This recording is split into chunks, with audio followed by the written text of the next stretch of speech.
The awakening ceremony is now underway in the plaza, where students line up to touch the awakening stone and unlock their classes. As the others awaken to life skill classes, a cocky blonde named Fong Dung couldn't help but sneer. What a useless bunch. He was bored out of his mind watching them, and not even one support class had emerged. No sooner had Yongfeng spoken than his sycophants chimed in, saying that they weren't like him, who had awakened as the glorious main battle class greatsword warrior. How could those construction workers compare to this rare class? As Yongfeng basked in the praise, he was suddenly shoved hard in the shoulder. Before Yongdong could speak, his sycophants jumped in like startled fleas. Who's the imbecile who dared to touch Brother Yong? Excuse me, I'm in a hurry. The man turned and said simply, but his aura was intimidating, silencing the sycophants. But upon seeing this person, Yongdong smiled wickedly and muttered, "So it's him." His underlings were confused, as they thought the arrogant young man was some rich young master. Some young master, sneered Feng Yong. The Lin family was mysteriously destroyed a few years ago. Did you know about that? That boy is Lin Han, the last surviving bastard of the Lin family. Yes, the same Lin Han that Feng Yong calls a bastard, is our main character. As he approached the awakening stone, many in the crowd scoffed, with Feng Yong being the loudest. It was a pity that one of the top 2 talents of the school had been ruined the day before, and he dares to awaken his class. Trash is always trash. What's the point of dreaming? Lin Han smirked, not even bothering to listen to Fong Dung's words in his eyes. He was just a weak chicken squawking from the sidelines. He thought awakening a rare class made him special. Lin Han will show him what true talent really is. He reached out to touch the awakening monument, and instantly, a blinding golden light erupted from it. A divine figure seems to materialize in the sky, the blinding light making it impossible for onlookers to open their eyes. And of course, they'd never seen such a strange phenomenon before, Feng Yong included. He gritted his teeth in anger, wondering how a useless person like Lin Han could cause such a phenomenon upon awakening. If he really rises up, wouldn't his own rare profession become a joke? The results appeared on the awakening stone. Lin Han had awakened the hidden class Beastmaster. Some onlookers couldn't help but sneer. An hidden class and its Beastmaster. What a pity, all that commotion for just a Beastmaster. Is he a genius or just trash? Lin Han turned to leave, but was met with Feng Yong's taunting grin, as he openly provoked him in front of the crowd. Trash will always be trash. Do you really think you can turn things around? You should know that if your summoned beast isn't strong enough, you're just trash. Feng Yong is supremely confident, knowing that nurturing a powerful beast requires vast resources. Resources Lin Han, the abandoned son of a ruined family, simply doesn't have. With that in mind, Feng Yong grew even more aggressive, spreading his legs wide and demanding that Lin Han crawl between them. In that case, I'll buy you a rabid dog to make a pact with. Irritated by his incessant nagging, Lin Han scratched his ear.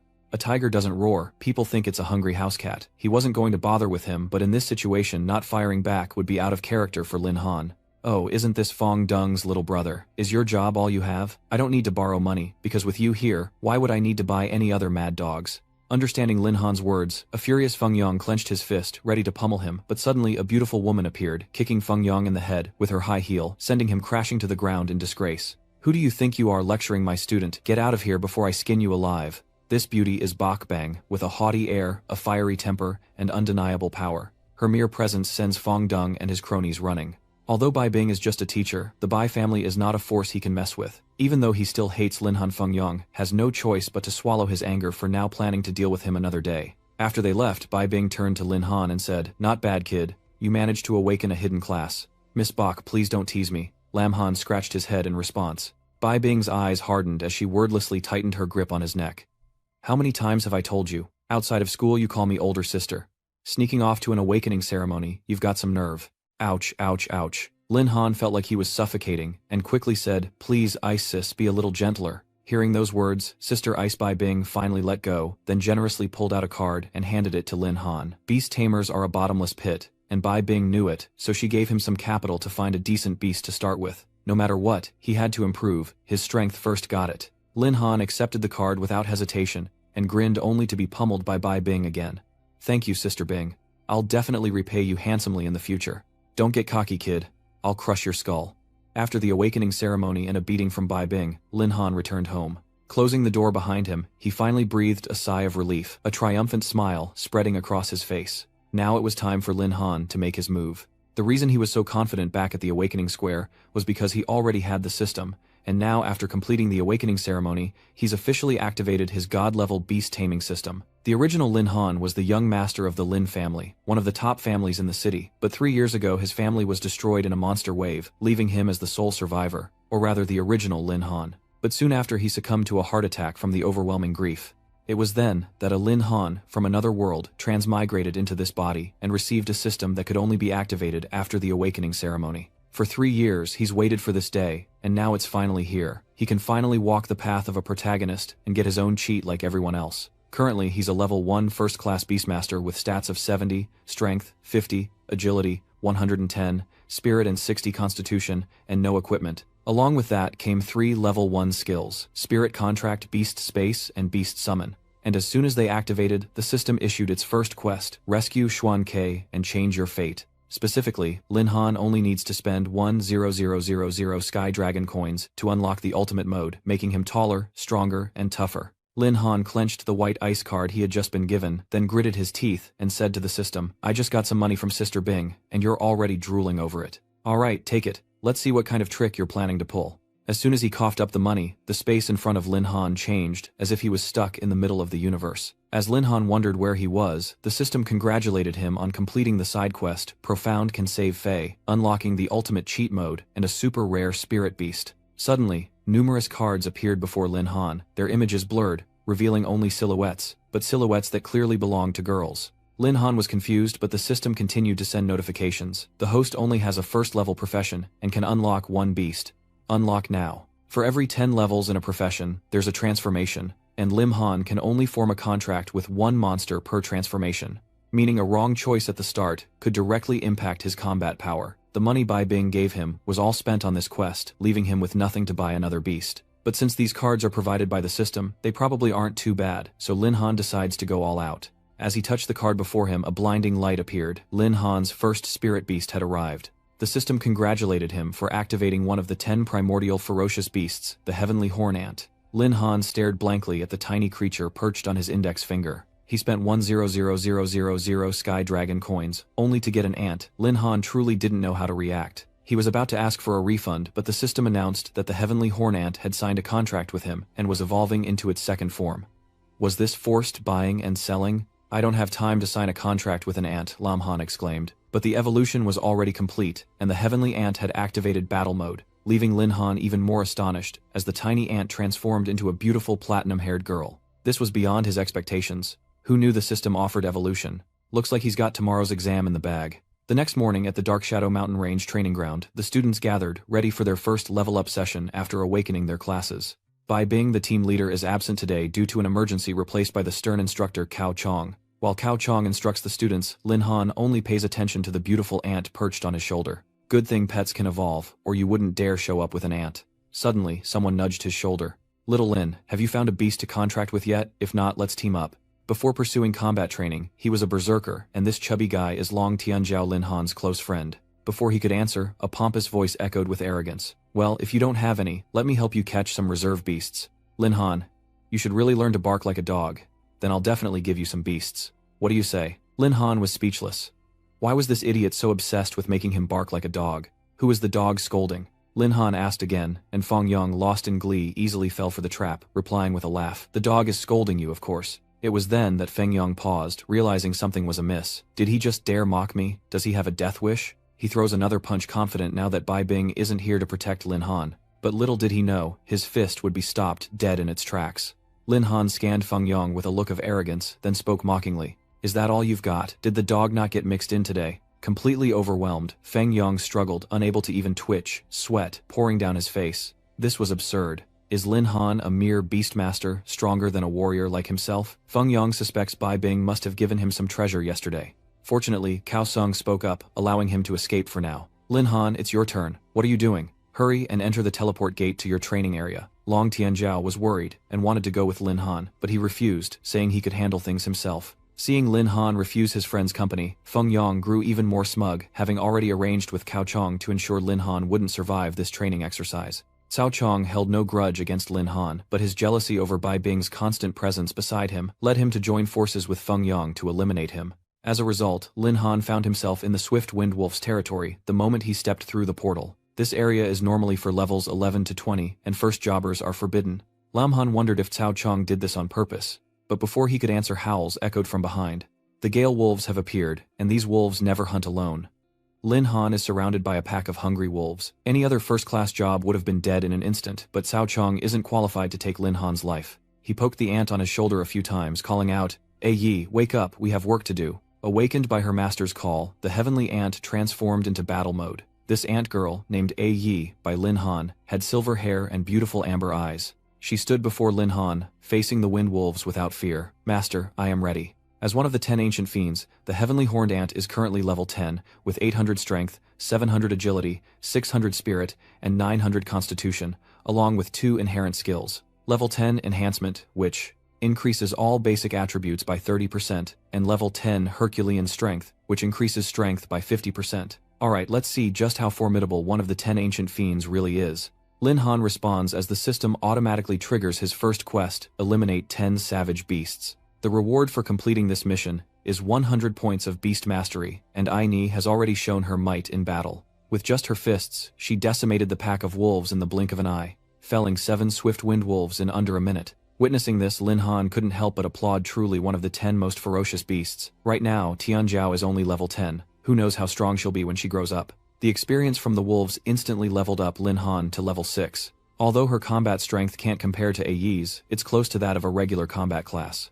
Master, after the fight, Ei Yi reverts to her innocent, harmless form. She's one of the 10 most ferocious beasts of ancient times, unmatched by her peers, yet her appearance belies her title. Unable to resist, Lin Han ruffled her hair only for Ai Yi to grab his hand and place it on her chest. "Master, please don't worry." This sudden contact flusters Lin Han, and his face turns red. Unbeknownst to him, he and Ei Yi were being watched by a group of unknown people, who whispered, "Didn't Cao Chong say there was only one kid?"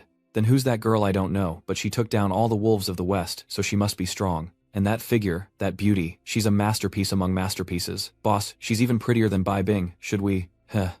These guys couldn't resist, and are already plotting something. Cao Chong is truly cruel. Worried the Gale wolves wouldn't finish off Lin Han, so he arranged for another group of assassins to wait. Now they're plotting to take him down. Having just witnessed Il's raw power, the leader decided that the 3 of them would launch a surprise attack together, giving her no time to react, and then seize the opportunity to eliminate Lin Han first. Little did he know, Ai Yi was already behind him, her face filled with murderous intent. She lifted an assassin by the neck with one hand, while the other appeared to be completely defeated.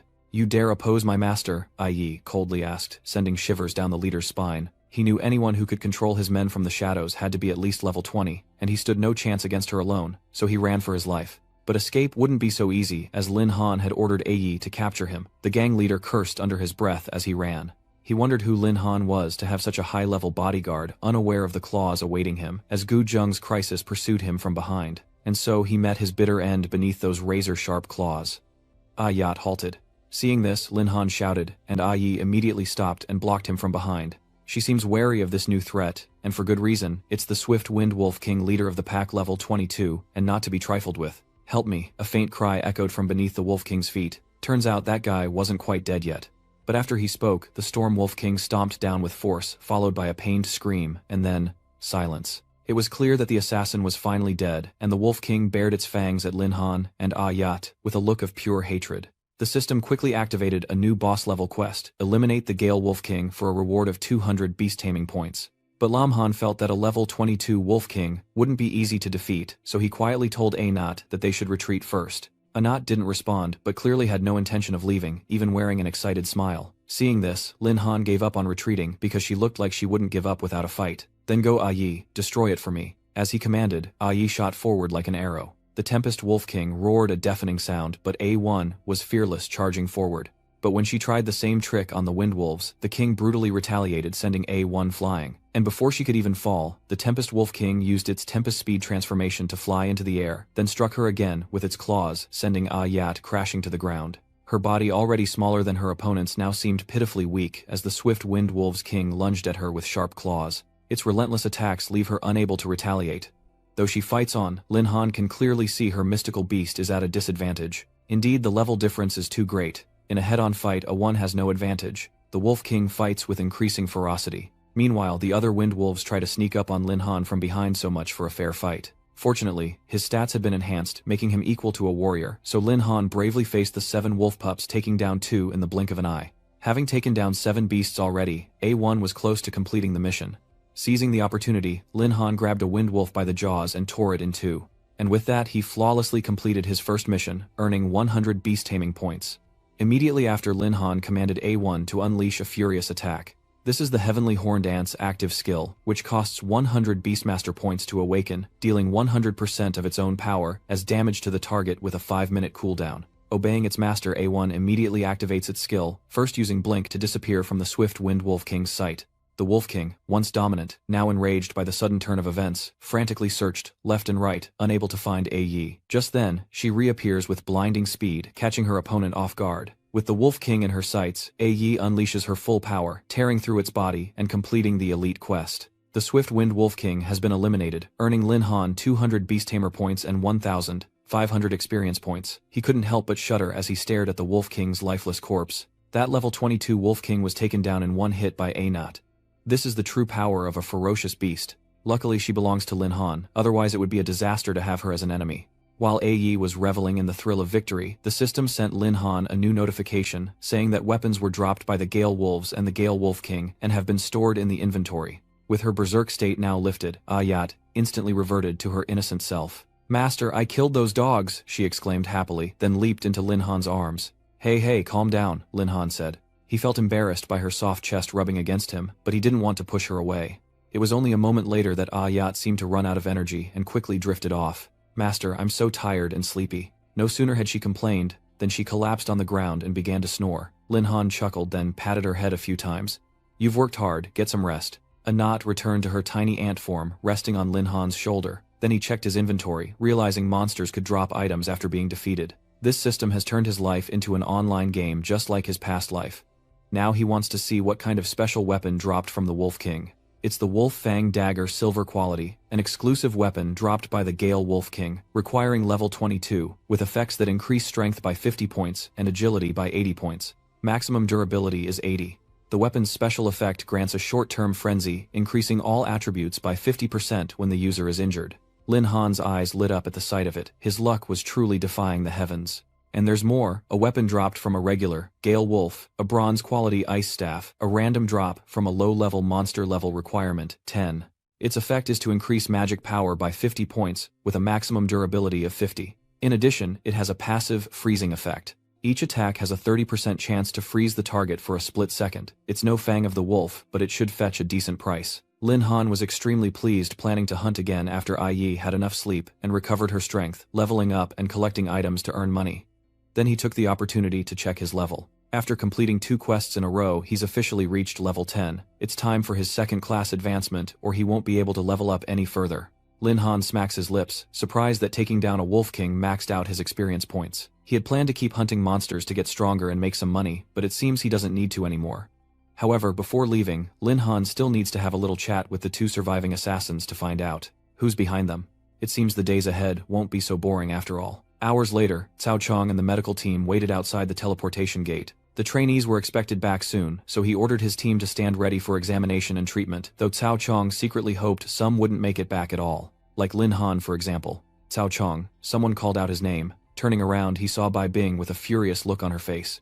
"Miss Bai, what brings you here? We're just welcoming back the trainees from their trial." Seeing Crass appear, Cao Chong immediately came running, feigning innocence, as if he had nothing to do with Lin Han's misteleportation. But Bai Bing wasn't about to let it go so easily, cutting straight to the chase. "About Lin Han's trial, shouldn't you explain something to me? Miss Bach, I know you and Lam Han are close, but we're teachers and we need to treat each student fairly. I'd be happy to share my experience with you on that. Or perhaps you could follow me somewhere more private, and we can discuss this carefully." As a result, he crossed Bai Bing, who immediately drew her blade, held it to Cao Chong's neck, and mechanically repeated her previous words. "Cao Sung, I need an explanation about Lin Han." Cao Sung knew her temper was as cold as ice, and if she drew her blade, she wouldn't hesitate to strike, so he couldn't help but break out in a cold sweat. He hurriedly waved his hands, still trying to deny the accusation. "Miss Bai, I don't quite understand what you mean." Bai Bing scoffed, then directly accused him. "Lin Han is only a newly awakened Beastmaster, yet you dared to assign him to the Silver Tier training area. There he couldn't even protect himself, let alone find a temporary battle beast. Did you think the Lin family was defenseless, so you could bully him at will?" Cao Song waved his hand carefully, pushing Bai Bing's knife away. "Miss Bai, you've misunderstood me. Do I have my reasons? Lin Han awakened as a Beastmaster. How can he quickly level up without undergoing some tough trials? Besides, I didn't send him to his death. I've arranged for 3 assistants to protect him in secret." Cao Sung truly has no shame. Those 3 assassins he sent to kill Lin Han are now escorts protecting him. Bai Bing sheaths her knife, warning that if Lin Han doesn't return safely, she will settle the score with him. Cao Sung chuckled, scratching his neck, but inwardly he thought, you only dare show your attitude to me now. Let's see how tough you are when you see Lin Han's corpse. He thought to himself, imagining Bai Bing submitting to him, and couldn't help but grin lecherously. News arrives that the students participating in the trial have returned, and the first to emerge from the portal is Lang Lang Shui, the rare storm mage, and one of the twin prodigies. The crowd erupted at the sight of her. It's Lang Ling Chue. She really was the first to complete the trial. Truly one of the twin prodigies of First High Lin Han doesn't even compare. Following closely behind Lang Ling Shui was Feng Yong, who began flattering her the moment he stepped out. As expected of the top student, she even finished before me. Ignoring her darkening expression, Feng Yong shamelessly stuck to Lan Ling Shui, saying that they were both geniuses of First High and should become closer in the future. He even tried to put his arm around her, but Lang Ling Shui ignored the sycophant and dodged, leaving Feng Yong hanging in humiliation. If it were the old Lin Han, I might reconsider, but you, no way. Lang Ling Shui spoke bluntly, infuriating Feng Yong. The third to emerge from the portal was Long Tianqiao, who anxiously asked if his buddy Guo had completed the trial, only to be met with a mocking smile from Feng Yong. I didn't expect a tub like you to survive the trial. Talk about beginner's luck. Your good friend wasn't so fortunate though. Lin Han is surely dead in the secret realm, and Long Tianjiao is furious, even wanting to fight Feng Yong right then and there. But this guy knew no fear, deliberately provoking him further. Only falling silent when Cao Chong roared, "Everyone shut your mouths. Long Tianjiao is Lin Han, your dad. Stop worrying about others and focus on improving your own strength." He then shooed him aside, so as not to obstruct the return of the other students, and seeing Cao Chong take his side, Feng Yong became even more smug. As for Long Tianjiao, despite what he heard, he still strongly believed that Lin Han would return. An hour later, more and more students left the teleportation gate. Even Feng Yong's sycophantic underlings have returned, immediately fawning over him. But Long Tianjiao grew more anxious by the second.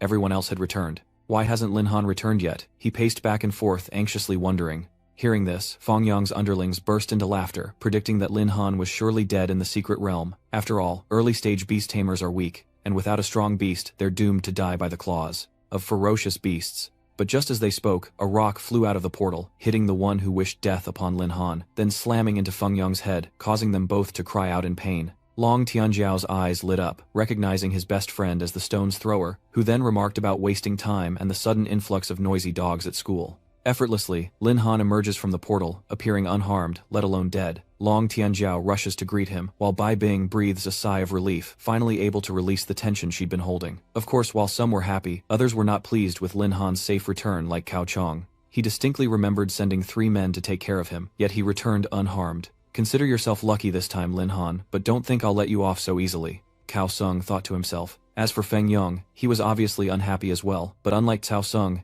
he showed it outright as he was used to being sarcastic.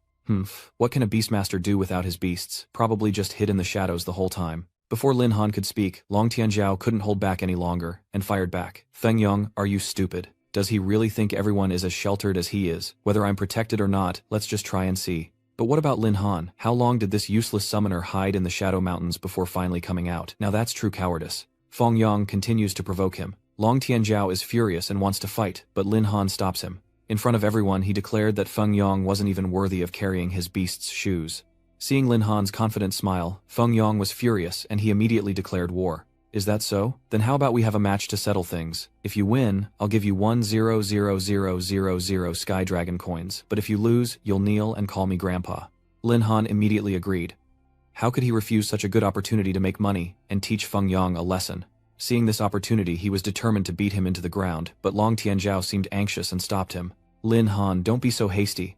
The coach is still here. Mr. Cao, this is a private matter. I hope you won't interfere. Lin Han spoke, and Cao Chong naturally didn't object, because in his heart, he believed that Lin Han couldn't possibly beat Feng Yong. Cao Chong emphasized that bets must be honored, as honesty is a virtue their school values most. But in reality, he was just waiting for the moment Lin Han would kneel and call Feng Yong grandfather. Standing by, Bai Bing saw the confidence in Lin Han's eyes, and didn't stop him, because she recognized that look, that scheming aura, that meant he was sure to win. The bet is on, witnessed by all but Long. Tianjiao, still uneasy, makes a proposal. Mr. Cao, though I'm not part of the wager, I'm Lin Han's brother. Let me accompany him in this fight. He's only a level 2 berserker, while Feng Yong is a level 3 greatsword warrior, so he doesn't even register as a threat. But neither of them realize that Beastmaster Lin Han has already reached the level required for a second job change. When Feng Yong revealed his level, the crowd was astonished.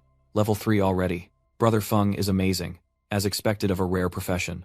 Predictably, his underlings began to shower him with praise. Showing off like that at level 3, they'd faint if they knew Lin Han's level. Long Tianzhao seems a bit panicked. Pung Dung's rare class and higher level are a significant advantage. After showing off, Feng Yong points at Lin Han and arrogantly declares it's his turn, saying that Long Tianzhao is only level 2, so how could a useless guy like him ever surpass him? I think you two should just kneel down and call me Grandpa to save us all some time. Long Tianzhao was furious, but Lin Han remained calm. Fatty, don't worry, his strength isn't even worth my attention. He reassured his friend, then confidently replied to Feng Dung, you're only level 3. Even if I regressed and started over, I'd still leave you in the dust.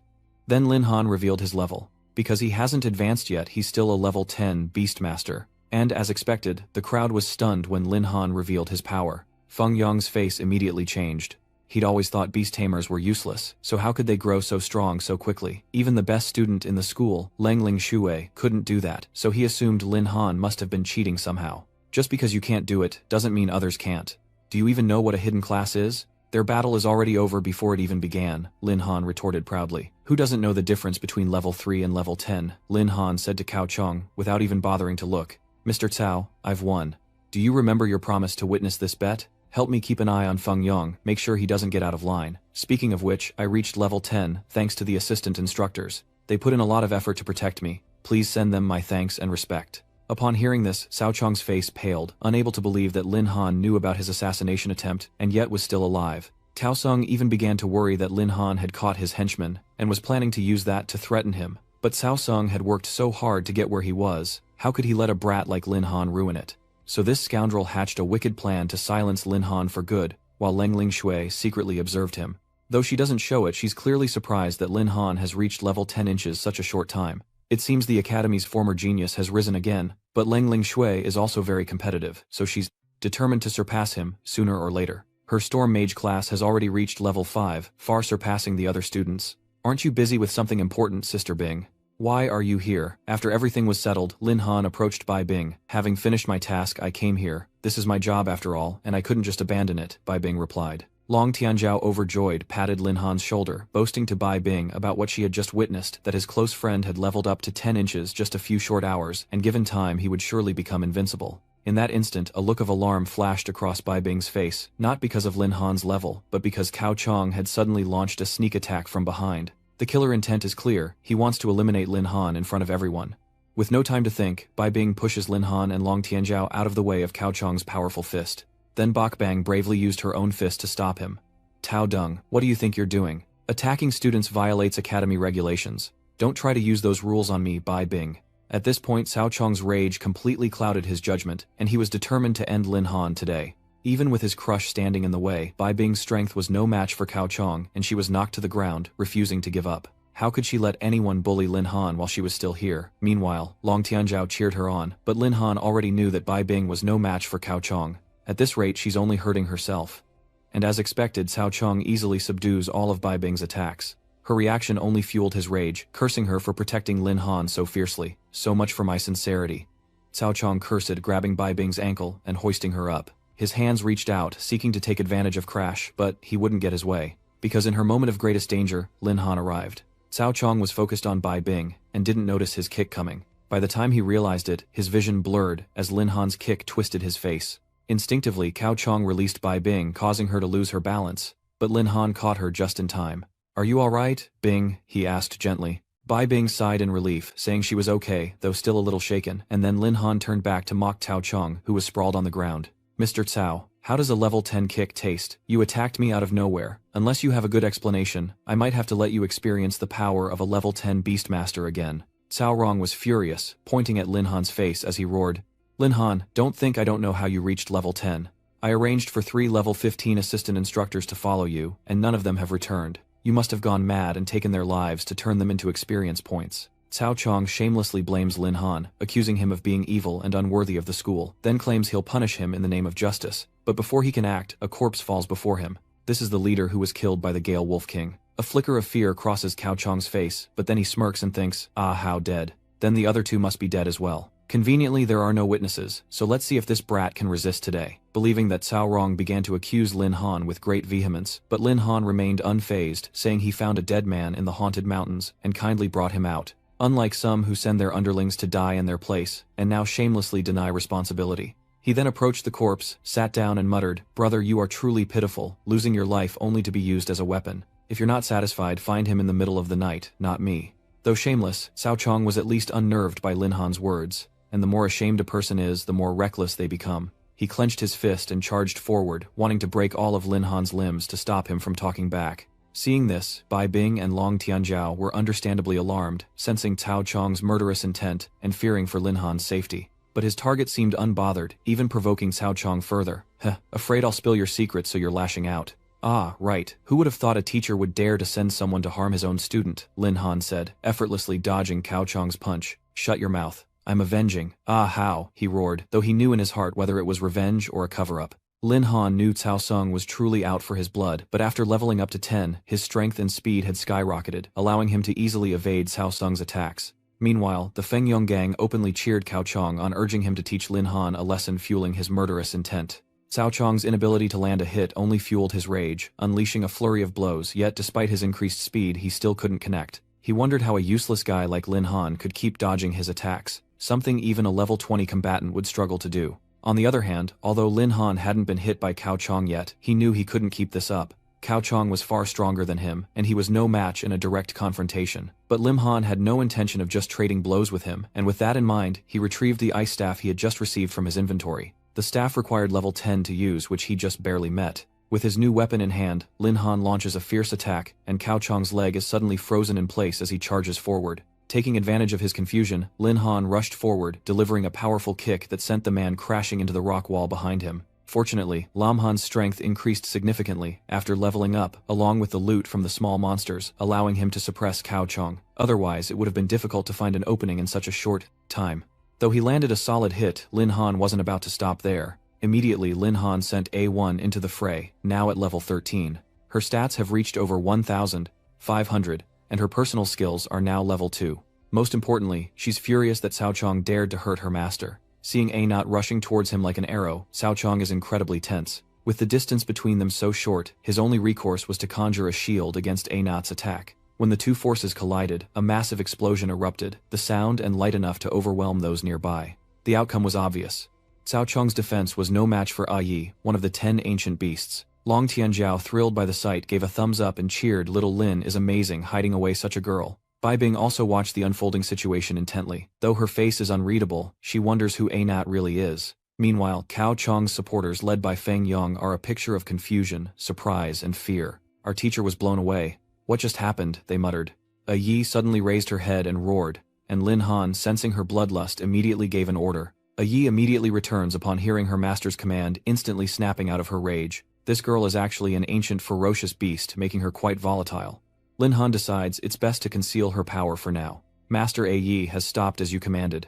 Am I a good girl?" Just moments ago she was a terrifying heavenly horned ant, but now A Yi is back to her adorable self nuzzling against Lin Han's hand. "Good girl, but you should probably change back into an ant for now." Lin Han spoke softly, and A Yi immediately agreed, shrinking back to her tiny form. After being beaten black and blue, it took Cao Chong a long time to stand up. He trembled as he accused Lin Han of not only taking his teaching assistant's life, but also colluding with outsiders to oppose him. He added that students as morally bankrupt as him deserved severe punishment, and with that, Cao Chong roared. His power surged in an instant, but before Cao Chong could unleash it on Lin Han, he was stopped by someone's cry to wait. Then this person gracefully descended onto Cao Chong's left shoulder, forcing him to the ground, saying, "Mr. Cao, the matter hasn't been investigated yet, so don't rush to accuse the student." Cao Chong was horrified to see who had arrived, because the man suppressing him was none other than the principal of First Academy, Tu Kong Than, a level 56 Grand Devil Master. Seeing the school's most powerful figure arrive, Cao Chong loudly accused Lin Han, "Headmaster, it's him. He killed the assistant instructor to level up. I want him punished to the full extent of the law. He even tried to kill me. He deserves a harsh sentence." Cao Chong insisted that the evidence was irrefutable, demanding a clear answer from Si Kongcheng, but Lin Han refused to be falsely accused and immediately retorted, "Anyone can make false accusations. Do you really think I'd go to all this trouble just to clear my name?" Si Kongcheng raised an eyebrow and asked Lin Han for his opinion, but Lin Han countered by requesting an examination into the cause of death of the teaching assistant Ahao. Si Kongcheng immediately complied, discovering that Ahao's ribcage was completely shattered and most of his internal organs were severely damaged. Such a fatal wound must have been inflicted by a large monster, but Cao Rong refused to accept that. Even if a monster delivered the fatal blow, Lin Han is surely involved. How else would he have recovered the body? This shameless bastard rudely points a finger and accuses him. Hey Cao, you're quite the hatchet man. It's a waste for you not to be a chef. Lin Han chuckled. You only brought the assistant's body back. Cao Rong insists that you were the one who killed him. If you're so sure, why not just say you sent him to assassinate me? But because he was too weak, he was killed by the monster. Exposed in front of everyone, Cao Rong panicked. Of course, he denied everything, claiming he would never do such a thing. At that moment, Bai Bing joined the fray. In front of Si Kong Cheng, she reveals that Cao Rong deliberately placed Lin Han in a training zone that wasn't suitable for him, a clear sign of harming a student. This is outrageous, Cao Rong exclaimed. Principal, I'm an instructor, how could I possibly frame a student? They're clearly slandering me. It was all just words from Lin Han, without any evidence. Si Kong Cheng, a fair man, agreed with Cao Rong. After all, accusing an instructor isn't a small matter, and if Lin Han has no proof, things could get complicated. Hearing this, Cao Rong secretly rejoiced, believing that the two assistant instructors were also dead. How can the dead testify? And even if they lived, who would dare stand against him and side with Lin Han? But Cao Chong didn't expect the other two assistants to actually be alive. Lin Han was so confident because he already had living proof just waiting for this moment to reveal them. When the remaining two teaching assistants appeared, everyone present was shocked, along with half the corpse of the Gale Wolf King. These three had been secretly following me when it happened, never expecting to encounter the Gale Wolf King. The assistant named A Hao died on the spot, which is why I had to kill the Gale Wolf King. Lin Han recounted, then paused, saying, As for why Teacher Cao sent these three to follow me in the shadows, I'm sure these two can give us the answer. With that, he kicked one of them in the butt, startling them so badly that before he could say another word, they both cried out in unison. It was Master Tao who arranged for us to monitor Lin Han and when necessary fake his death by the claws of a ferocious beast. It was all Master Tao's doing. Please no more.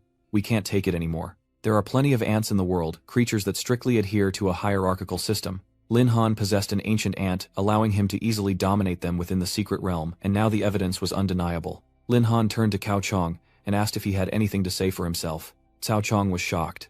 He never dreamed things would turn out this way, and could only curse the two assistant instructors for their incompetence. Not only was he easily caught, but he confessed everything. At this point, Cao Chong couldn't talk his way out of it. Desperate, he gets up and tries to run, only to be struck by Si Kong Cheng's attack. Before the entire student body, the headmaster coldly delivered his verdict. Cao Rong, as a teacher of this academy, you dared to harm a student. You have seriously violated the academy's rules. Prepare to be punished accordingly. With that, Bak Bang grabbed Lin Han's hand, telling him to get in the car so they could return. But before they could leave, Lan Lingshu appeared blocking their path.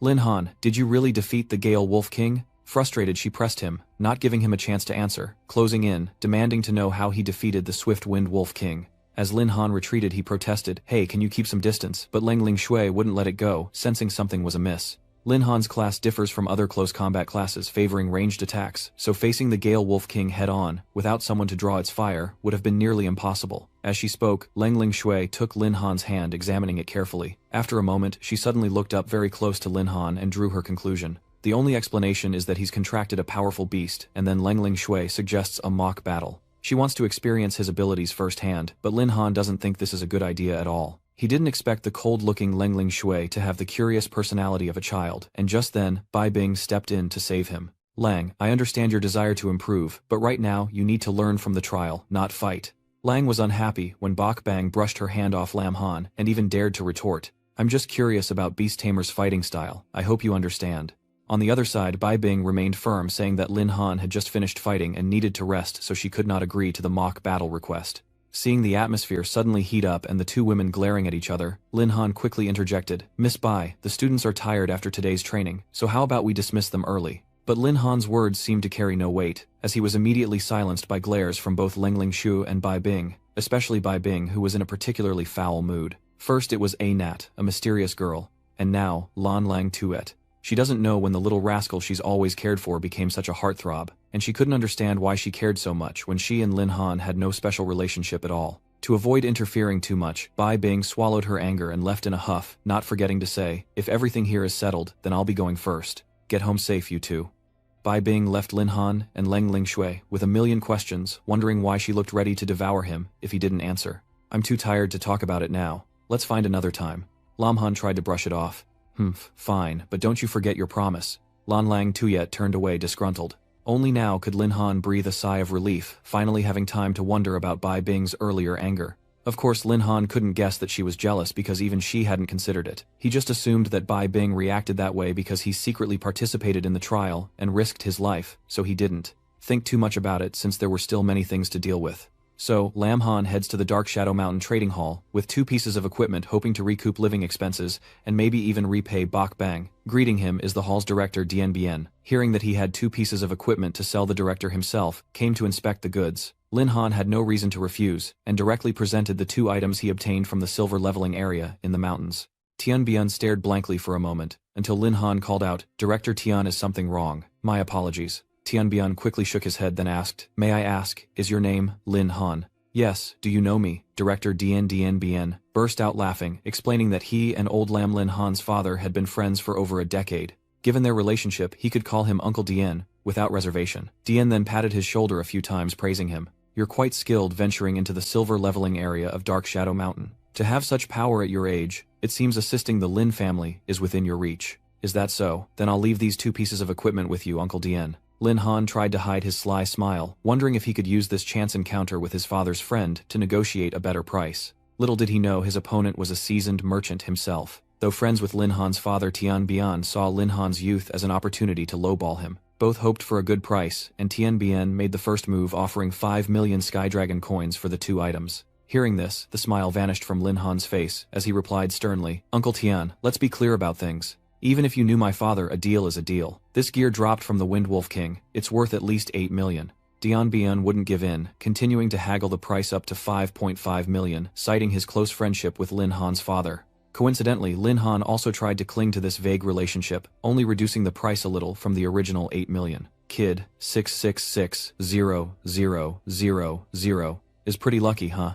Let's settle on that price. Dian Bian continued to raise the price, and this time Lin Han agreed, as it was even higher than his initial estimate. "Then it's a pleasure doing business with you." Tian Bian flashed a smile, reaching out to shake his hand, but he couldn't shake the feeling that he'd just been tricked by this kid. The transaction was swift, and the money was transferred to a new bank account. The clerk handed Lin Han 2 cards, one containing the 6 million, and the other, a VIP bank card, with an overdraft limit of 3 million Tianlong coins. "If you ever need to sell anything or have any other needs, feel free to contact us," Tian Bian said, patting his shoulder again. "Alright, thanks Uncle Dien."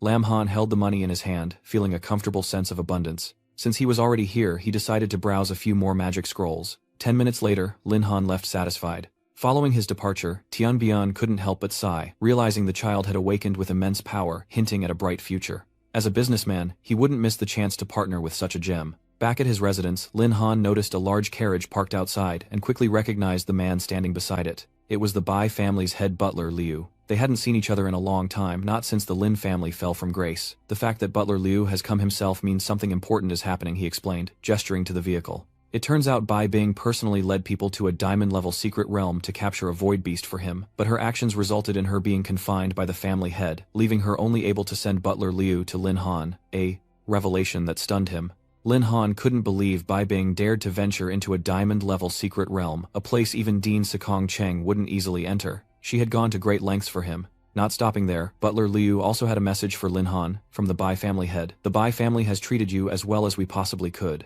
Once you take this void beast, we'll have nothing to do with each other," the head butler said sternly. He reiterated that he hoped Lin Han would no longer bother his young miss, a sentiment that deeply wounded Lin Han's towering pride. He released his grip on the car and secured the void beast, then turned to Butler Liu and said, "Uncle Liu, no, Butler Liu, I appreciate your kindness, but I have nothing to do with the Bai family. When the Lin family was in trouble before, I didn't ask the Bai family for help." And so Lin Han turned to leave, telling Butler Liu to take the void beast back, and to tell the Bai family head that he didn't need any help from their family, be it with beasts or anything else. Watching his unwavering back butler, Liu couldn't help but sneer. Young Master Lin has spirit, but what the Bai family doesn't want taken, no one can take, and what the Bai family wants to give, no one can refuse. Clearly the old man wanted to force the void beast on Lin Han, severing his ties with Bai Bing. And seeing his stubbornness, he resorted to force, believing Lin Han needed the power to back up his refusal. He lunged from behind with terrifying speed, but surprisingly, Lin Han didn't dodge or even assume a fighting stance. Instead, he only turned his head slightly, his sharp gaze like a knife piercing into his opponent. Surprisingly, Butler Liu, a veteran of the Bai family, was completely locked down by this look. Though he hated to admit it, his body was trembling uncontrollably. Butler Liu was baffled. Wasn't Lin Han supposed to be a useless beastmaster? Why is he so afraid of him? Old Liu is unwilling, and even more unwilling to be suppressed by a mere kid. Just then, Lin Han tossed him a bank card, saying it contained the money Bai Bing had lent him, and he was now returning the principal with interest. Thank Bai Bing for her kindness, but I Lin Han owe nothing to anyone. Don't you dare make a move on me again. If there's a next time, don't blame me for disregarding the past ties between the Lin and Bai families. With an icy tone, Lin Han turned and left, leaving the stunned butler Liu with the bank card. He couldn't believe what he had just seen and heard. Was this really the same Lin Han? How could a useless member of a ruined family have such spirit? Exhausted, Lin Han finally returned home, collapsing onto his comfortable bed. He acted tough, but he'd be lying if he said he wasn't bothered. Lin Han knew his situation better than anyone. It's not wrong for the Bai family to distance themselves from him, but as for Bai Bing, even though he always kept his distance, not wanting to bother her being oppressed like that, today really bothered him. After thinking about it until his head hurt, Lin Han decided to put it aside and get some sleep, since he still had to do his class advancement quest after waking up. As he slept, Yi appeared as a tiny ant nuzzling her head contentedly against Lin Han's cheek. And as if that weren't enough, she transformed into her human form, embracing him tightly to comfort him. You've worked hard, master. With such a beauty by your side, Lin Han must have slept soundly. The next morning, the first thing he did after waking up was head to the temple to receive his class advancement. On the way, Lin Han overheard many people talking about him. Did you hear? Apparently a beastmaster awakened at Changyi High, and he's incredibly strong, I heard. Beast tamers are supposed to be useless, but he not only reached level 10 quickly, but also defeated Cao Chong. He's unbelievably strong. Do you think he'll come to do the class transfer quest today? Lin Han sighed inwardly. Rumors really do spread fast. Luckily these strangers don't recognize me. I should keep a low profile from now on to avoid trouble. Lin Han was a little nervous. After all, it was his first class advancement. But a level 10 advancement quest shouldn't be too difficult, right? As Lin Han touched the crystal, the quest quickly appeared before him, Thunder of the Fallen Kingdom, a 5-star difficulty mission. The objective, eliminate the thunder beasts in the ancient ruins, and collect at least 7 energy stones. The mission takes place in the shattered ruins, and the fact that Lin Han unlocked a 5-star class change quest has been announced to everyone in the hall. They were astonished as this was a legendary hell-level difficulty, nearly impossible to overcome without a mercenary group. Our protagonist, upon seeing the mission details, could only hold his breath. To unlock a 5-star difficulty quest on your first job change, your luck is truly awful. The discussion continues as they wonder who was unlucky enough to trigger a 5-star quest, and what class they could possibly be to manage it. He sighed, relieved that only the mission details were revealed, not his identity, otherwise it would have caused a lot of trouble. Now that he's accepted the mission, there's no time to delay. In the desolate ruined remains, a makeshift camp of tents serves as a mercenary gathering place. One of the mercenaries laments that no one has come to take on a quest, and they'll be tightening their belts again this month. He paused, noticing the boy's approach as others whispered, commenting on his fine clothes and wondering if he was some young master come to take on a quest. But now he's run into a fat sheep that looks ready to be fleeced, so he carefully chooses his words. What do you mean, fat sheep? That's a client. Il steps forward asking, Kid, you here for a quest? Want to hire our mercenary squad? Quality is absolutely guaranteed, and since you're new, I'll give you a 20% discount. Lin Han refused outright. No need, he persisted. The price is negotiable. I'll even give you a free service this time, just to be friends. He gripped the man's wrist as it reached for him. I said, I don't need it. Keep bothering me, and you'll lose an arm. With that, Lin Han tossed him aside, thinking to himself, casually offering free service to others. Does he think I'm an idiot who understands nothing? These mercenary types are either con artists or out for blood and treasure. Humiliated Yi orders, damn it, I'm going to beat him to death. His comrades called out, but Yi was unwilling to give up. Boss, are we really going to let that kid get away with this? Lam Mai responds, there are guards here. It's not a good place to strike. No one can touch us. We can still leave here safely, and once he's out of the safe zone, we'll play with him then. A stark contrast to the dark shadow mountains. Let's go. Yi, we're ready to go. She happily clings to him. Master, I'm ready, Lin Han purrs. Good girl. Today I'll let you have a real fight.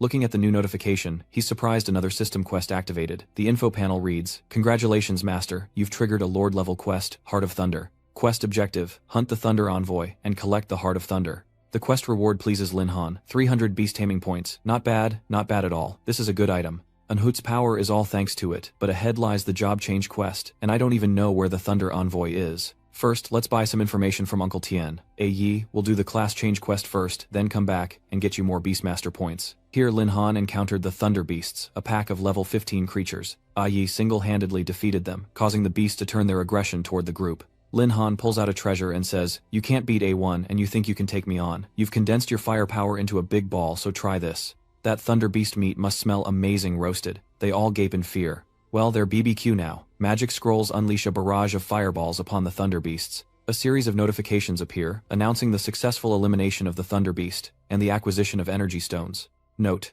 you have reached the maximum limit of the first transformation and must complete the class change quest, or you will be unable to break through the limit. Before reaching the second class advancement, you can't continue to gain experience. Lin Han takes out a pile of fireball techniques, heavenly fire techniques, and fire flame missiles. My quest isn't finished yet. Trying to run. My magic scrolls won't allow it. Hurry and finish them off. Got it. The Thunder Beasts cried out in the sea of fire, unable to escape. After the fight, he happily held the energy stone in his hand. Not bad, he'd gathered enough energy stones in such a short time. The magic scroll was expensive, but indeed very useful. The item information panel displays Ancient 10 Fierce level, 15 Heavenly Horned, Ant Strength, 2000, Agility 1000, 800, Spirit 1000, 700, Constitution 2000, 100. Skills Fortification Level 2, increases all basic stats by 50%, Herculean Strength Level 2 increases strength by 60%, and Violent Strike Level 1 deals damage equal to 100% of the user's strength. He felt fortunate he hadn't completed his class change, or so much experience would have been wasted. Luckily, he leveled up from 13 to 15, making today's trip worthwhile. Lin Han pulled his phone out of his pocket. He figures the trading platform must have sent information about the Thunder Envoy right. Someone calls from the other end. Little Lin, I've located the Thunder Envoy and will send you the coordinates. However, the Thunder Envoy is difficult to deal with. If you haven't reached Tier 2 and are below level 15, it's best not to go alone. Lin Han cheerfully calls out, "Ah Yi, let's go collect some Beast Mastery points." She agrees, Master. Lan Mei secretly watches him, wondering how many magic scrolls worth tens of thousands he's already wasted. This guy's definitely a big spender. We're going to make a fortune this time. Behind him, Si Yi grew impatient. Boss, should we make our move now? She replied calmly, saying they should wait for the boy to accumulate more energy stones. Besides, the girl beside him wasn't easy to deal with, so they should wait for them to exhaust some of their strength before making a move. He flattered, "You're the best boss." At that moment, Lin Han encountered a level 17 Thunder Envoy. To him, level 17 was nothing far below the Windwolf King, and hardly a challenge at all. "Aoni, let's go, let's destroy it and go home." She charged forward excitedly. "Yes, Master." The Thunder Envoy immediately sensed someone approaching, and A1's punch made it cough up fresh blood. She morphed into an ant and burrowed beneath the sand, preparing for her next move, as a small mound suddenly formed beneath the Thunder Envoy's feet. It was Ah-Il's fist that landed the blow. Lin Han retrieved an ice magic scroll, transforming it into a block of ice bearing down on the Thunder Envoy. He casually waves his hand, declaring death. The ice magic scroll transforms into a giant sharp icicle, piercing him. The system announces the successful elimination of the Thunder Envoy, with no experience gained. Exhausted, she collapses to the ground. Ai Yi is so tired. Meanwhile, Lin Han is absorbed in reading the notification quest. Complete defeat, the Thunder Envoy won. The quest reward of 300 Beast Tamer points has been granted. He laments that, while the beast wasn't strong, its hide was too tough, taking far too long to kill. Defeating the Thunder Envoy earned him 300 Beast Tamer points, a worthwhile reward. These points shouldn't go to waste. He'll awaken a skill for A1 first. A new notification appears, investing 300 beast points, successfully awakened one of the 10 primordial ferocious, the heavenly horned ant. A surge of power envelops her. The system updates, unlocking the innate skill, Iron Bones, increasing defense by 20%. She happily hugs Lin Han. Ah, Yi feels stronger now. Thank you, Master. Be careful, he warned. This is the wilderness. Lan Mei knew it was time to step in. Not bad, kid. You've got a mercenary squad tailing her, but what good are they in a fight? Out here you need firepower and brains, Lin Han mocked Baldy. Didn't you say you'd help me for free? Came all this way after the fight. You here to give your grandpa a foot massage? Sinyat angrily retorted. You dared to refuse our mercenary squad. Now you'll pay the price. Hand over all your treasures or you won't leave here alive. He stood up fearlessly, daring to rob them here. Aren't you afraid of being caught by the security team? Lan Mei asks. Kid, do you know why this ruined relic has safe and unsafe zones? Because the unsafe zones are deep within the ruins, the security team maintaining order will never patrol there. If you die here, even if the security team finds you, they'll just assume it was a beast. Blame yourself for angering the wrong person. Don't worry, kid, I'll take good care of you, the others greedily demand. Boss, what about the girl? Seeing where Ayat stood empty, they were shocked.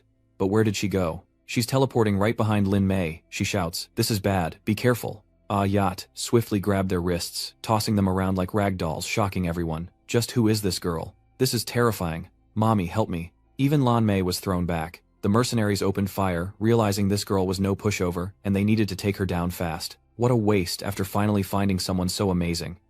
You need to be alive to use them. Hurry. Iron Bone skill activated, increasing defense by 20%, making Ah Yi's body impenetrable. Lan Mei realized the girl was too strong, She'd underestimated her. Time to retreat. But she panicked when she saw someone approaching Lin Han with a friendly smile pulled out a magic scroll. Too late to run. Lightning struck relentlessly, and the mercenary's agonizing screams echoed through the air. With only C-Nut and Lam Mai remaining, he exclaimed, "Monster, she's a monster. How does this kid keep using magic scrolls?" He then realized she only seemed to listen to the boy. "I've seen him use them all along the way. He must be out of magic scrolls. Grab him. We still have a chance to turn things around." Taking heart, Seal realized the truth. Without his magic scrolls, this kid was just a weakling. "I'll risk it all." Lin Han asks with disdain. Trying to counterattack in desperation, "You pulled out a bunch of magic scrolls with such spirit, but this weakling is overflowing with monetary power." Both of them trembled, as Lin Han ordered them to hand over all their energy, stone, equipment and skills. "If you do that, I might consider sparing your lives. Otherwise, I'll show you what it means to have all your fears come from insufficient firepower." Lam Mai retorts, "Who's the real robber here?" At the renowned class change temple, the receptionist had heard that someone named Lin Han activated a 5-star quest this morning. He was apparently quite handsome but unlucky. Such a difficult quest would take at least 10 days or half a month to complete, but his appearance made her eyes widen in surprise. Lin Han spoke, "Hello, I've completed the job change quest and have returned to turn it in." The receptionist couldn't believe her eyes. "That was fast. The mission is complete. No way, I must have misheard. 5-star quests aren't cabbages. How could he finish so fast? Is Mr. Lin here for information about the class change quest? Please wait a moment." Lin Han denied. "No, I really completed the quest and I'm back to change classes." The receptionist exclaimed, "What, you completed the mission already?" He calmly confirmed, "Yes, it was quite easy." Composing herself, she says, "Please wait, I'll book your room right away. Room 996 is available, and the process is the same as when you accepted the quest." Lin Han cuts her off, turning to leave immediately. "Alright, thank you." The receptionist was stunned, breaking out in a cold sweat. He completed the quest in just a few hours. Is this some kind of joke? The notice board displays a message congratulating her on completing the job change quest and successfully achieving the 2nd class advancement. She froze upon hearing this. Is it true? The crowd murmurs, wondering when such a powerful figure emerged, capable of completing a 5-star quest. The information panel displays his 2nd class beast scholar. Beast tamer Lim Han is overjoyed. So this is what a 2nd class advancement feels like. Not bad. His information has been updated. Name Lin Han. Class beast scholar. A hidden class at level 10. Strength 1000. Agility 900. Spirit 800. Constitution 730. Skills, Tier 1, Spirit Pact, Tier 1, Beast Space, and Tier 1, Beast Summon. Successfully completing the 2nd class advancement unlocks a unique skill, Lightning Wings, allowing flight for 10 minutes with a 1-hour cooldown. Copy skill can copy all the skills of your beasts for a short time of 5 minutes with a 2-hour cooldown. Bloodline Reversion can revert a beast's bloodline. You have successfully achieved your 2nd job change, activating the system's reward. You may choose one of the following skills. A. Fusion allows merging with beasts, multiplying base power. B. Mind Link allows communication with beasts, increasing their affinity. Increase the success rate of contract signing. Malicious Wave detects malicious creatures within a certain range, including humans, and has no cooldown. Lin Han quickly makes his choice. Is this the new skill he received after his class change? Lightning Wings Skill Replication.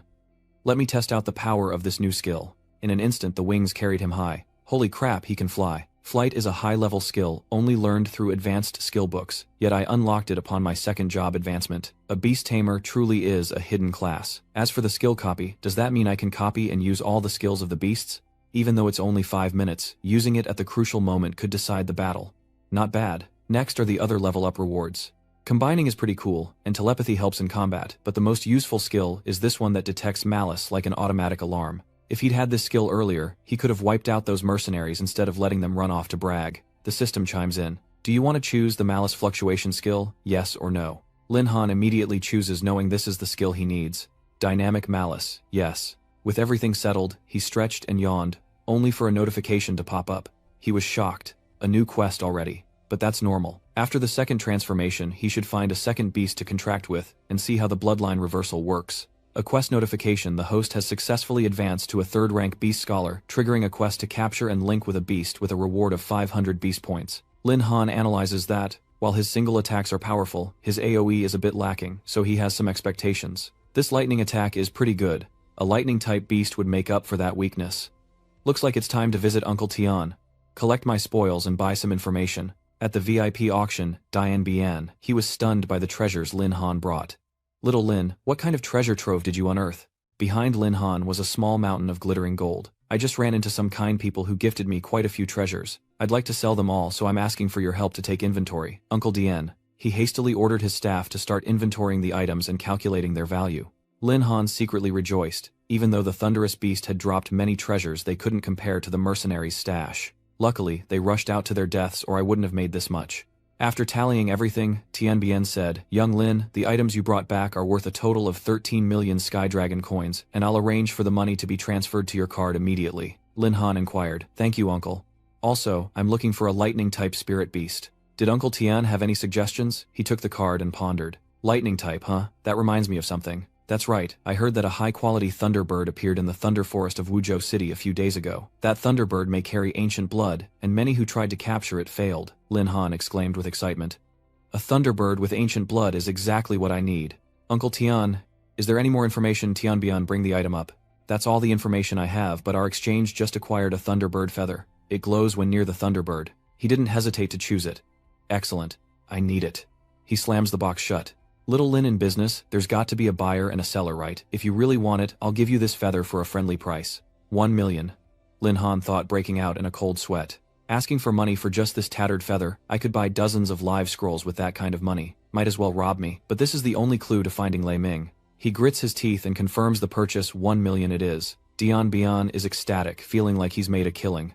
"Thank you, esteemed customer." Lin Han consoled himself, thinking that if this feather could help him find Lei Ming more efficiently, then 1 million was worth it. In the Thunderclap Forest, the Thunder Leopard Habitat, a training area for bronze and silver ranks. Recommended levels 0 to 20. He recalled the broker's words, "Remember, this feather will glow when you're within 10 meters of Lei Ming." 10 meters.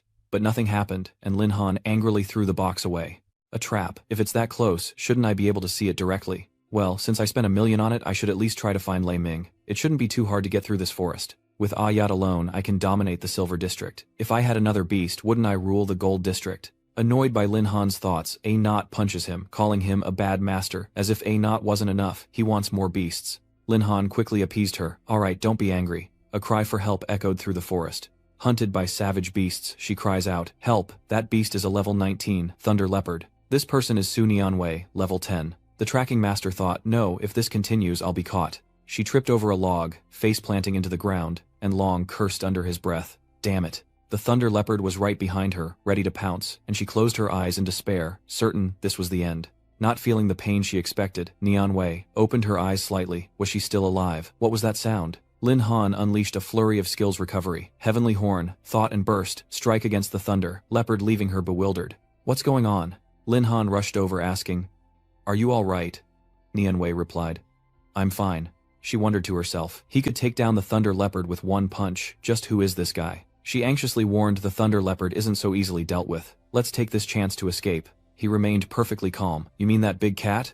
Lin Han reassured her. "Don't worry, someone will take care of it."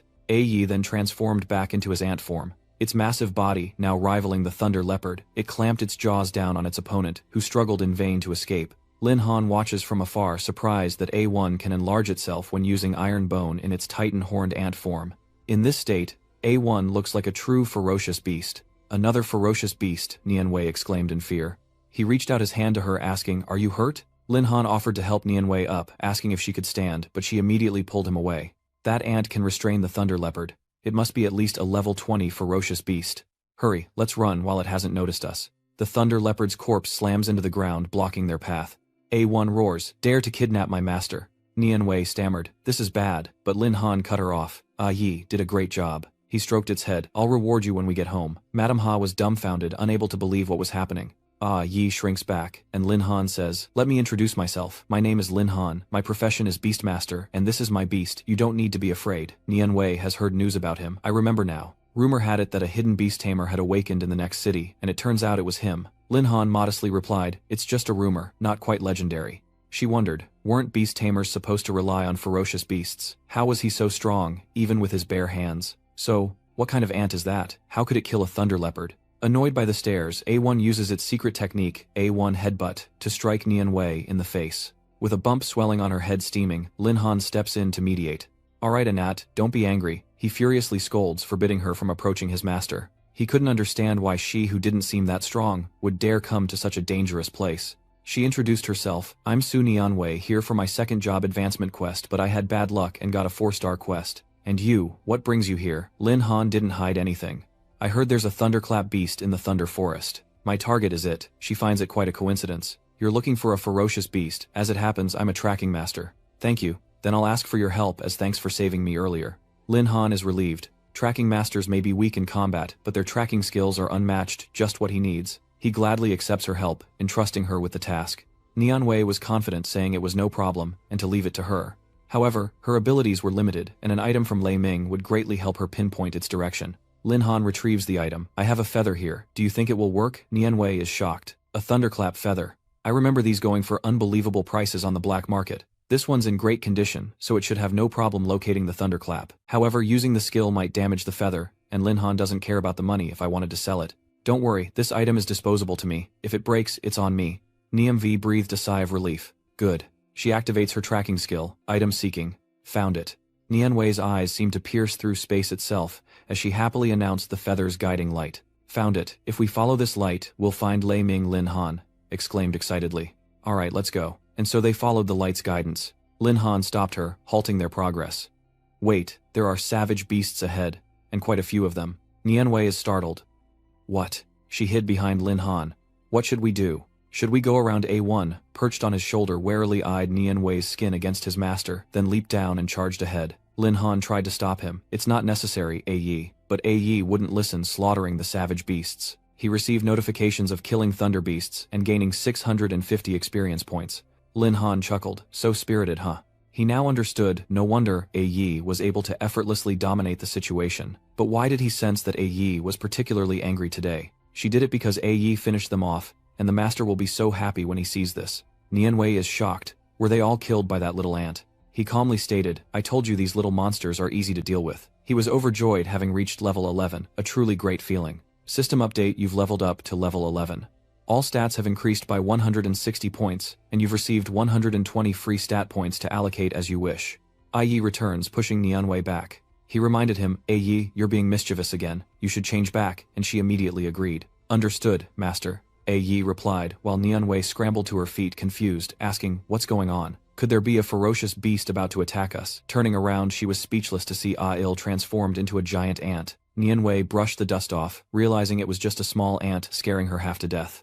Lin Han ordered, Ai Yi, return to your original form. It will be easier to move that way. As she walked, a chill ran down her spine. Why did she feel like that little ant was targeting her? Am I just imagining things? A1 secretly holds a grudge. So you dare seduce my master, I'll bite you to death. Just come over here, I promise I won't kill you, Nian Wei tells herself. It must be my imagination. How could such a cute little ant have bad intentions? Just try to get used to it. Little ant, let me touch you for a bit. Ah Yi raises his sharp, thorny claws. This woman is such a nuisance. I really want to hit her, but I'm afraid she can't take it. Master, please stop her and save Anat. As she wished, Lin Han leaned aside to dodge. Alright, or Anat will get angry. There are still so many ferocious beasts ahead.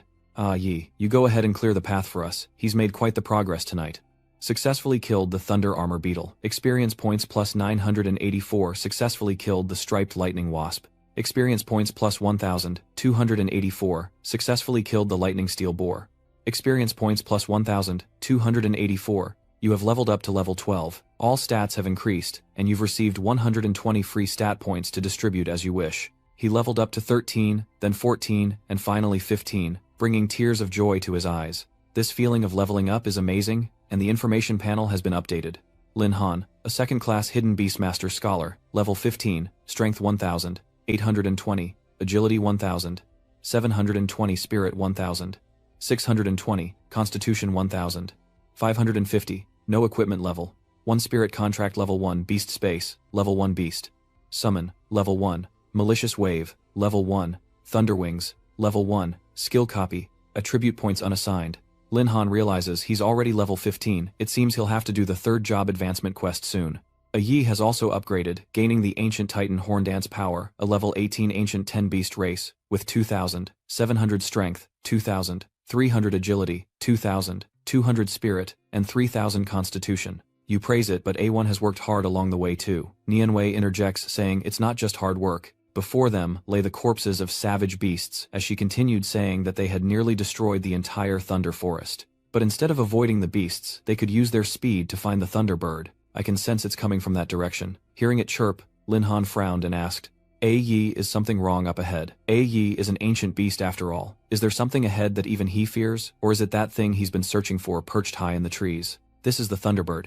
A level 13 Thunderbird. If he can complete the contract, today will be a huge win. The Thunderbird Tiangu has detected their presence. It flaps its wings and flies away. Oh no, it's getting away, Nianwei says dejectedly. Our class can't fly, so we definitely won't be able to catch it. I can't believe we worked so hard only to miss out on this lightning bird.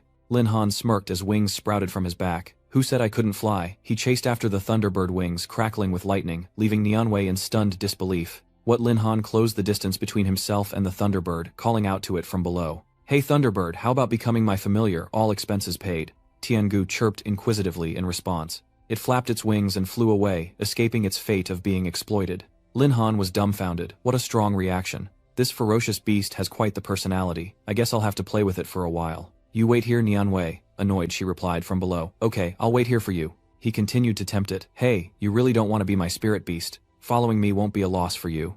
Lin Han's hand slipped on its wings. Enraged that it escaped again, Tiangu chose its spot and unleashed a lightning strike from above. Is he praising its courage for deciding to fight, knowing it can't escape? How admirable. The lightning spreads, but Lin Han remains unfazed. So I'll subdue you. He unleashes a copied berserk strike, punching the bird right in the face. Lin Han then used a seal on Gu Tiangu, finally completing the contract.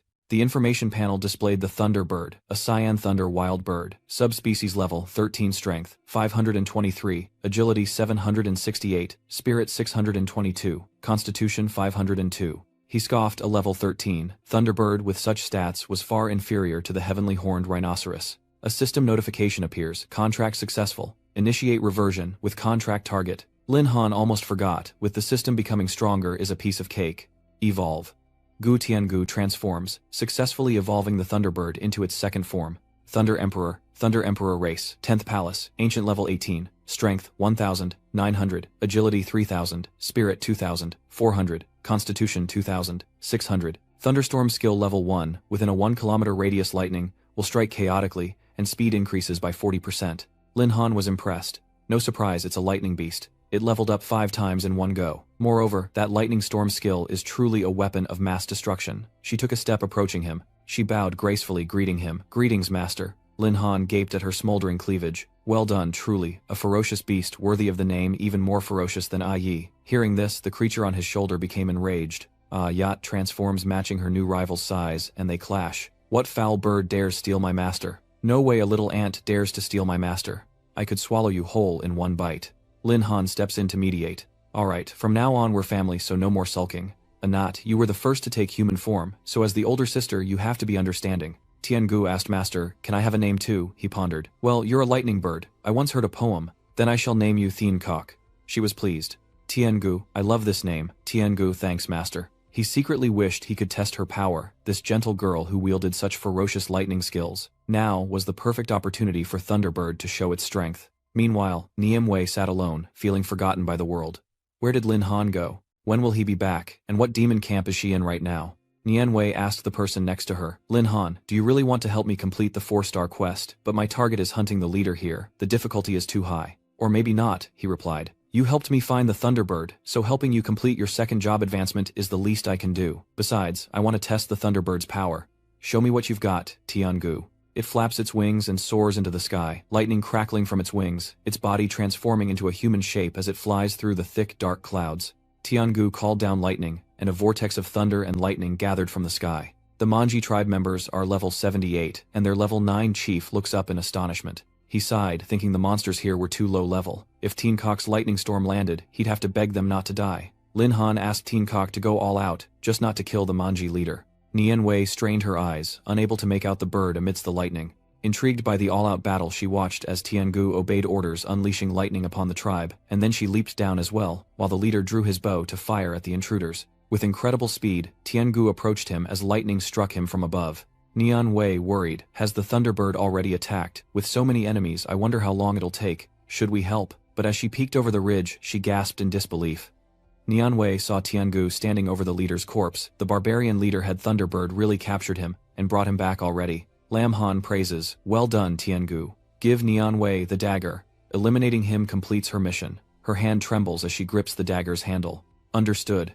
Su Nianwei has killed the barbarian leader. The mission is complete. and she turns to thank Lin Han. Thank you. I couldn't have completed the mission without you. I live around here and I've finished my business anyway. Would you like me to show you around Wuzhou City? He turned to leave thinking it wasn't just him being polite, she had helped him find the Thunderbird after all. If fate allows, we'll meet again, Niamv silently prayed.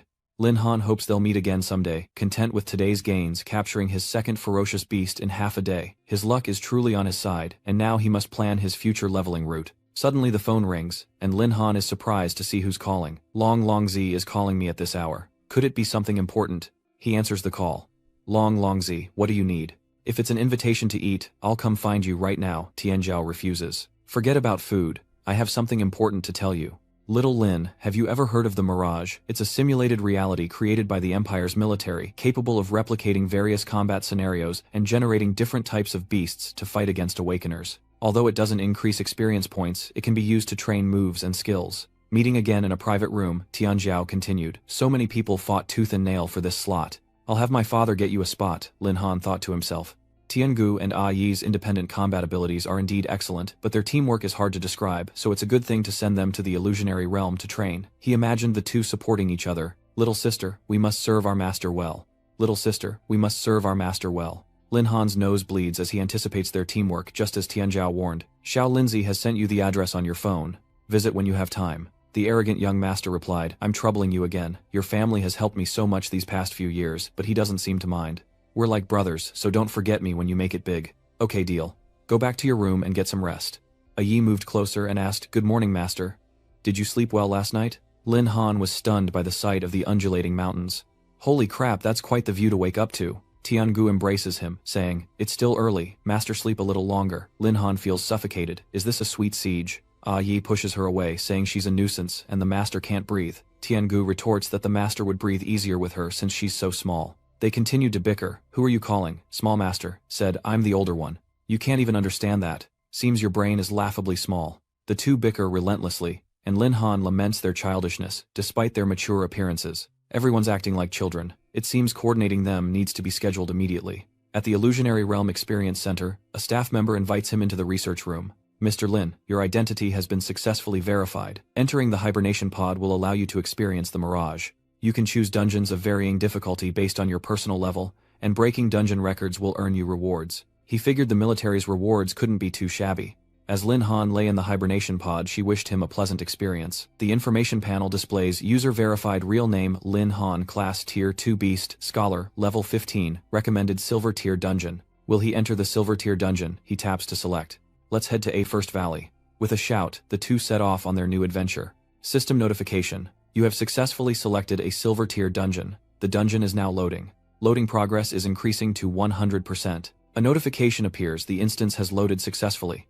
We wish you a pleasant journey. The illusory arena has begun, and upon entering, Lin Han is immediately confronted by two wolves. Seeing the level 13 beasts, he says, Old friends A-Il eagerly rushes forward. You foul bird, I'll show you who deserves to be by master's side. The wolf howled and lunged, but Anat's punch sent all three of them flying back, and she turned to taunt Tiankok. She stood motionless, yet her power was enough to blow the wolves away. Is that all you've got to show off? Little ant, you're so naive. Tiangu concentrates lightning in her hand, ready to show her what true power really is. The wolves are consumed by lightning, and fearing a battle, Lin Han steps in to mediate. We're all family here, we need to love and get along. Anat retorts, Master, I'm sorry, but there's no way I want to get close to this stinky bird. The other one chimed in saying they were different species, and Tiangu could never love it. He alone had to face the oncoming wolves. These two girls really have a mind of their own. Lin Han, annoyed, throws a punch at them. Even you're bullying me, huh? The two stopped bickering, and rushed to Han asking, Are you hurt, Master? We're sorry, it's all because Tiangu didn't protect you well enough. They were filled with remorse, realizing their rivalry had blinded them to their master's safety, and vowed to face the coming battle with utmost seriousness. The next wave of wolves is level 20, and the third wave of savage beasts is approaching. The system warns that this device will not cause physical harm to the user, but will transmit pain at a 1:1 ratio. If you feel you cannot continue, please abandon training immediately. Lin Han was pleased. Even some rare combat-focused classes would struggle with this difficulty, but it was perfect for him, as a Beastmaster's greatest weakness is their own lack of combat ability. Another reason I came to the Mirage was to overcome this weakness. Lin Han's fist landed squarely on the wolf's face. It was sent flying, letting out a howl as the two girls watched in admiration. The master is amazing, he exclaimed. Not bad, it wasn't a waste to put all my free attribute points into strength. As the wolves howled, calling for their pack, Lin Han knew the real battle had begun. A1 activated his enhancement, and Sky Valley activated speed mode. The two worked together seamlessly, though neither wanted to fight alongside the other, but it was their master's command. As for me, I absolutely won't hold master back. He leisurely waits, wanting to see if the Stormwolf pack is as strong as A1, or as fast as Tiangu. A1 charges into close combat. These guys are going to die obediently. Outside the illusionary realm, Experience Center, a group of lackeys fawned over a man. With a swing of Brother Feng's greatsword, the ferocious beasts all fell. His power is unmatched. What a shame. Hua Din didn't see that. Next time please team up with me. I'd be happy to join you. Shu Ting refused. Sorry, I prefer to fight alone. Feng Yang mused. Is this Ice Queen as cold as the rumors say? Let's see how I can win her over. Seeing the general announcement on the display, he shouts, What the hell? What are the stats in this room? Is he trying to break the record with that speed? The announcement read, Current Dungeon Progress Final. Stage time elapsed, 8 minutes 59 seconds. Player Lin Han. Everyone buzzed with excitement. 9 minutes to the final stage. Could a record really be broken? Just who is this? Lin Han.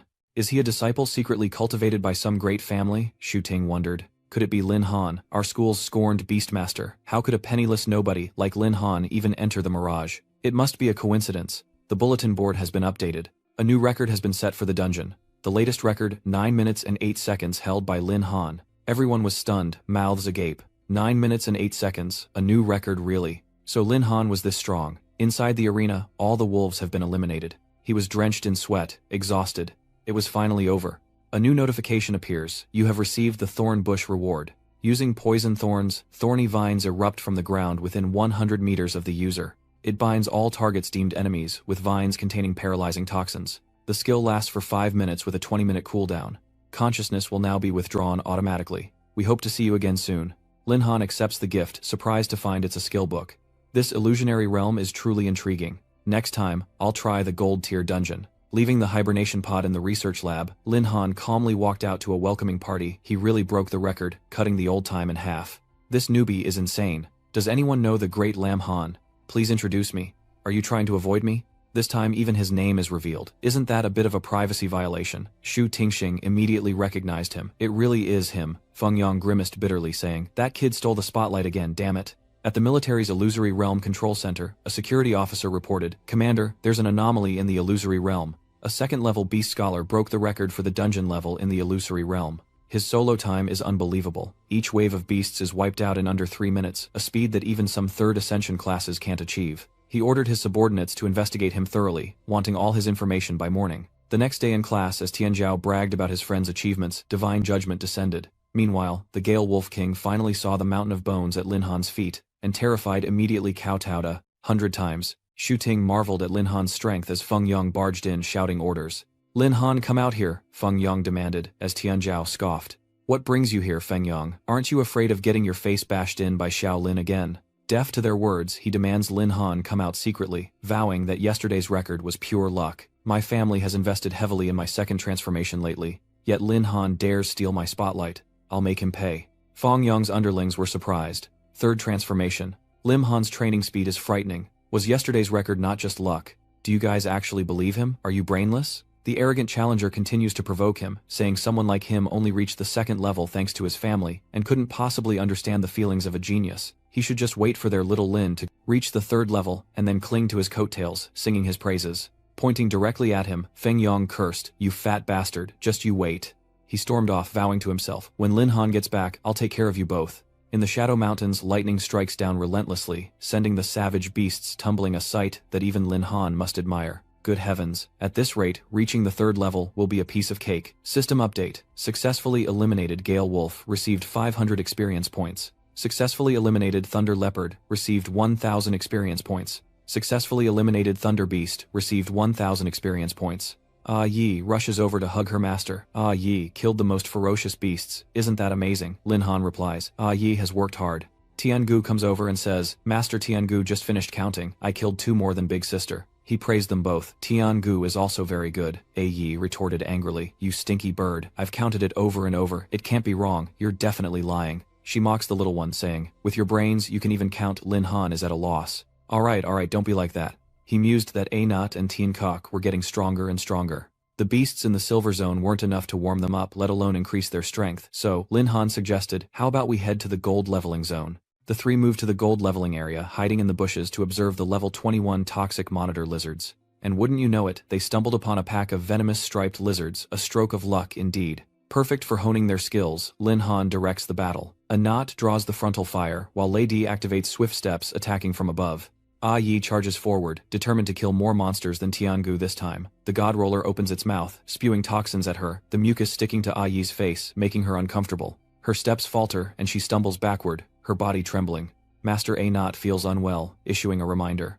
Cheongak realizes her constitution is negative, 80 poisoned with paralysis, and she's continuously losing blood for 1 minute. He worried this was bad.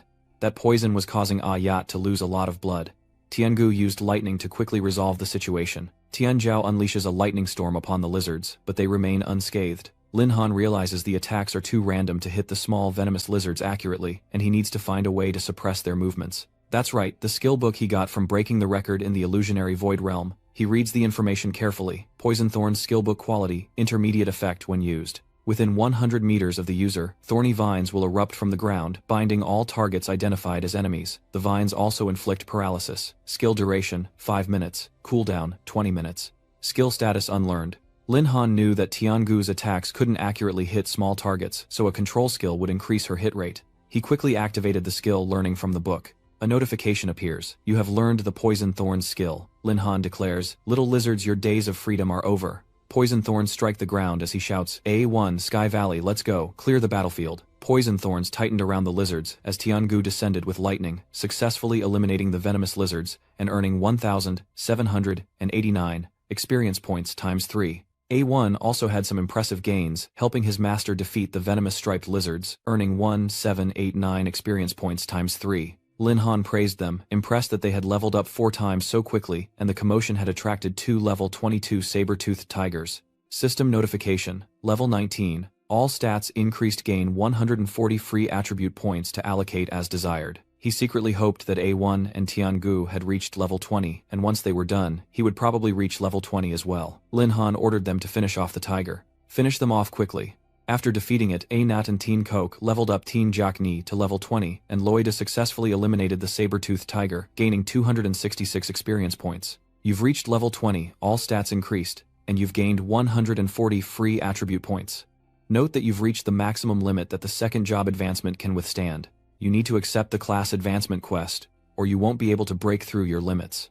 Until you complete the third job advancement, you will not be able to gain any more experience. Muttering to himself, Lin Han realized he'd reached level 20, and grinding was pointless. It was time to prepare for his third job change. The information panel updated once more. Lin Han, 2nd class Beast Tamer Scholar, Hidden Class, level 20, Strength, 3,290, Agility 2,570, Spirit 2,470, Constitution 2,000, Equipment, None Skills, 2nd class, Spirit Contract, 2nd class, Beast Space, 2nd class Beast Summon. First level of Malice, Fluctuation Lightning Wings, Skill Replication, Poisonous Thorns, and 700 free attribute points. At the transfer temple, Lin Han returned to the crystal pillar, surprised to be transferring jobs so soon. He reaches out and touches it, wondering if it's another 5-star mission. The last one was a disaster. As a server-wide announcement rings out, a 5-star mission has been triggered, shocking everyone. What the heck is going on? Another 5-star mission? It's only been a few days. What's with all the psychos lately? The receptionist doesn't even need to think. It's definitely Lin Han again. Could he be the one leveling up with demons? Reading the mission, Lin Han cursed and tore at his hair. Damn it, now they want materials too. Are they trying to kill me? The quest, Whispers of the Ghost Ship, a 5-star difficulty mission. Task 1, board the ghost ship and eliminate all the specters. Task 2, collect Fire Dragon, Flame Herb Star, Essence and Eye of the Wind. Task locations, the ghost ship and Crimson Flame Forest. That night, Lin Han went to the ghost ship dock alone, dejected. He'd originally planned to go home, get some sleep and then take on the quest. Now everything's gone to hell. His 2 spirit beasts appear to comfort him. Don't worry, master, you've got the best right here. These missions are a piece of cake. We'll finish them in no time, and Tiangu will protect you well. Lin Han watches the countdown. Of course I trust you. Time is short, let's prepare. The target is about to appear. Ghost ship, time of appearance, 7:00 p.m., has moved to... Lin Han recalled Bing telling him about the ghost ship legend. A popular instance that drew many challengers, though most were scared witless, and no one knew what horrors lay within.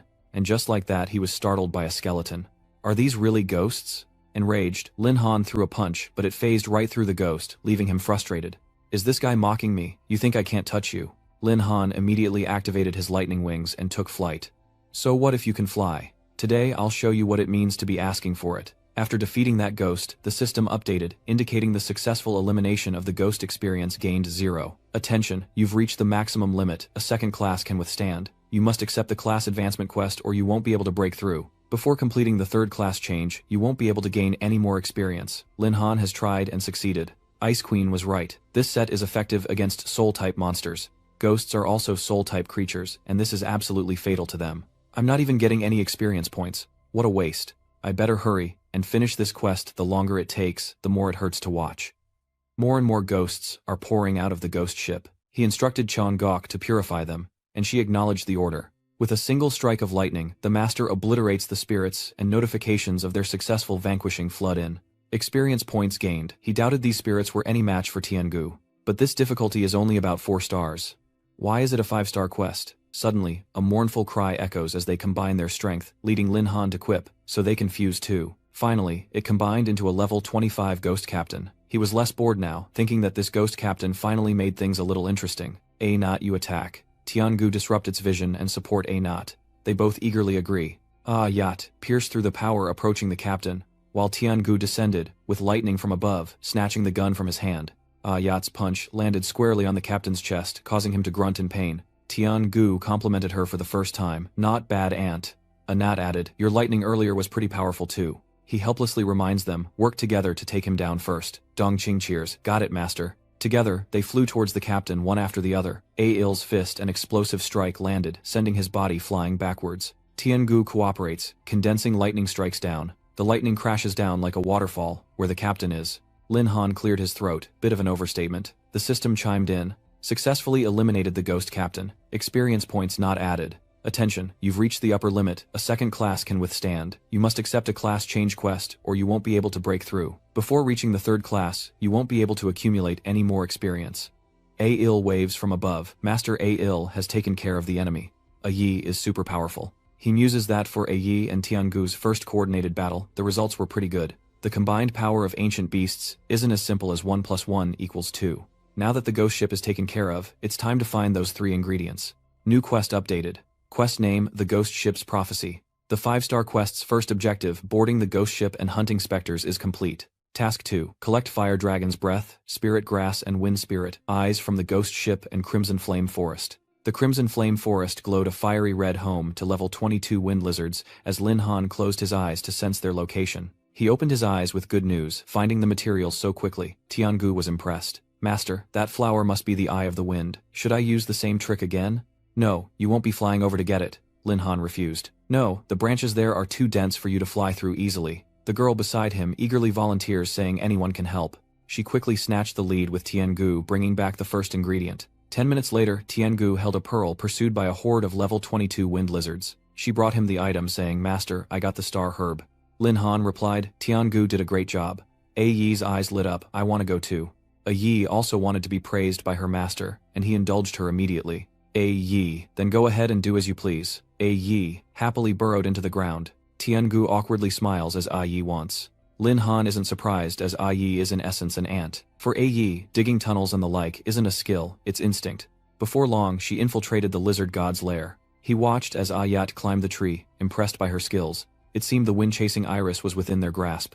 Lin Han warns her not to be too optimistic and to stay vigilant until it's over, but as she grips the flower's stem, ready to pluck it, he cries out in alarm, something's wrong. A Yi plummets to the earth screaming. The lizards below notice the commotion she's about to land, and this wind is making her an easy target. Surrounded by lizards, Anat remains unfazed, unafraid of the creatures. Lam Han warns that the wind lizards are too numerous, and a fight would be disadvantageous. Tiangu, get her back here, now. Tiangu speeds off using her familiar quickness skill. As she was lifted up by Tian, Gu Yi cursed, You damn bird, you're leading them back here. AY, my lord told me to save you. He hands her over to Lin Han. Tiangu reports, Master, I've brought Yi back. He replied, Very well. It was time for Lin Han to make his next move escape. Hurry, let's get out of here. Chased by the lizard swarm, the two obeyed. Yes. The crimson Yang-Chi flame was disturbed, losing its original tranquility. As Lin Han ran, he cursed, Damn it, all this for one flower. He reviewed his stats. His second job class is Beast Tamer Scholar. Level 20, Strength, 3,000, 290, Agility, 2,000, 570 Spirit, 2,000, 470 constitution, 2,700 free attribute points. Lin Han realizes that escaping these reptiles at his current speed will be difficult. He'd rather put all his free attribute points into agility, increasing it to 3,270. Yi marveled. Is Master faster now? He turned back to call out to Yi, just a little further we'll be safe up ahead. They wondered what lay ahead, and what their master intended. They ran deep into the crimson flame forest where great fires blazed, and the lizards dared only stand outside, not daring to venture in. They turned and left as if wary of something deep within. Tiangu immediately guessed, Master, did you intentionally come this way? Because those giant reptiles left. Lin Han confirmed it. That's right. The fire lizard pack deep within the crimson flame forest are the overlords here, so much so that even the allied wind and grass lizards wouldn't dare face them. Moreover, the third target material we need, the fire dragon flame, grows within that fire lizard pack. Pressing on into the heat, they approach the fire lizard horde, hoping to complete their mission and return home. Deep within the forest, the level 22 fire lizards rest. Standing atop the mountain, a knot reports, Master, those big reptiles are bathing in lava. Lin Han gazes into the distance, searching for the ingredient. Finally, he sees it clearly. He's found it. The fire dragon flame. This area is wide open, perfect for Sky Valley to use its speed skill. Just then, the system announced that he'd triggered a random quest, awaken and defeat the slumbering fire lizard leader. The reward, 1,000 beast taming points. He was shocked, a quest now of all times. The fire lizard leader. So, there's an even bigger one among them. 1,000.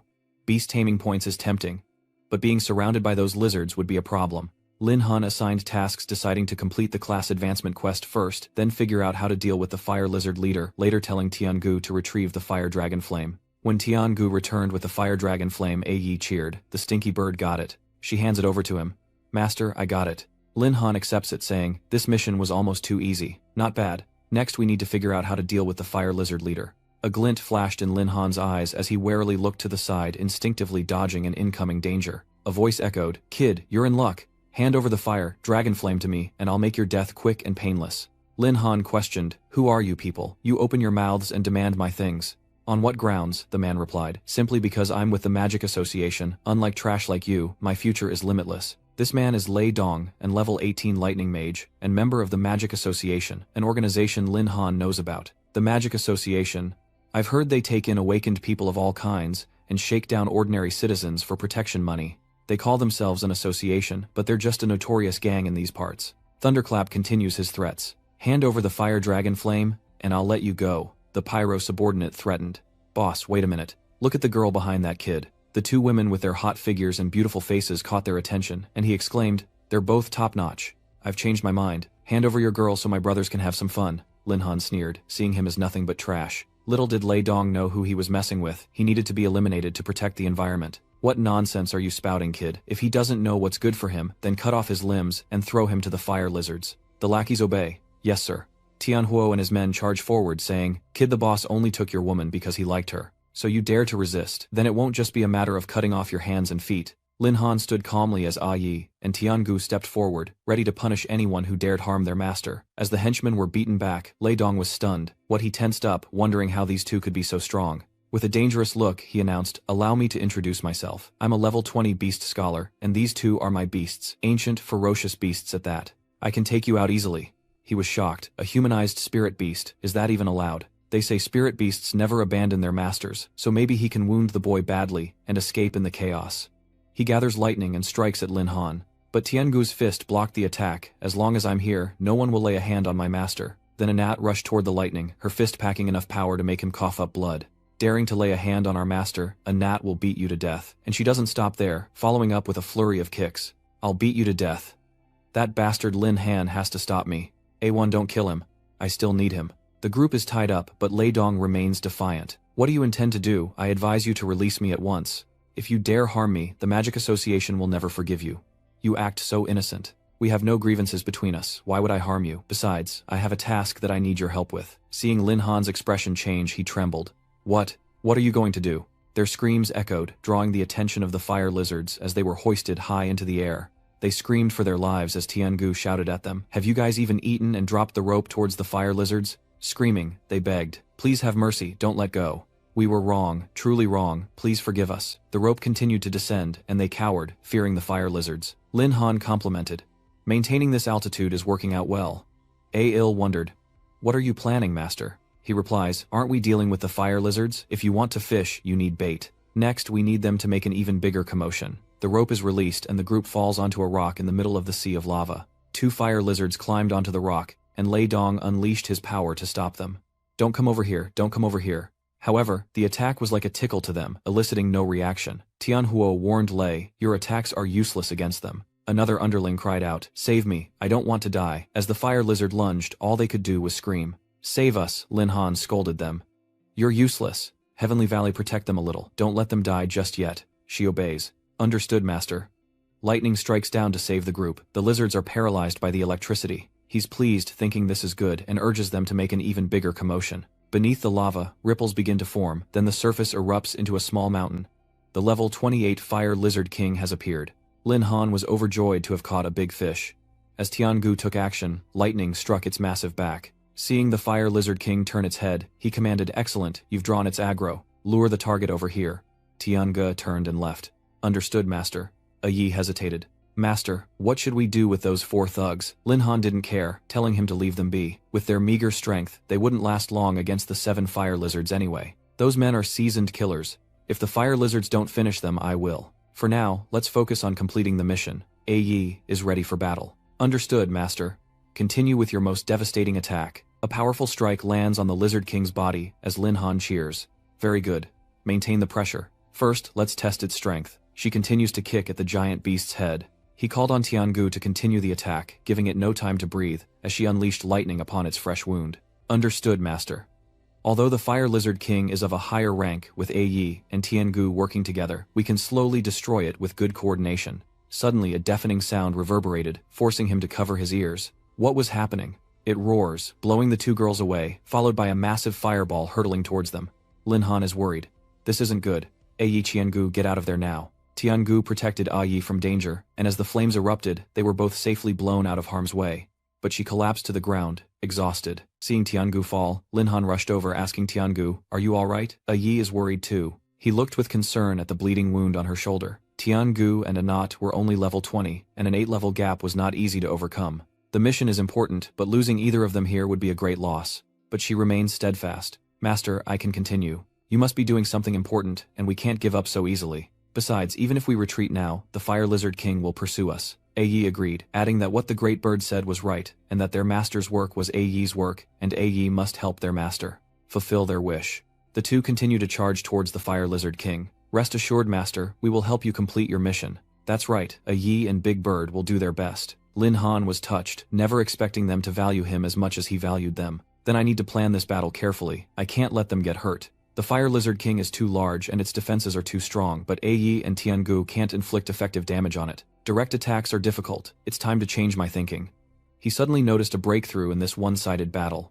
Lin Han stared at the bleeding wound inflicted by Anat, and shouted, Anat, Teen Cock, keep up the fight, and find a chance to widen the wound on the Fire Lizard King's neck. They had their target, and though they didn't know what their master was planning, following him was never wrong. Seeing her strike the wound, Lin Han offered precise encouragement. Yi continues to inflict damage and widen the wound. It's Tiangu's turn to add to the attack. She understands. Understood, master. Lightning continues to bore into the Fire Lizard King's wound, and its body plummets into the lava sea below. As the thick smoke cleared, the 2 girls were hopeful, but they were slightly disappointed to see the powerful Lizard King emerge unscathed. After all that, it didn't do much good, huh? Lin Han interjected. No, that's enough. It's clear that Yi and Tiangu only inflicted superficial wounds on the Fire Lizard King. Lin Han's footsteps quickened as he rushed toward his opponent, leaping onto Xianfeng, but only when they attacked alone, simultaneously copying skills, Lightning Wings, Thunder Emperor, and Swiftness. Lin Han remembers his trump card. He can copy and use their skills. Skill copy, Celestial Horn, Thought Berserk. Skill copy, Celestial Horn, Thought Herculean Strength. Copying the Heaven's Thought skill, and unleashing a Quambal Nat Kitch, he was confident he could inflict more damage. Then using himself as bait, he guided the lightning, copied the Lightning Explosion skill, copied the Heavens, Thought skill, and the spine-piercing Earth God Lizard's roar. This was 1,000,000,000 volts. Lam Han stood triumphantly on its neck, and this time he could only wait to become a pile of burnt charcoal. With the demise of the Lizard Boss, the system updated Mission Awaken, and Eliminate the Sleeping Fire, Lizard King completed. Reward 1,000 Beast Taming Points received. The 2 girls rejoiced, remembering that their levels had also increased thanks to their master. The notification board displayed, "Congratulations on leveling up." Lin Han sighed, looking at his bloodied palm. It was finally over. A satisfied smile crept across his face as the wings on his back glowed. Exhausted, Lin Han fell backward, and the two girls rushed to catch him. "Master, calm down, it's okay. I'm just a little tired from overusing my skills. Those Magic Association scumbags are probably struggling to hold on right now. The fire lizard horde will be here soon. Let's get out of here, rest for the night, and then head to the transfer hall." The next morning at the Job Advancement Temple, he reads the announcement on the crystal stone. Job advancement complete, successfully. Achieved third advancement job, Elite Beastmaster, third advancement, success unlocked job. Talent, skill, eagle eye, increased vision range, and ability to capture auditory movements, increased hearing limit. Name, Lin Han. Job Elite Beastmaster, third advancement, hidden level 20. Strength 3290, agility 3000. Spirit 2470, Constitution 2270, Skills Level 3, Spirit Contract Level 3, Beast Space Level 3, Beast Summoning Level 3, Malicious Wave Level 2, Lightning Wings Level 2, Skill Copying Level 1, Thorn Rune. Distributable attributes available. He reflects that third advancement wasn't easy, and he even awakened 2 skills. This quest was worth it. The 5-star quest Whispers from the Ghost Ship has been completed according to the public bulletin board, leaving everyone in shock. I remember that 5-star quest was just released the day before yesterday, yet it's already been completed in such a short time. Amazing. Is this truly a leveling speed that a human can achieve? The receptionist used to this thought. Look at them acting like they've never seen anything before. After witnessing Mr. Lin's insane leveling speed, I wouldn't be surprised if the sun rose in the west. Lin Han turned to the 2 girls and asked, "Yi Tiangu, how much stronger have you become?" Yi reported, Master. Yi feels so much stronger and full of energy. Stats updated: Heavenly Horned Ant, an Ancient 10 Fierce Beast, Level 21. Strength 3640, Agility 3210, Spirit 2954, Constitution 4100. Skill Berserk Level 20 increases all basic attributes by 50%. Strength Level 20 increases strength by 60%, and Ironbone Level 10 increases Constitution by 20%. Tiangu modestly shares that the feeling after the upgrade isn't bad. Thunder Emperor, and this upgrade also helped me unlock a new combat form. Her power stats are revealed: a level 21, Ancient 10 Fiends Race Strength 2800, Agility 4280, Spirit 3420, Constitution 3100, Lightning Storm, Level 10, Unpredictable Lightning Strikes within a 1 kilometer radius. Speed, Burst Level 10, increasing agility by 40%. Lin Han in despair grinds away, thinking Yi and Guanggu must be doing the same. He quickly regains his composure. Even though they're a level above him, the stat difference is vast, but they're his spirit beasts, so the stronger the better. A notification appears: use 1000 Beast Tamer points to enhance skills. Tiangu thinks Ironbones, Level 20, increases physique by 40%. Thunder Emperor's Thunderstorm Level 20, lightning strikes randomly within a 2 kilometers radius. Thunder Emperor's Swiftness Level 20 increases agility by 50%. With his available beast taming points, Lin Han hesitated. And there's the 3rd class advancement reward. I was so overwhelmed by the previous rewards that I didn't get a chance to look at it. These skills all seem pretty good. I wonder which one I should choose. The system announces that the host has successfully reached the 3rd evolution, activating the system's 3rd evolution reward, Fusion. He can merge with 1 or more spirit beasts, multiplying his base power, and use telepathy to communicate with beasts, increasing their affinity and the success rate of contracts, along with stealth. When unseen by enemies, you can completely conceal your presence, avoiding detection by others, even beasts with no cooldown. He immediately tells the system to use all beast points to enhance A1 and Sky Valley's skills. Intrigued, they ask what this is, and if merging with their master will be an amazing experience. Master merge, choose to merge.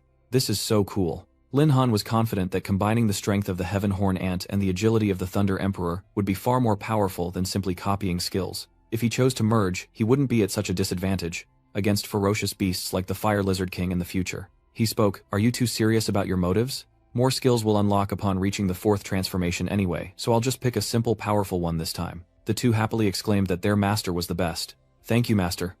Lin Han was eager. "Now that I've chosen my skills, I need to find an opportunity to test them out." Heavenly Valley, take a look, master, it seems there's a new quest. He was surprised to read the information. So soon. The host has completed the elite 3rd rank beast transformation, triggering the 3rd beast contract quest with a reward of 1,500 beast points. Lin Han is intrigued by this bargain. His 3rd beast pact is ready, and the reward is 1,500 beast points. Successfully forming the 3rd pact will grant him 1,500 beast points.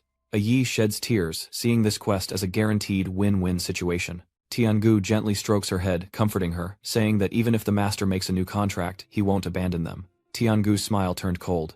Is that right, master? He chuckled nervously. Of course, our top priority now is to keep leveling up, especially since we have something to take care of soon. The two of them looked blankly. A big deal. Days later at the Wuzhou No. 1 High School's Grand Advancement Exam, the dean announced before the stand, "Students, today is the day the major academies come to recruit at our No. 1 High School." Amidst the crowd, Lin Han clapped, almost forgetting the transfer exam due to his recent leveling spree. He barely remembered, or his sister would have his head. Just then, A1's shout startled him. "Master, A1 doesn't want to be here." Inside the level 3 spirit beast space, she cried out, "Master, where are you?" Tiangu has to be coaxed. Alright, don't cry. Lin Han was embarrassed. After all, today's event was somewhat serious, and it wasn't appropriate for Yi and Tiangu to appear, but having them stay in the beast space that used to hold miscellaneous items was a real challenge for them. We have the honor of introducing Director Li Tuyi of the Beitian Academy and Director Liu Tianyi of the Qingtian Academy.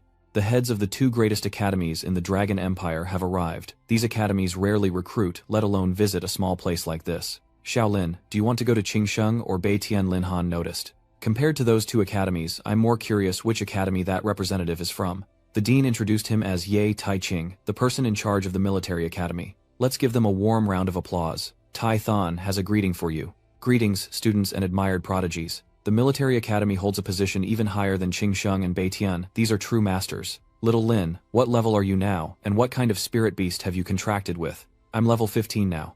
If we get a chance later, let's go wild. Lin Han agreed. Alright, Fatty Long, you've gotten stronger lately, haven't you? He wouldn't dare admit it. How could he compare to you? Didn't you say you were preparing for the third class change? And here's this rude guy butting in, spouting nonsense without a hint of shame. It's Fong Dung third cycle. Only a simpleton like Long Tianjiao would believe his lies. Lin Han, if you're not strong enough, just admit it. No need to shamelessly make things up. He's angry on Feng Yong's behalf. Why do you keep running into him? If you want to fight, I won't stop you. Lin Han held his friend back. So it's young Master Feng Yong. I didn't expect to see you here. Lin Han reminds him that he still owes him 1,000,000 Sky Dragon coins from their bet. It's better than an invitation, so how about settling our debt now? Don't get cocky, Lin Han, you're no match for me today. Lin Han casually asks, is that so? His voice drops. I'm afraid I'm going to disappoint you. Si Kong announces from above that the promotion exam is about to officially begin, and it will be divided into two parts, level assessment and combat drills. The first round testing your level won't determine your final score, but it will help you understand your own strength and that of others, making it easier to form teams before the real battle. The second round practical combat drills will focus on assessing your adaptability on the battlefield and your ability to coordinate with teammates. The top 3 teams will receive a special resource package approved by the Academy, along with priority selection. However, to prevent anyone from relying entirely on their teammates and cheating their way to the end, the academies will ultimately base their admissions on 2 criteria: individual combat performance and overall assessment scores. I now declare the advancement exam officially open. May you all perform at your best and enter the academy of your dreams. The level test officially begins. Please line up in class order. The testing orb detects levels 10 through 20, eliminating any chance of cheating. Class 1, Tian Kun Chicken Farmer. Level 10. Class 1 Tai Da. Level 11 Blacksmith. Bai Bing worried, wondering how prepared Xiao Han was with his spirit beast. This exam would decide his future. She's annoyed by the attention I give him. Who even cares about him? He even refused the void beast I worked so hard to catch. What nerve. Feng Yong interjects. Even if Instructor Bai favors her student, she should choose wisely. It's Lin Han this, Lin Han that. I don't understand what that good-for-nothing has that makes you care so much. Hurry up and test him. If you dare say another word about my student, don't blame me for turning on you. I don't know where he gets his confidence. Even if I don't say it, I'm many times stronger than Lin Han. Today I'll show you what true talent looks like. The evaluation orb displays the assessment. Class 4, Feng Yong, Giant Star Elite Level 16. The students marveled. Young Master Fong had achieved the highest level ever from the start. It's unlikely anyone could surpass him. With such outstanding results, recruitment officers from prestigious academies will surely be fighting to recruit him. Lin Han, see the difference between us. I am the strongest in the first year now. He smirks, the strongest in the school. Not so fast. In any case, your record has already been easily surpassed. Only then did he notice the situation behind him. This time it's Class 5's Ling Shu, a level 17 Tempest Master. The others look on in awe, realizing there's always someone better. No wonder she's one of the twin stars of No. 1 High. As Si Kong introduces her, Headmaster's Ling Shui is the pride of our No. 1 High. Not only are her grades excellent, but her talent is also outstanding. This student is truly an outstanding prospect, and Holy Saints needs talent like this. Tai Ching mentions Dean Tukong, and I heard that Kui Trong has a beastmaster named Lam Han. Along with Lan, they're known as the dynamic duo of First High. Will he even show up today? He immediately called for him. The next one from Class 6 is Lin Han. He immediately caught his attention. Lin Han was the boy who broke the Illusion Realm record before. What surprises will he bring this time? Feng Yong sneered, saying that the testing device would reveal all demons and monsters. Lin Han, I'm waiting to see what kind of joke you'll become. Bai Bing is furious at his attitude. This kid needs a beating. Lin Han reassured her, don't worry, the only way to deal with that clown is to slap him silly. You don't seem worried at all. I'm itching to get started. Bai Bing calmed down and urged go on. He placed his hand on the orb, anticipating the results, remembering the dean's words, this crystal orb can only test power up to level 20. Having reached the 3rd class, I wonder what the result will be. The orb begins to assess Lin Han's level, but nothing happens, leaving him stunned. Is this level of shaking normal? Bai Bing Xiao, Niao replied. I've never seen anything like this before. Suddenly cracks appeared on the orb's surface, and fragments flew towards Lin Han unexpectedly. What the why? Did it explode? Tianzhao is shocked. What the hell just happened? Bai Bing asks. Lin Han, are you hurt? He replies, I'm fine. She wondered why the testing device suddenly broke. Could it be expired? But everything should have been checked before the big exam. Lin Han didn't dare say a word. Could his level really be too high? It can't be right. Feng Yong sneers, saying, his power is so weak even the testing device couldn't handle it. If I were you, Lin Han, I'd withdraw from the exam, someone chimed in. That's right. Not only can he not take the test, but he also broke the only testing device. He really thinks he's all that. Lin Han is surprised to see this person. The dean said Cao Chong would be punished, yet he still has enough backing to stay at the school. He's Cao Xiang, Cao Chong's twin, and also a proctor for this exam. He's held a grudge since you reported Cao Chong, so be careful. He reported to the school leaders, the dean and the department heads, that Lin Han damaged public property and failed to complete the level test and suggested that his qualifications for practical combat be revoked. Lin Han retorts that proctors shouldn't bring personal grudges into the exam room. Cao Chong sneers, Lin Han, don't try to salvage this. Tianyi speaks up, a useless summoner like him isn't worth wasting the department head's precious time. A weakling who can't even be tested, and a summoner at that, there's no point in him participating in actual combat. The odds are stacked against you, said Dujiak. It's too difficult to nurture a beastmaster without strong resources. Si Kong added. Lin Han, did you hear what the 2 directors said? His expression was incredibly stern. Lin Han's career was likely over, along with Feng Yong and Cao Xiang. He's chances of promotion. Shouldn't a person's strength be judged by their combat performance? The level test is just for basic info. The real battle is what matters. Are you sure you can find true talent by turning everything upside down like this? The 2 teachers dared not object further. Ye's careless remark awakened the dreamer. Perhaps we should consider this student's performance in the 2nd round. There might be a surprise. He then asked Sai Kong, is there a problem with this arrangement, Dean? Who would dare? No problem. Thank you all for giving Lin Han this opportunity. Lin Han appreciated this man, the head of the military academy, for his straightforward approach. Bai Bing revealed, I heard he's always strict and fair. I didn't expect him to speak up for you. Xiao Han, this is a rare opportunity. You have to do your best later, and make those who look down on you hang their heads in shame. He was startled by her encouragement. Yeah, I get it. Feng Dung continued with his sarcastic remarks. Lin Han, you may be lucky, but what if you participate in real combat? Trash is still trash no matter where you put it. He finished speaking and laughed triumphantly, but Lin Han retorted, who do you think you are? A little favor goes to your head, does it? Keep whining. He scowls, gritting his teeth as he says, I wouldn't mind taking you out myself in battle. You're not scared, of course. If you've got the guts, let's settle this in the real battle. Feng Yong seals the deal. Then you'll see how I defeat you. Si Kong announces the next round, the 2nd practical battle. Students form your own teams of up to 3. This test will be broadcast live. The school directors will be watching your every move, and naturally the prodigies are the ones to watch. Hey Xiao, Lindsay wanna team up? I'll lead you through the encirclement. Lin Han obeys. Then I'm in your care, fatty, he replied. No problem at all. Hua Din blushed and stepped forward to introduce herself. Hey Lin Han, I'm Shu Ting from Class 3. Can I join your team? Tian Zhao teased. Little Lin, you're quite the charmer. Even the class beauty is after you. Lin Han, however, didn't remember. I have no impression of this. Shu Ting. You're worried that randomly forming a team could put Yi, Tian, Gu, and even my identity at risk. So Lin Han refused. Sorry, Shu Ting, our team is full. You should find a better team than ours.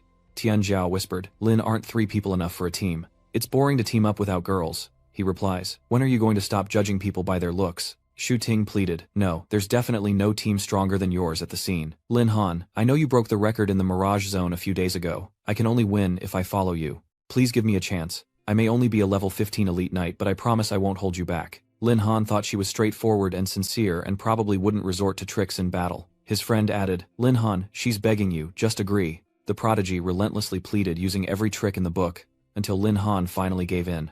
I agree, okay, Shu Ting's eyes lit up. That's great. He hands the registration form to Bai Bing, saying, here's our team's registration form. She reads the third member's information. This is Shu Ting from Class 3, Lin Han explained. Her abilities are a good fit for our team structure, so we brought her on. She replied, I was originally going to recommend Ling Xue for your team, which would have increased your chances of winning. But that Feng Yang beat me to it. I wonder what promises he made to lure Ling Xue. Lin Han vowed, don't worry, we'll definitely win this championship. Bai Bing retorted, who's worried about you? I'm just afraid you won't find teammates and embarrass our 6th grade class. He didn't expose her. Right. We can't embarrass Teacher Bok, no matter what. She worried, telling him to be careful in case of unexpected situations. Bai Bing clenched her fist, silently encouraging herself. Mustering her courage, she hugs Lin Han. Contact me immediately, don't push yourself. Her teammates wave from the portal. Lin Zai, let's go. He agreed to come at once, silently listing the names in his head. Sister Bing, Fatty Long, Shu Ting. So many people were supporting him. It seemed he couldn't hide his strength in this combat drill. Inside the forbidden grounds of Huayuan, Sikong announces that this practical exercise will divide students into 3 areas: bronze, silver, and gold. The higher the level of the area, the more points you'll receive for eliminating ferocious beasts. Also, please keep the school-issued point tracking bracelets safe. Is this the location for the combat exercise? Lin Han wondered. He continued explaining that the device could open notification and chat channels, allowing everyone to track team rankings and call for help in emergencies. Now please choose an area that suits your strength and try to accumulate points. Team Feng Yang rushes to fight monsters, easily crushing the weaklings. The system updates Team Feng Yang has eliminated 2 level 8 fire lizards, earning the team 80 points. As the lizards approached, Ling Xue flicked her fingers, freezing them solid before they were destroyed. Team Feng Yang has eliminated 4 level 8 fire lizards, earning 160 points. The scene inside the secret realm is broadcast live. 2 teachers discuss how impressive Ling Xue is, already topping the charts just 10 minutes into the exam. This child is highly gifted, and has teamed up with strong allies. It seems their team may soon secure the championship. The scoreboards are up, and Lin Han's team has a big fat 0. Cao Xiang scoffs, noting that while other teams are scoring points, Lin Han's team has gained nothing embarrassing. First high. Those 2 teachers continued. Was Lin Han the Beastmaster from earlier? There's not much to expect from this team. Only Bai Bing believes in this ragtag team, knowing that Xiao Han's potential will shock everyone. As the screen lights up, his team is already flashing a red alert. The tracker announces a warning. They've entered the silver leveling area home to level 10 to 20 beasts. Tian Zhao exclaims, damn it Xiao Lindsay, you brought us to the silver area. Lin Han thought to himself, if Longzi knew that he started training in the silver area, his eyes would probably pop out. Fong Dong sent a message to Lin Han, I'm the best in the school, now you'll never catch up. I've cleared all the monsters in the bronze area. If you want points, come to the silver area and die. He scoffs, how childish. Tian Zhao couldn't help but curse that dog leeching off women and showing off to him. Shu Ting, you have no idea how disgusting this Feng Yang is. She replied that he had harassed her before, so she knew what kind of person he was, just as Lin Han received a new notification. The system prompts congratulations, you've triggered the hunting quest. Task hunt, 10 gold tier beasts, current progress, 0%. The reward is 1000 beast taming points and he's pleased. This quest really knows what I want. It's perfect timing, I wanted to test my new 3rd level skills on some golden beasts. Lin Han reassured his teammates, don't worry, even if they cleared out the bronze area, they wouldn't a threat to us. After all, the points are only 1/3 of those from silver level beasts. Tian Zhao worried, but with our strength can we even take down silver level beasts? At that rate, won't we just end up getting killed by the beasts, Shu Ting added. Furthermore, silver level beasts hunt in packs, so the pressure will be immense. Lin Han instructed, just run when you see them, I'll take care of clearing them out. Once we've accumulated some points, we'll head to the gold leveling area. They froze, hearing that they were going to the golden zone. He confirmed that the beasts there had the highest scores. If they want to be champions, how could they not know this? They've encountered their first beast, a level 18, silver grade stinky hyena. It's true that the chosen one wouldn't have noticed, but I'm not afraid of that. Lin Han clenched his fist, ready to punch the hyena. Seeing a pack of hyenas approaching from behind, he warned Lin Han, be careful, you took them all down by yourself. System update, Lin Han's team has successfully eliminated 5 rank 18 stinky hyenas, adding 450 points to their score, leaving his 2 teammates in stunned disbelief. Level 18 beasts are nothing to Lin Zi. Have I really latched onto a big shot? Lin Han calls out to the 2, what are you thinking about? Want to come with me to the golden zone? A series of notifications pop up. You have successfully killed a stinky hyena, gaining 2,700 experience points. They both trust him implicitly, of course they'll go. A notification warns that Team Lim Han, including Tian Zhao and Shu Ting, has entered the silver leveling zone, prompting the other class's teacher to angrily shout, is your Lim Han, crazy Miss Bai? Why would he bring Shu Ting to the silver zone? If anything happens to my student, I won't let him get away with it. Bai Bing replied. Miss Li, calm down. Lin Han wouldn't do anything he wasn't sure of. Cao Xiang then sneered. I think he knows he can't win, so he's pushing his teammates to their deaths. I can't believe Lin Hanwei would stoop so low. You should be lifting up our students, Examiner Cao. Where's your professional ethics? He replies, I'm just worried that some bad apples will tarnish the school's reputation. That silver area is no place for rookies. If something happens, it'll be a big problem. Tianren adds, what a pity for his two teammates. They clearly have high-level professions, but they were implicated by Lin Han. Duo Yiha gaped in astonishment. No way, how did Lin Han's team's score jump so high in an instant? The update showed that Lin Han's team had successfully killed 5 silver-level stinky spirit orbs, earning them 450 points. Tai Ching also noticed the news. Is that Lin Han? His team's score continues to climb. Li exclaims, oh my gosh, the score's going up again. Bai Bing asks the staff to switch the surveillance camera to Team Lin Han. He agreed. The screen showed Alpha in ant form attacking a ferocious beast. And there's Tiangu flapping its wings in the sky, lightning constantly striking down. Miss Li admires how beautiful. Could these be Lin Han's beasts? Yi Tu observes, these two don't look simple. Perhaps this is Lin Han's trump card. It seems he's not as bad as Judge Cao said. Cao Xiang remained stubborn, thinking that even with rare beasts, it didn't mean Lin Han could dominate the silver area. There are plenty of silver-level beasts out there. 2 pets aren't going to solve everything. Update: Lin Han's team has successfully killed 3 level 15 snow beasts. Team Lin Han successfully eliminated 6 level 12 Gale Wolves, adding 225 points, and another 360 points were added to their score. Team Lin Han has successfully killed 4 level 17 Snowfall Leopards, adding 340 points to their score. Teacher Li realized that Lin Han's 2 pets were like mobile point-collecting machines, sweeping the entire silver zone. Cao Xiang KQ thought that at this rate their team might just take first place. Bai Bing asks, so do you still think Lin Han is leading your class's Shu Ting to her death? She's embarrassed. No, I was just joking with you, Miss Bach. Please don't take it seriously. Now Bach Bang understands. No wonder he didn't want the Void Beast, he had a better option. Someone noticed their team's progress. They're 10th, no 7th now. Lin Han is as formidable as his beasts, defeating a savage beast with 1 punch. The system updates, announcing that Lin Han's team has successfully eliminated a level 19 Thunder Beast, adding 95 points to their score. The other 2 are left to cheer them on, as the team's ranking climbs to 5th place. Amazing, scratch that. They're already in 3rd place. You called for 2 people. The beasts here have already been cleared out. Let's find another place to continue. The prodigies are questioning their lives. Little Lindsay, are you really an awakened like us? Ling Xue's level up was already outrageous, but you're even more terrifying than her. Shu Ting adds, to achieve this level of power at the 2nd transformation stage, it's unheard of. He replies, who told you I was at the 2nd transformation? They both gasped in disbelief. Not 2nd, but already 3rd awakening. He reaches out to ruffle Lin Han's hair. Little Lin, how long has it been? You've already reached the 3rd stage. He flinched. He brushed his friend's hand away, telling him to talk and not touch. Lin Han leads his teammates, declaring the silver zone is no longer enough. Let's go, I'll lead you all to the golden zone. Tianzhao replies, Brother Long, we'll do whatever you say. We're counting on you this trip. Their actions alarmed Miss Li. What? He wants to level up in the golden zone. Bai Bing is worried. Is it too dangerous for him? Cao Xiang mocks him, thinking that defeating beasts in the silver zone makes him invincible. She coldly reminds him that he lacks even basic knowledge. Can't you see that Lin Han's beasts could crush even a gold-tier ferocious beast? Instead of being so negative, you should have faith in your student. That's what a qualified teacher would do. He pulls out his phone, thinking that if it weren't for Lin Han, his brother wouldn't be locked up. I have to collect it this time, no matter what. Looks like it's time to cooperate with Feng Deng. At the edge of the bronze training zone, silver-level beasts lay scattered on the ground as Feng Yang proudly declared, at this rate, our score will skyrocket. That good for nothing. Lin Han won't be able to catch up even if he whips his horse raw. He received a message from Cao Xiang saying that Lin Han was in 2nd place and about to enter the gold area, urging him to speed up his point accumulation, and if necessary, enter the silver leveling area, including the distribution of beasts there. Ling Xue said, let's just kill the monsters here and not go any deeper. We don't want to provoke the silver-level beasts, she said, noticing she was alone. Where did you go? Ling Xue is on high alert. Were there monsters here? Feng Yang lured a level 20 ape demon here.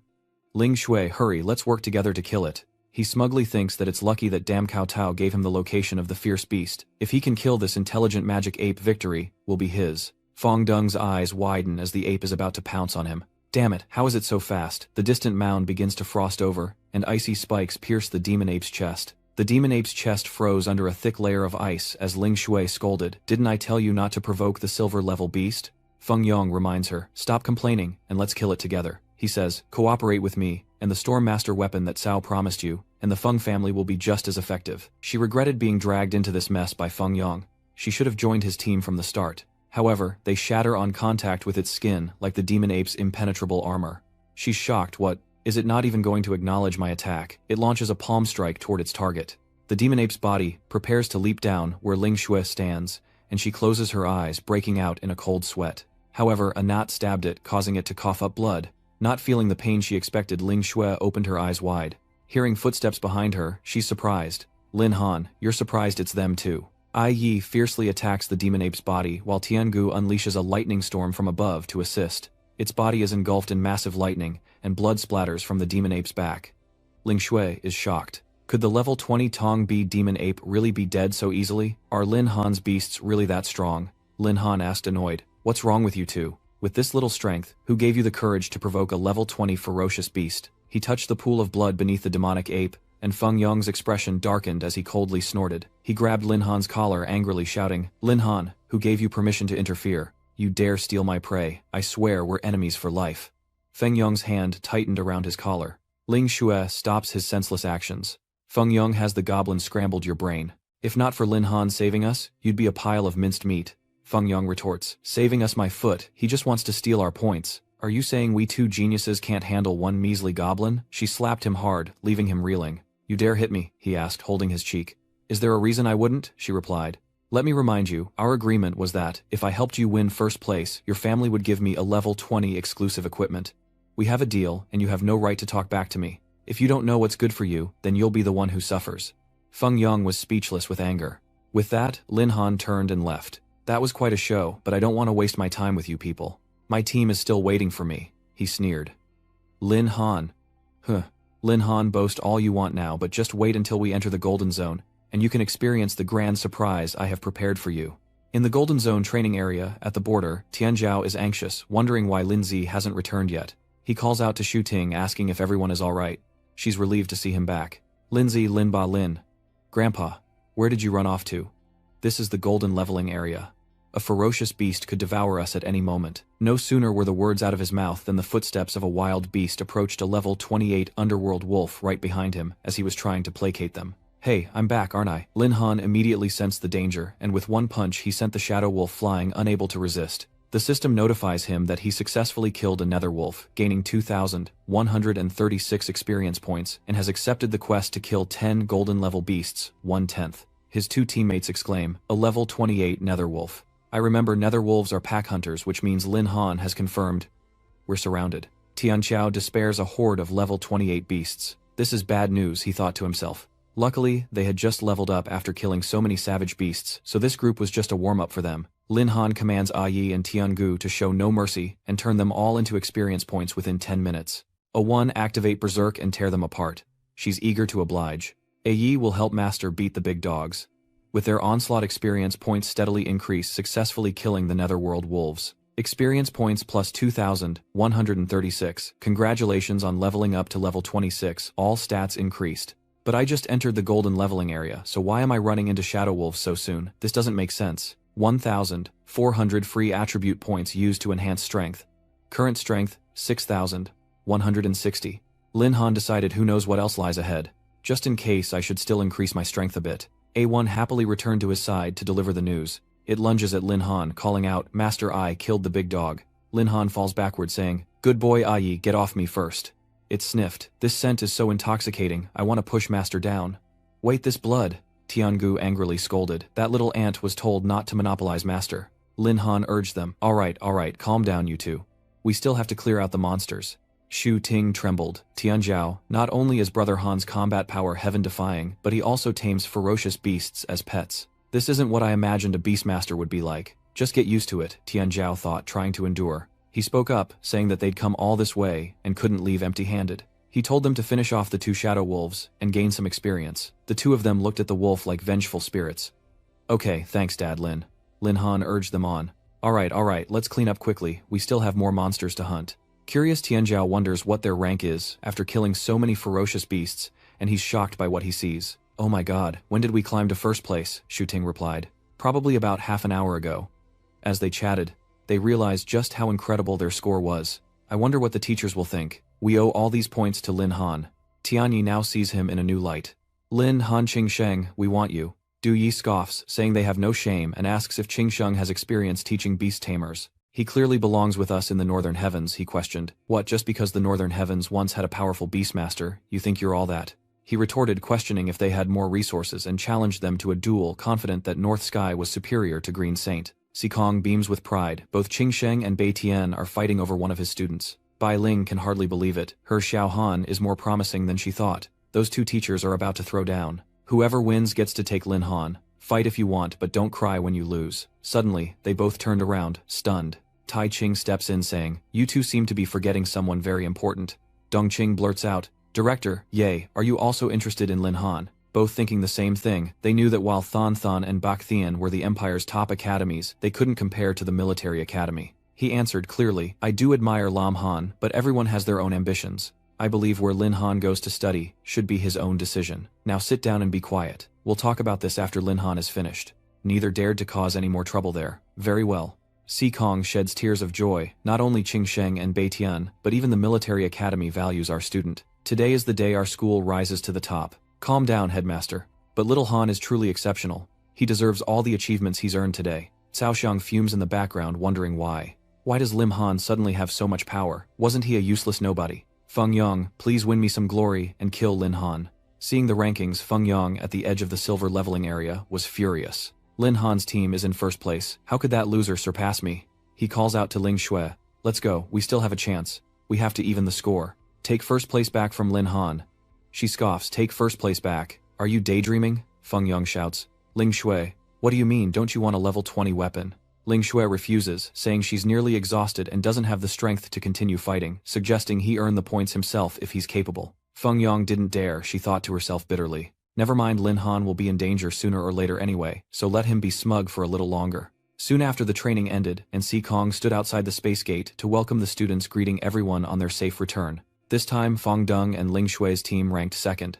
He praised them, saying that Fong Deng and Ling Shui had worked well together throughout the journey, especially Ling Shui, whose movements were skillful and who knew how to seize the opportunity to kill the enemy. As for Feng Yang, his overall performance wasn't bad, but he was a little too eager, which led him to provoke the magic ape, nearly causing a disaster. These two students are outstanding talents that our school is working hard to cultivate. Those two teachers only have eyes for him. Not bad, but where's Lin Han? Why hasn't he appeared yet? Feng Yang sneers, recalling how he intentionally smeared the blood of the keen-eyed ape on Lin Han. The blood of the gibbon ape demon attracts hordes of beasts. He must have been torn to shreds by now, right? Hearing that Lin Han's group had gone out, he turned around in shock. Update: Lim Han's team along with Long Tianzhao and Shu Ting are currently in first place. Tianzhao exclaims, I can't believe it, we actually took first place. He gaped in disbelief. Lin Han wasn't dead. Impossible. This couldn't be happening.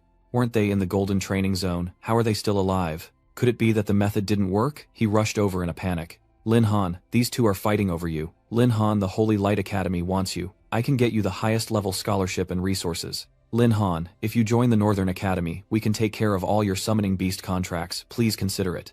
Lin Han was stunned. These academy directors were too enthusiastic. The two of them are still arguing. Lin Han, choose our Azure Sanctum Academy. No. Our Northern Academy is the best choice for you. The three were fed up and pondered together. Are these the teachers from the North Heaven and Pure Saint Academies? Why do they seem like swindlers desperately trying to con someone? Tai Ching steps forward saying, Gentlemen, let's put aside Lin Han's choice of academy for now. May I have a word with him?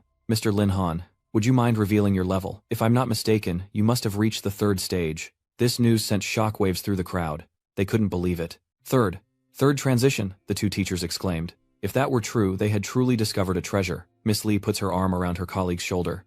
Miss Bai, you knew Lin Han was a triple awakener all along, didn't you? Why didn't you tell me sooner? If I'd known his strength, I wouldn't have been so nervous. Bai Bing forces a smile, inwardly annoyed.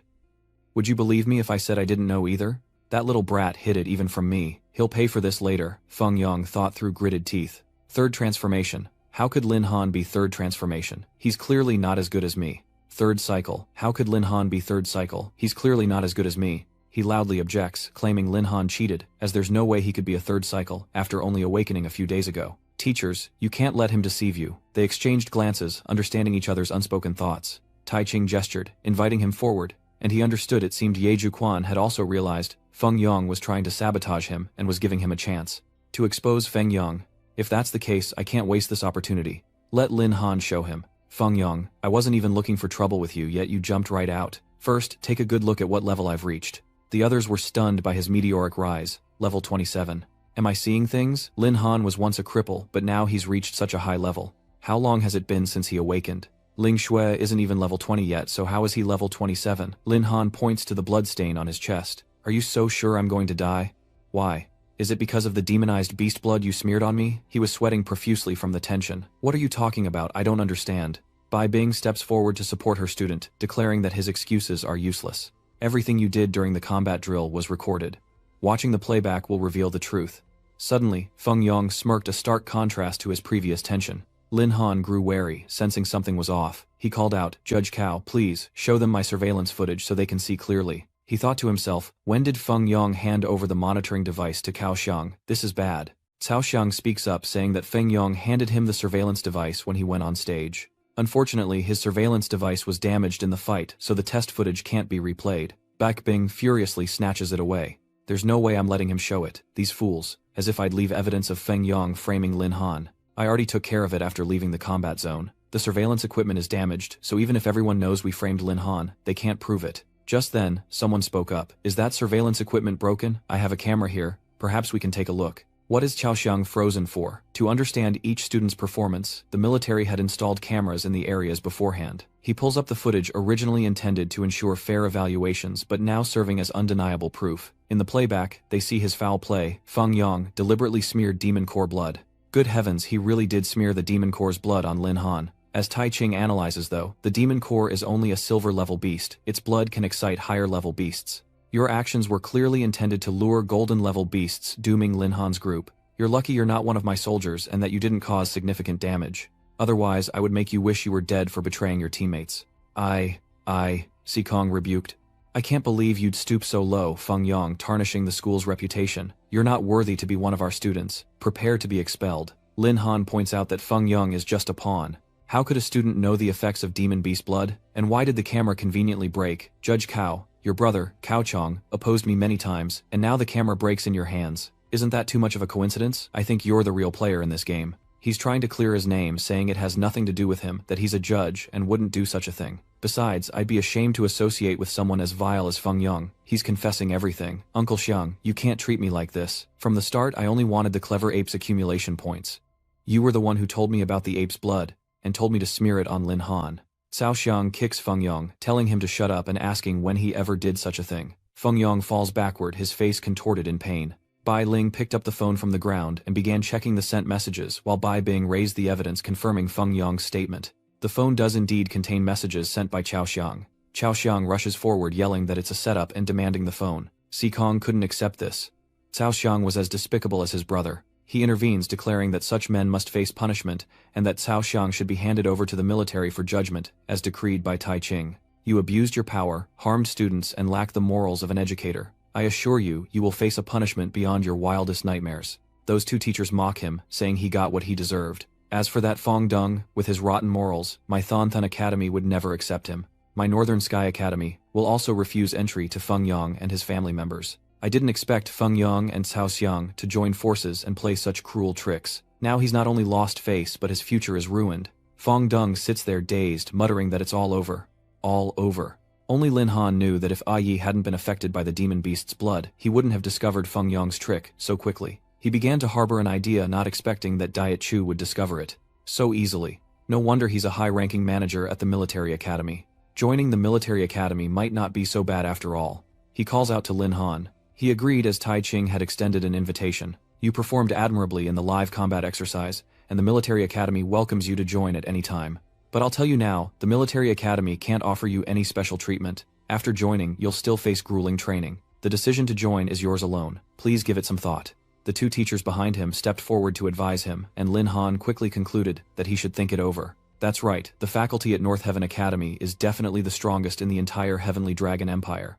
Lin Han replied, I'll consider it carefully. For years, Sikong pondered, stroking his chin. It was the first time he'd seen the two great academies and the military academy vying for a student like this. Since he was a student of his, one high school, he should support him a little. He announced, everyone, this competition is now over. Let's begin the awarding ceremony. The rankings are announced. Third place Du Haonan Tian Kun Yuan Bo. Second place Fengyong Lung Nuye Tuyet. First place Lamhan Long Tien Kyo Hua Din. Lamhan, based on your performance, these are all your rewards. A villa in the city center, a high-level skill book, and a golden grade accessory that boosts all attributes by 20% for 3 minutes, but can only be used 3 times. Thank you to the principal, to the school, and especially to Mist City. He thought to himself, surprised that first place came with a villa. This is too extravagant. Does this mean I can sleep with Yi and Tiangu every day? Sikong advises him to thank the school later when he's successful, and has Bai Bing take him to see the villa. The car takes him to his new villa, and Bai Bing asks if he's decided on an academy yet. Lin Han replies, I'm not sure yet, I was going to ask you. She analyzes. If you want to play it safe, then Qingbei is definitely your best choice. But the military academy is a place to train people, and it would be good to go there if you want to pursue something greater in the future. He thought to himself that if he didn't have the system, going to Qingbei to get resources would indeed be the best choice. But now that I have the system, especially the ancestral reversion ability, what I need more than resources are beast taming points and battle to hone my skills. Lin Han has made his choice, no more hesitation. He decided on the military academy, and Bai Bing replied, You always surprise me. If you need anything at the academy, don't hesitate to ask. He figured the White family's influence couldn't reach the military academy, right? Was Bing trying to keep the pressure off him? But I'm really not feeling pressured. With Anat on my left and Thien Kok on my right, what pressure is there? Imagining the two girls, encouraging each other, will serve our master well. Lin Han dismissed his earlier thought. No, the pressure was still immense. The driver swerved unexpectedly, sending the car into a sharp turn, and he lost his balance. Lying in Bai Bing's lap, she suggests, You're probably still missing a spirit beast. Got a target in mind, let me help you catch one. He agreed, saying this was great, and asked if she knew where to find a powerful fire attribute beast. Bai Bing pondered, saying there was a flame forest in the nearby Shanqi city home to a platinum-level blazing firebird, perfect for his current level, and a valuable asset when he joined the military academy. Seeing as you're about to reach 4th evolution, we can use that dungeon to meet the level requirement. Hey kid, had enough yet? Lam Han suddenly sat up. Enough, she said, blushing. Then let's head to the fire forest, a place ablaze with fiery light. Bai Bing leads the way, hoping the intel is accurate. If there's no firebird here, she'll help him find something comparable. Let's just level up for the 4th transformation first, Lin Han replied. Thanks, Isis. The beasts of this place roar at their presence. A horde of 2-headed toads approaches them, and Bai Bing says confidently, Hide behind me if you're scared. The fire lions quickly pounced, but she unleashed icy shards. They pierced through the fire lions' bodies, leaving him shocked just how powerful was ice. Despite facing fire beasts that should counter ice, she completely suppressed their element, keeping them on the verge of death, practically 1 hit away from defeat. Lin Han couldn't contain his curiosity. Ice, just how strong are you? You froze those lions solid. She urged him on. I'll tell you later. Hurry and collect your spoils. Aren't you about to reach the 4th stage? This should be enough experience, right? He steps forward to collect the spoils. Lin Han thought to himself that leveling up was too easy. The system updated, announcing he had reached level 28. All attributes have increased by 27 points, and you've also received 240 free attribute points. You've leveled up to level 29. All attributes have increased by 27 points, and you've received an additional 250 free attribute points. Successfully eliminated the Flame Fox, gaining 2,258 experience points, and leveling up to level 30. All stats have increased by 300 points, and you've also received 300 free stat points. The Crimson Fire Fox has been defeated. Did you get it? Your experience points have reached the maximum limit that 3rd stage can handle. You must accept a class change quest or you won't break the limit. Until your 4th class change, you can't accumulate experience. With anticipation, Bai Bing asks, How is it high enough level yet? Lin Han confirms, I'm there, I've hit the level cap. She grabbed his hand, pulling him forward, as Bai Bing exclaimed, Let's keep going then. The place where the firebird appears is still ahead. In the heart of the fiery forest, a blazing firebird perched atop an ancient tree. Bai Bing declared, The intel was correct. The firebird is indeed here and you're eager to fight. Alright, time for me to make my move. Wings of light burst from Lin Han's back as he took flight, heading straight for the firebird. She stood below in awe. When did that kid learn to fly? Lin Han was eager. It was time to show off his power to Sister Bing. He summoned A1 to fight, and it instantly closed in on the firebird, striking its head with immense force. The firebird is knocked to the ground, the earth trembling, as Lin Han seizes the opportunity to make a pact. The notification displays Firebird subspecies Crimson Flame Firebird. Level 35 Strength 296, Agility 2000, 564 Spirit 2000, 100 Constitution 2000, 350. He was a little disappointed. Its stats were really low. Its level is much higher than A rank, but its stats aren't even half as good. Looks like I'll have to rely on its reversion. Bai Bing is impressed. He really does have the strength. Looks like I can leave in peace now. Lin Han is surprised. Ice is leaving. Is it for work? Or perhaps it's you who's leaving. I'll be leaving Mist City in a few days. Our next meeting will be far off. You must walk the path ahead on your own. I believe in you. Your future definitely doesn't end here. Bai Bing paused, turning back to say, I'll be waiting for you, so be sure to surprise me when you come. Lin Han vowed that he would definitely come. The car quickly left the forest as he made his announcement. Alright, let's begin the reversion. The scarlet flame bird beats its wings and flies high. Come on, its new form is gradually appearing. System notification. The firebird's reversion to its ancestor has succeeded, becoming a true phoenix of the ancient 10. Fierce level 35, with a combat power of 4586, 0 agility of 78690, spirit of 74520, constitution of 5962020, level 10, phoenix flame skills, capable of summoning fire from the sky to incinerate a 1 kilometer radius, and level 10 earth vein control, capable of igniting flames from 1 kilometer underground. The firebird nuzzles against Lin Han, who hugs him back, wondering if he's become one of the 10 primordial evils. That's amazing. Time to accept the class change quest. He returns to the familiar job change temple, and a new quest appears. The quest, Turtle Proliferation. Quest level 3 to 5 stars. The mission, eliminate 50 turtles to improve the ecosystem in the Bitter Water Swamp. Location, Bitter Water Swamp. Lin Han sighs. Another 5-star quest. It's alright. I'm not the same as I used to be. The central bulletin board in the hall has been updated a 5-star class advancement quest. The crowd is stunned. What in the world is going on? Another 5-star quest. Has the world gone mad? Why are so many 5-star quests popping up at once? Maybe they're all from the same person. He and his beasts left the hall, their extraordinary presence drawing many eyes as Lin Han exclaimed that it was time to complete his 4th class advancement quest and head to the Bitter Water Swamp. The Bitter Water Swamp is shrouded in a gloomy atmosphere as he observes the churning water. This is the Bitter Water Swamp, and it doesn't seem too dangerous at first glance. Snakes swam beneath the surface, not just one but several, all of them looking fierce and menacing. Lin Han commands, Xiao Zhen, take care of those snakes. You accept the mission, ensuring your master will be satisfied. Xiao Zhen unleashes her fire, banishing the scum from this world. The snakes writhe in the immortal flames, their bodies consumed. Lin Han eats dinner off to the side, bored. Why are there only snakes? Where are the turtles? Xiao Zhen discovers them. Master, I see turtles right ahead. He gives her a like. Well done, Xiao Zhen. Let's not hesitate and set off at once. And so the group disappeared into the dark night. Looking at the dense swarm of turtles in the water, Lin Han got goosebumps. Good heavens, how can there be so many turtles? My trypophobia is acting up, but luckily they're all gathered in one place so we don't have to search around. Anat, the Anicap, take care of those turtles. The two jump down, saying, Rest easy, master, leave it to us. Xiao Zhen asks expectantly, What about me, master? He replies, Stay by my side, they can use you to level up. Yi decimates the turtles in close combat, while Tiangu rains down lightning strikes from above, paralyzing them. Lin Han leisurely enjoys Xiao Zhen's service, reveling in the fact that he can complete quests just by lying still. The system updates announcing the successful elimination of 75 turtles, completing 60% of the mission. Suddenly, the water opposite them surged high, and the level 49 Turtle King emerged. Lin Han is shocked. How could it be so huge? He returns to his calm demeanor, unlike ordinary people, who would flee at the sight of a level 49 King Turtle. But he's different. He has the system as his support, and the system announces the target, the mission to defeat the King Turtle with a reward of 1,500 beast taming points. Lin Han confidently says, if all 3 of my savage beasts attack together, we might actually stand a chance.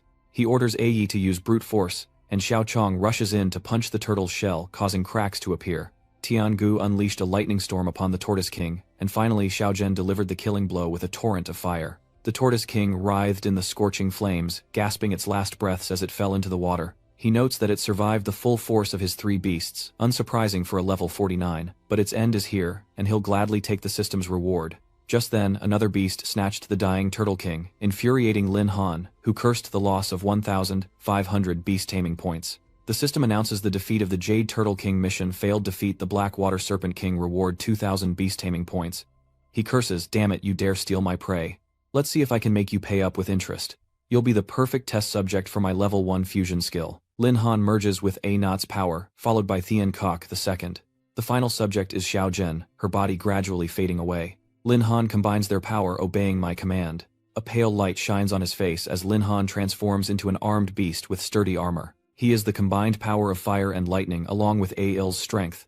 Update complete. In his combined state, Lin Han's stats read, Human level 30, Strength 9, 13, 64, Agility 85, 35, 0 Spirit 90, 800, Physique 83000. He was stunned. These stats were incredible. The black waters warily eyed Lin Han as several level 39 black water pythons slithered toward him, and Yi warned him to be careful. But Lin Han was confident he could handle them all, telling A1 to relax as fire enveloped his arm, unleashing a barrage of power like a meteor shower upon the snakes. The system announces the successful elimination of the black water serpent experience points, +0. Warning, you have reached the maximum limit that a third class can withstand. You need to accept the class advancement quest or you won't be able to break through your limits. Before reaching 4th transfer, you won't be able to accumulate any more experience. Lin Han declares, the small fries are taken care of, now it's your turn. The Serpent King roars, trying to intimidate his powerful foe. Combining brute strength frenzy and yellow flame, Lin Han unleashes a torrent of power upon the Serpent King, his punch severing its body. His beast companion exclaims, my master is so cool. Lin Han is surprised, it's still not dead. The King Cobra's fragments begin to change, transforming into a mutated monster, revealing the true form of the special variant beast, the King of the Bitter Water Swamp. Level 49, a Bitter Water Xuanwu. This immediately sets off alarm bells. Warning, the Bitterwater Swamp dungeon is showing abnormal activity suspected to be a rare Xuanwu beast. The receptionist is shocked, isn't that the dungeon Mr. Lin is in?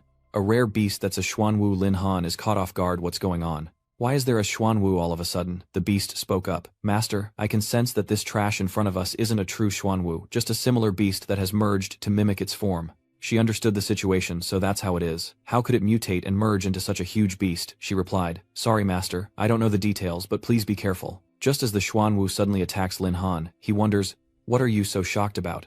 Lin Han was furious. He'd been willing to spare it for research, but it dared to attack him. With the system's help, he could bind even the 10 ferocious beasts just as well as that guy. Without hesitation, he lunges forward. His phoenix, flame lightning fist, crackling with electricity, strikes the Xuanwu. The explosion erupts violently, the swamp illuminated by the blaze as Lin Han awaits the fruits of his labor. System update, you have defeated the Xuanwu of Bitter Water, and received the Platinum-grade Xuanwu shield with the Xuanwu shield effect. At the same level, it can reduce critical damage by 50%. When level is suppressed, critical damage is reduced by 80%, and the wearer's luck and lifespan can be improved to a certain extent. Lin Han is satisfied. He finally completed the task, and the reward isn't bad. Now it's time to head to the temple for the class change, but his body is already showing signs of weakness from overexertion. A system notification due to the side effects of the fusion skill you have entered, a weakened state, which will end after 3 hours. Lin Han understands that combined skills still have limitations, and he can only use them as a simple assassin from now on.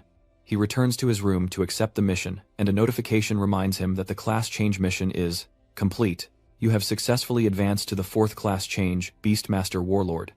4th class change successful.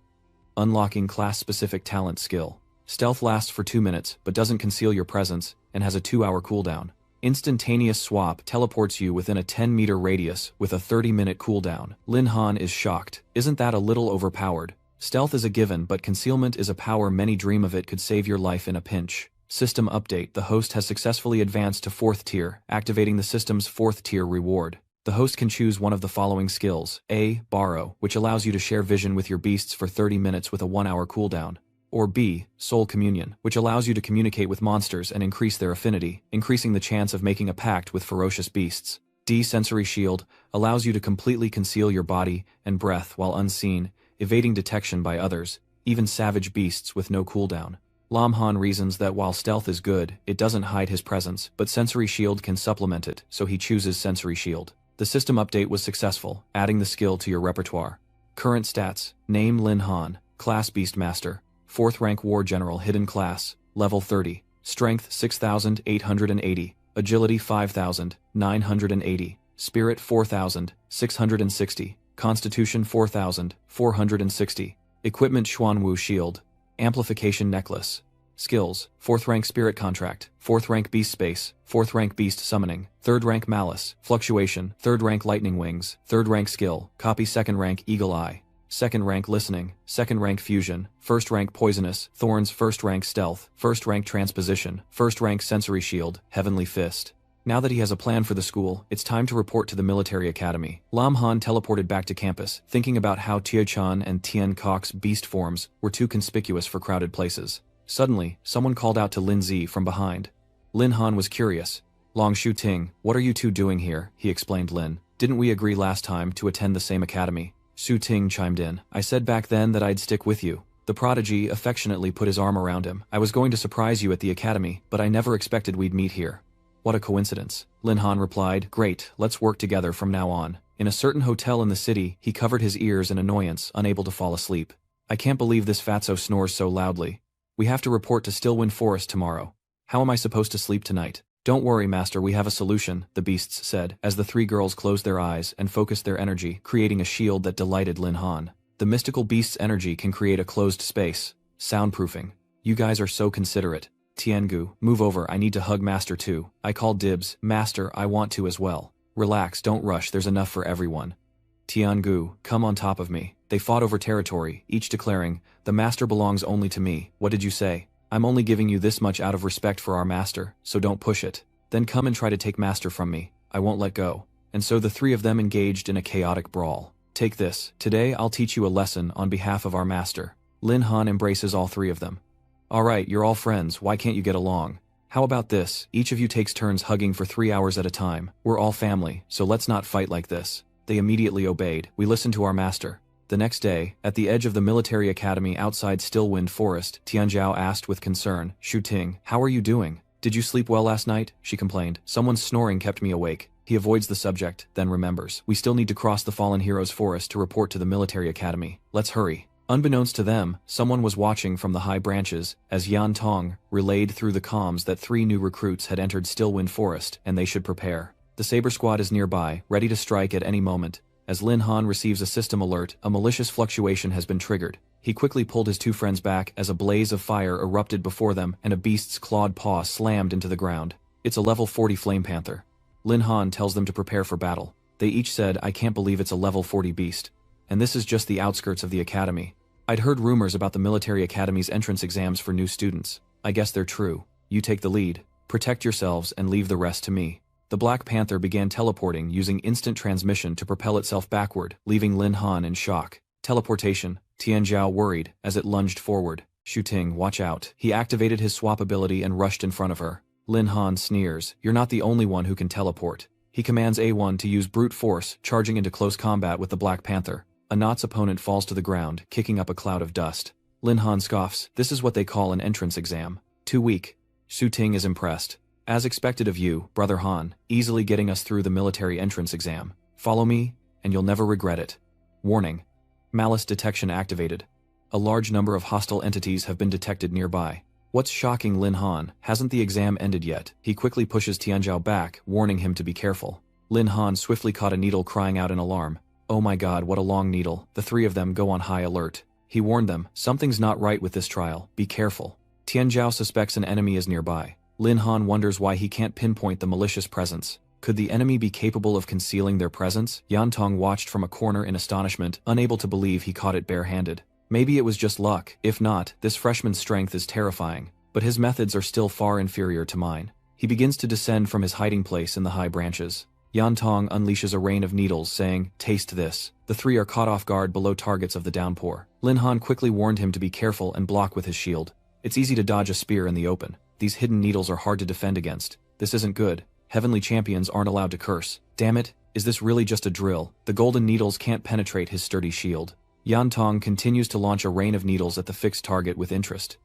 Interesting. But everything was blocked by that shield. Lin Han sighed in relief, now protected he could rest easy for the moment. You two keep him busy, I'll flank him. They both agree. Lindsay, be careful, Brother Han.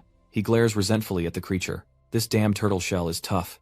My hidden weapons can't even pierce it. His voice echoes in my ear. How about we try a little fire? Yan Tong refused, saying that would take a life. Lin Han complimented him, saying he didn't expect him to have a conscience. He recoils in shock as he sees him, and Lin Han grabs the wrist that was reaching for him. You want to fight more? His fist is raised, ready to teach this man a lesson. Yandong was no match, and could only endure it as Lin Han coldly said, You like playing these kinds of games? He throws his opponent to the ground, Lin Han's foot on his chest. You threatened me. Confess your purpose, or I won't hesitate to send you down below right now. Get it, Yantong blurts out. Junior, calm down, we're all family here. Lin Han was surprised. Family? What do you mean? Explain yourself. He reveals that he's also a third-year student at the military academy, making him your senior, and his name is Li Yantong. Isn't this a strange way to talk? Why don't we stand up and continue this conversation? Lin Han retracts his leg as the other man begins to sit up, arms crossed as he eyes him suspiciously. If you're from the military academy, why did you ambush us? Yantong explained. Junior, you've got it all wrong. That little needle of mine was just a tranquilizer. At most, it would only make you sleep for a while. This is actually a tradition of the military academy. According to the rules, upperclassmen are responsible for testing the new students. All new students receive an initial 100 points upon enrollment. By capturing a new student, upperclassmen can steal 80 of their accumulation points. Lin Han asked Tian Zhao suspiciously. Accumulation points. Yan explains the system to the new recruits. Accumulation points are like an internal currency within the military academy, with an exchange rate of 1 to 1,000 with Tianlong currency. That's right, if new students can successfully register without being hunted, they'll receive an additional 300 points. But if they're caught less than 100 meters from the forest entrance, they'll be expelled. Tian Zhao angrily grabs the man's collar. Is it only the upperclassmen who are allowed to steal points from the new students? Yan Tong denies it, saying that if you're strong enough, new students can hunt upperclassmen. Stealing an upperclassman's ID card earns you 500 points. Lin Han understands the malice from before originated here. He has a bold plan. If freshmen can hunt upperclassmen, then Fatty Shu Ting. How about we become the hunters? Senior, I've caught you now, which means a 500-point deduction according to the academy rules. Yan Tong senses something is wrong. What exactly are you planning, Junior? You're dodging around the fact that 500 points is equal to 500,000 Sky Dragon coins, which isn't a small amount for you, is it? His face paled. 500,000 was almost all of his savings. But if he teams up with this freshman to rob and kill others, will he ever have peace in the academy again? Lin Han makes an enticing offer. I won't let you take a loss either. As long as you help me defeat a senior student, I'll give you each a 50-point commission. What do you say? He asked, dumbfounded. 50 points. Just for calling some people over without even lifting a finger. He confirms it. Of course, if you want to fight, I won't stop you, but I won't pay extra. Shu Ting wanted to speak, but how do we prove it to the school, after we defeat the other upperclassmen? Yan Tong dusted himself off and replied, that's simple, everyone has an identity card, and we can exchange it for points. So you understand now. An identity card, huh? Senior, you can start now. Yan Tong hands her the identity card. He pulls out his phone and selects his first victim. Sorry Lao Wang, I'm being forced to do this, please understand. Wang Li Chang, a third-year student at the military academy and a student council officer, is 50 meters from his target. This must be the location that Li Yan Tong mentioned. As expected of freshmen completely unguarded and resting here, let this senior teach you the cruelty of battle. Seeing Tian Zhao and Shu Ting resting under a tree, he charged forward without hesitation, thinking, these 160 points are mine for the taking. But then Lip Chang stepped into a pit, his face paling as he realized he'd fallen into a trap, plunging into the deep hole below. Lin Han praised, well done, senior, keep it up. He replied, not at all, you're just too skilled, junior. One down already. From the pit, Li Chang roared, Yan Tong, you're dead. You think you're getting a scholarship this year. Hearing this, he raged. Haven't you squeezed enough out of me already? You use my scholarship money to chase girls every year. Lin Han asks with concern. Senior, has your anesthetic not taken effect yet? Yan Tong forces a smile. This bastard has body enhancement skills, so the anesthetic is a little slow to take effect. I'll increase the dosage for the unlucky ones later. He replied, okay, let's quickly deal with the next one. The enhanced body below began to weaken. In a haze he heard Yan Tong continue to set up the second person. Damn it, Lao Dian found 3 freshmen in the southeast. I can't handle them alone. How about you take one and I take one? I always think of you first for good things like this. We're so close. As the second person fell, he rejoiced. Another one bites the dust. As the third and fourth fall, Yan Tong exclaims excitedly, we really are the perfect pair. His eyes lit up as he scrolled through his contacts. Wait, let me call a few more people over. Deep within the silent, shadowy forest, Tian Nan, a member of the team, reports that several teams have lost contact with their members. Many have suddenly disappeared, and some teams have vanished entirely. Chi Tian guessed that a monster must have emerged from this year's new recruits. Meanwhile, in the deserted forest, Yan Tong's voice echoed. Old Chen, I was the one who found these freshmen, so don't forget my cut when this is over. He relents. Alright, I'll split half the accumulated points with you after we succeed. Yan points to the 2 amateur actors. It's them a battle maniac, and I'm not sure about the other one. Old Tran is confident. No problem. One move is all I need to take them down. But just then, Captain Chi Tian announced that all intercept teams should be aware a special situation has arisen in the southeast, possibly a red target. It seems the time for action has finally come. Old Chen is surprised. A red target? Could a freshman really take down an upperclassman? Wait, the southeast? Isn't that where we are? Yan Tong dismisses it, wondering if it's a mistake, questioning how a freshman could beat a senior. He's on high alert, but the captain's orders are absolute. We rendezvous with him first. Lin Han leaps from the tree, delivering a swift kick. You can stay here, he asked curiously. Senior, why is he suddenly so wary? Did you say something? Yan Tong denies that the team leader issued the red target order, meaning we're in big trouble. The red target is the academy's incentive policy for upperclassmen. If many upperclassmen fail in one direction, the academy will allow them to team up and target the new students there. I know you're strong, but you can't handle them all at once. Lin Han surmises that they only sense something is amiss, so they haven't been exposed yet. Senior, you three hide well. I'll scout around. Remember to give him another shot. Just leave this to me. Junior, be careful. There are plenty of experts among the upperclassmen participating in this activity. Lin Han sprouted wings and flew away. I'll be right back. Meanwhile, Nianwei was running for her life. Wasn't her father supposed to make this newbie blockade by the military academy just for show? Why are there so many people? The upperclassmen are hot on my heels. Junior, don't bother running. You're completely surrounded. You're not stupid. You think I'm stupid. If you catch me, I won't even get to register. Dan Tri, with his gun in hand, prepares to act, telling her that running is useless. Each target stopped is worth 1,000 points. Fat Dat fires, narrowly missing Nianwei's shoulder, blaming her bad luck as he happily claims her points. Nianwei narrowly dodges the bullet, losing her balance and falling to the ground. She quickly rises, declaring a fight to the finish, determined to make them pay, even if she can't kill them. A net drops from above, quite the move. I think you should just go to sleep. Suddenly, a shocking explosion erupts. Teachcot has been activated. Who is it? Lin Han arrives just in time to save the damsel in distress. Nianwei, I'm afraid I've gotten you caught up in this. Let me check you over. It seems you were knocked unconscious by the upperclassman's anesthetic attack. A is jealous. Master pet me too. One of the upperclassmen spoke up. To withstand our attacks unscathed.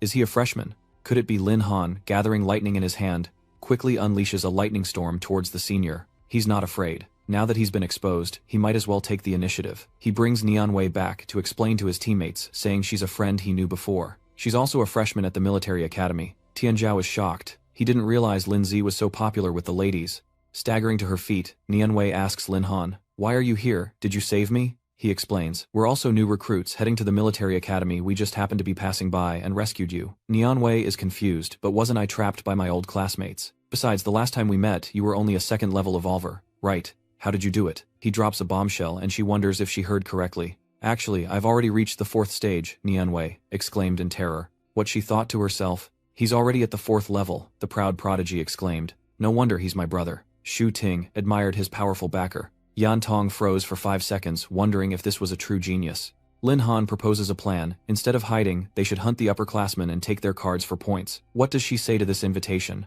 Are you interested in joining us? Nianwei was shocked. What you mean hunt down the 3rd-year seniors? Since entering the forest, she'd relied on her tracking skills to locate enemies and find favorable terrain to escape, and now she was going to hunt them. Nianwei was intrigued. This was getting interesting. I've been itching to take those upperclassmen down for a while now, Lin Han added. Alright, let me introduce you to our teammates.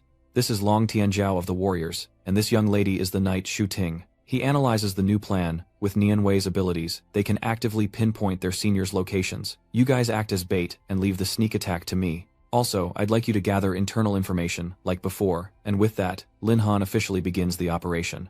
On the senior team side, Tiannan reports, Captain, we've detected device signals from the missing members nearby. He orders the scouts to pinpoint their exact location. A team member reported finding an unconscious missing teammate near their usual post. After examination, they concluded he'd been drugged and given a mild electric shock but was otherwise unharmed. But strangely, his ID card is missing. Qi Tian wonders, could it be the new lightning student who wants to steal the points? But how did they know the old student's exact location? He was immediately pressed for answers upon waking. Lap Thuong, report the situation of your ambush. Lap Thuong, reporting Captain, old and new students colluded, cooperating in an ambush. The old student who betrayed us is named Yen Dong. He understood the situation. Understood. You should return to the academy and rest. Leave the rest to me. Tianan asks angrily, so a senior student actually betrayed us. Captain, should we make an announcement on the comms channel? Qi Tian stopped him. There's no need. Since these freshmen are here to ambush reinforcements as their senior, I can teach them a lesson in misdirection. Maintain silent contact with Yan Tong, and tell the others to converge here. This is their chance to teach the newbies a lesson. He seems pleased. In Ye Taiqing's office, a knock sounded, and he called out, "Come in." A flustered Qinghai rushed in to report Chief Ye, "The hunt has run into a problem." He replies, "Surely the older students aren't showing any mercy and isolating all the freshmen hundreds of meters away." Kanhai denies it, saying that it's not the older students hunting the new ones, but the other way around. Intrigued, Taechung thinks not bad. Finally, someone is pioneering in this field. This is a good thing. He hesitates. Chief Ye, if that's the case, then that's great. But the problem is that freshman is now hunting upperclassmen like crazy. At least 20 have been hunted, including one team that was completely wiped out. Upon hearing this, Taiching stood up in shock. "What did you say? Who's responsible for this?" Kanhai reveals that it's the student you recruited, Chief Ye Beast Tamer Lin Han, from Wuzhou City. According to my calculations, the points Lin Han earned today alone can be exchanged for millions of Sky Dragon coins. He thought silently. Lin Han, you've grown so fast. Kan Hai anxiously asks director, Ye, should we intervene? But Tai Ching calmly slams the talent selection plan on the table. Why the panic? Don't forget who the captain of this team is. Lin Han isn't the only genius out there. We just need to build a stage for them to grow and then give them the right fuel. Deep within the forest, Lin Han's team celebrates taking down another upperclassman, their teamwork paying off. That's a lot of points. I'm rich. System notification, received 500 points total, 15000. Yan Tong happily exclaims, how many zeros would that be in Tianlong currency? Looks like I've latched on to the right big shot. Suddenly, a new message arrives on his phone. The top male student is actively hunting down former students to encourage healthy competition, and the top male student who catches their target will receive 10000 points. Yendong anxiously reports that their location has been compromised. He casually replies, it's no big deal. Our exact location hasn't been compromised yet, assuming the area we're in has alerted the alumni. Then there's a high probability of an ambush ahead. We'll have to change tactics and start a guerrilla war. The forest returns to its tranquil state. As a team member steps on a tree trunk, the group concealing themselves high in the ancient branches. Guide NiamV to investigate that direction with your skills. The upperclassmen might be there. A notification warns of malicious intent, and she activates her tracking skill, locking onto her prey. Then Nian Wei pinpointed their location. Found them. 1, 2, 10, 15, 26, 30. Lin Han continued forward, sensing nearly 50 people lying in wait. He then asked, are any of these people the ones we took care of yesterday? Nian Wei replied, no. The aura of these 50 is completely different from those we ambushed yesterday. Lin Han surmised that once they lost their ID cards, the older students would be disqualified from the rookie hunt. Senior, if the commander of the newbie hunt loses their qualifications, will the hunt continue? Yan Tong revealed. According to the rules, the hunt should end, but this has never happened in the academy's history. Lin Han has a new idea. If that's the case, let's make a big play. In the quiet forest on the senior side, a voice reports over comms that a new student has been found, but his appearance suggests he's not a red target. The order comes back, take him out. The figure immediately leaped from above, startling the new recruit who found his path blocked by the upperclassmen. The senior student said, sorry, but you'll be taking a nap here. You'll wake up at the military academy. Seeing the man rush forward, the new student screamed, don't come any closer. Suddenly Lin Han appeared behind him, and took him out as the rest of the group jumped down to where he was. The terrified freshman cries out, who are you people? Lin Han extends his hand, just a group of freshmen passing by. He explained everything to Su, who was in shock. You want to hunt down upperclassmen. Lin Han offers him 10% of the profits if he agrees to help. I immediately agreed, offering my help without asking for a cut. You saved me once already, so don't be shy. Okay, let's move according to plan. The communicator crackles to life. What's going on? Why is it taking so long to deal with one measly freshman? He raised the communicator to his mouth. Hello seniors, this is Lin Han. I hear your friend isn't waking up, Tian Nan threatens. Lin Han, we've surrounded your location. Return the card now, and I might consider letting you live, he retorted. We're all adults here. Do you even believe what you're saying? Tian in exchange. What's not to believe? Just tell me where you are and we'll talk. Lin Han warned. Don't be hasty, senior. We'll meet eventually, just remember to bring your ID. He was furious. Lin Han, it's you. Chi Tian coldly reminded him. Have you pinpointed his location? According to the earpiece, we've successfully located Lin Han. But perhaps he knows he'll be exposed doing that. Could this be a trap? He replied. It doesn't matter. Post this news on the forum. No matter what he's planning, it'll be useless against absolute power. Lin Han throws the communication device back to his senior. He takes the identity card from the opponent as Yan Tong happens to see the news. Damn, these freshmen are really making waves. Lin Han, a freshman, is trending as the #1 hot search on the forum. Everyone's commenting about the bounty on the freshmen, but how did the upperclassmen get taken down instead? These third-year students are a disgrace. Makes me a second-year want to get involved. From now on, we have only one goal, capture Lin Han. Tian Zhao and Xu Tong admire Lin Han, who has become a celebrity throughout the school before even enrolling, as expected of Hanga. Lin Han declares that if they want to play, he'll gladly oblige, taking all the old students' ID cards. Tai Ching praises his bold move, calling it excellent. Facing an enemy 10 times his size, Lin Han surprisingly strikes first to gain the upper hand, earning high praise. Looking at the satellite feed, Kan Hai sees the green dots, representing the new recruits, are surrounded by the red dots of the veterans, and an orange dot has appeared. My lord, it seems that Chi Tian, the veteran team leader, is near Lin Han. Tai Ching is expecting a lot from Lin Han, so let's see just how strong you really are. Deep within the forest, they hid amongst the ancient trees. NiamV checked, sensing many upperclassmen approaching. He reads the notification intently. A strong wave of malice is being emitted, and a large amount has been detected in the host's area. Lin Han speaks. The fish have taken the bait. Now it's up to Shu Ting and the others. She worried. Is this going to work? What if the trap doesn't hold the seniors? He's confident. Don't worry, as long as they stall long enough, I'll subdue the commander and truly end this hunt. System update skirmish is now in effect. Looking at the upperclassmen in the distance, Lin Han exclaims, "There are people." Tian Zhao waved, saying, "Hey seniors, are your ID cards ready?" Su Yi, disguised as Lin Han, thought to himself, "I didn't expect Senior Li to have props that could change a person's appearance. Everyone has entrusted me with the important task of impersonating Lin Han. I absolutely can't hinder them." Those two seniors confirmed it's him. According to Li Chang's description, the one on the right is Lin Han. Then let us teach him how to speak to his seniors. Yan Tong introduced the two men as the commander and the informant for this operation. Seeing them rush over, Lin Han waited, good, just a little longer. Then he unleashed his immense power. The seniors immediately fell into the trap they had set. Nat rejoiced. "The rest is up to Thien Kok, don't forget what the master told you." Standing above, she unleashes the enhanced thunderstorm bolts of lightning, striking down relentlessly. The senior disciples scream in agony as they are engulfed in the electric currents. Seeing them tremble, Tiangu snorted coldly, telling Ah Yi to collect their identity cards, updating the score to 500x, 48 equals 24000. Someone exclaims excitedly that their master will be pleased with so many points, while Tiannan, observing from afar, angrily realizes they've fallen into a trap. Little do they know, Lin Han is lurking in the branches above. Excellent, now's my chance. He swiftly descends, hoping to eliminate them both in one fell swoop. Needle Sting is at maximum power, Berserk is activated, Spirit Listener is activated, hearing enhanced by 200%. Tian Nan realizes their captain was wary of an attack from above and behind, and activates Full Stone Ice Fist. Qi Tianzong throws a punch at Lin Han, who feels the terrifying power no less than the Black Serpent King at the 4th level. Lin Han recoils, wondering how they detected his ambush. Logically, there shouldn't have been any openings in my strategy. Tian Nan taunts, "You still have much to learn, Junior. Although I couldn't sense your presence, the slightest disturbance in the air from your movements was all it took for my spirit hearing skill to detect you." Qi Tian added, "I didn't expect you to actually dare attack a 5th-level cultivator like me. Not bad, but you're still green.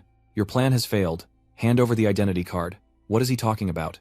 "The battle isn't over yet," they interrupt. "Take a look at your teammates." Lin Han is shocked to see his 3 teammates frozen. What? Ice Seal has been activated, and all of his teammates have fallen to Qi Tian. Even Shu Ting couldn't escape. Lu Suyi, disguised as Lin Han, froze in place along with Nian Wei, Yan Tong, and Zhang Jingwu. Lin Han realized he'd been outsmarted. They'd all fallen into a trap. Qi Tian arrogantly says, "You're the only one left. Make your choice. Abandon your teammates and run, or," his expression turns cold, "fight me." A notification appears. The host is facing a challenge from a powerful foe. Victory will yield a mysterious reward. So you accept. He praises choosing to fight rather than flee. How interesting. The live broadcast on the altar begins to record this scene. Qi Tian declares that he will teach him his first lesson at the military academy. Lin Han interrupts, telling him to save his breath as he launches his Ice Burst Divine Palm, warning him not to cry later. Seeing his opponent rush forward, he's shocked. Such speed. Is this the power of the 5th level? As their fists collide, the system alerts him that his agility has been temporarily reduced by 300 points. Lin Han noticed the frost on his arm. These ice crystals were slowing him down. Qi Tian coldly says, "You noticed. That's right, my ice crystals slow you down when they stick to you, but that's not all I'm capable of. Spirit Gathering, Destruction, has been activated. If the target's level is lower than the caster's, one skill will be randomly frozen, and the target will immediately receive massive damage. If the target's level is higher, all stats will decrease by 30%. What was Lin Han not expecting when he read that? His Spirit Contract skill is frozen, and ice begins to encase his leg.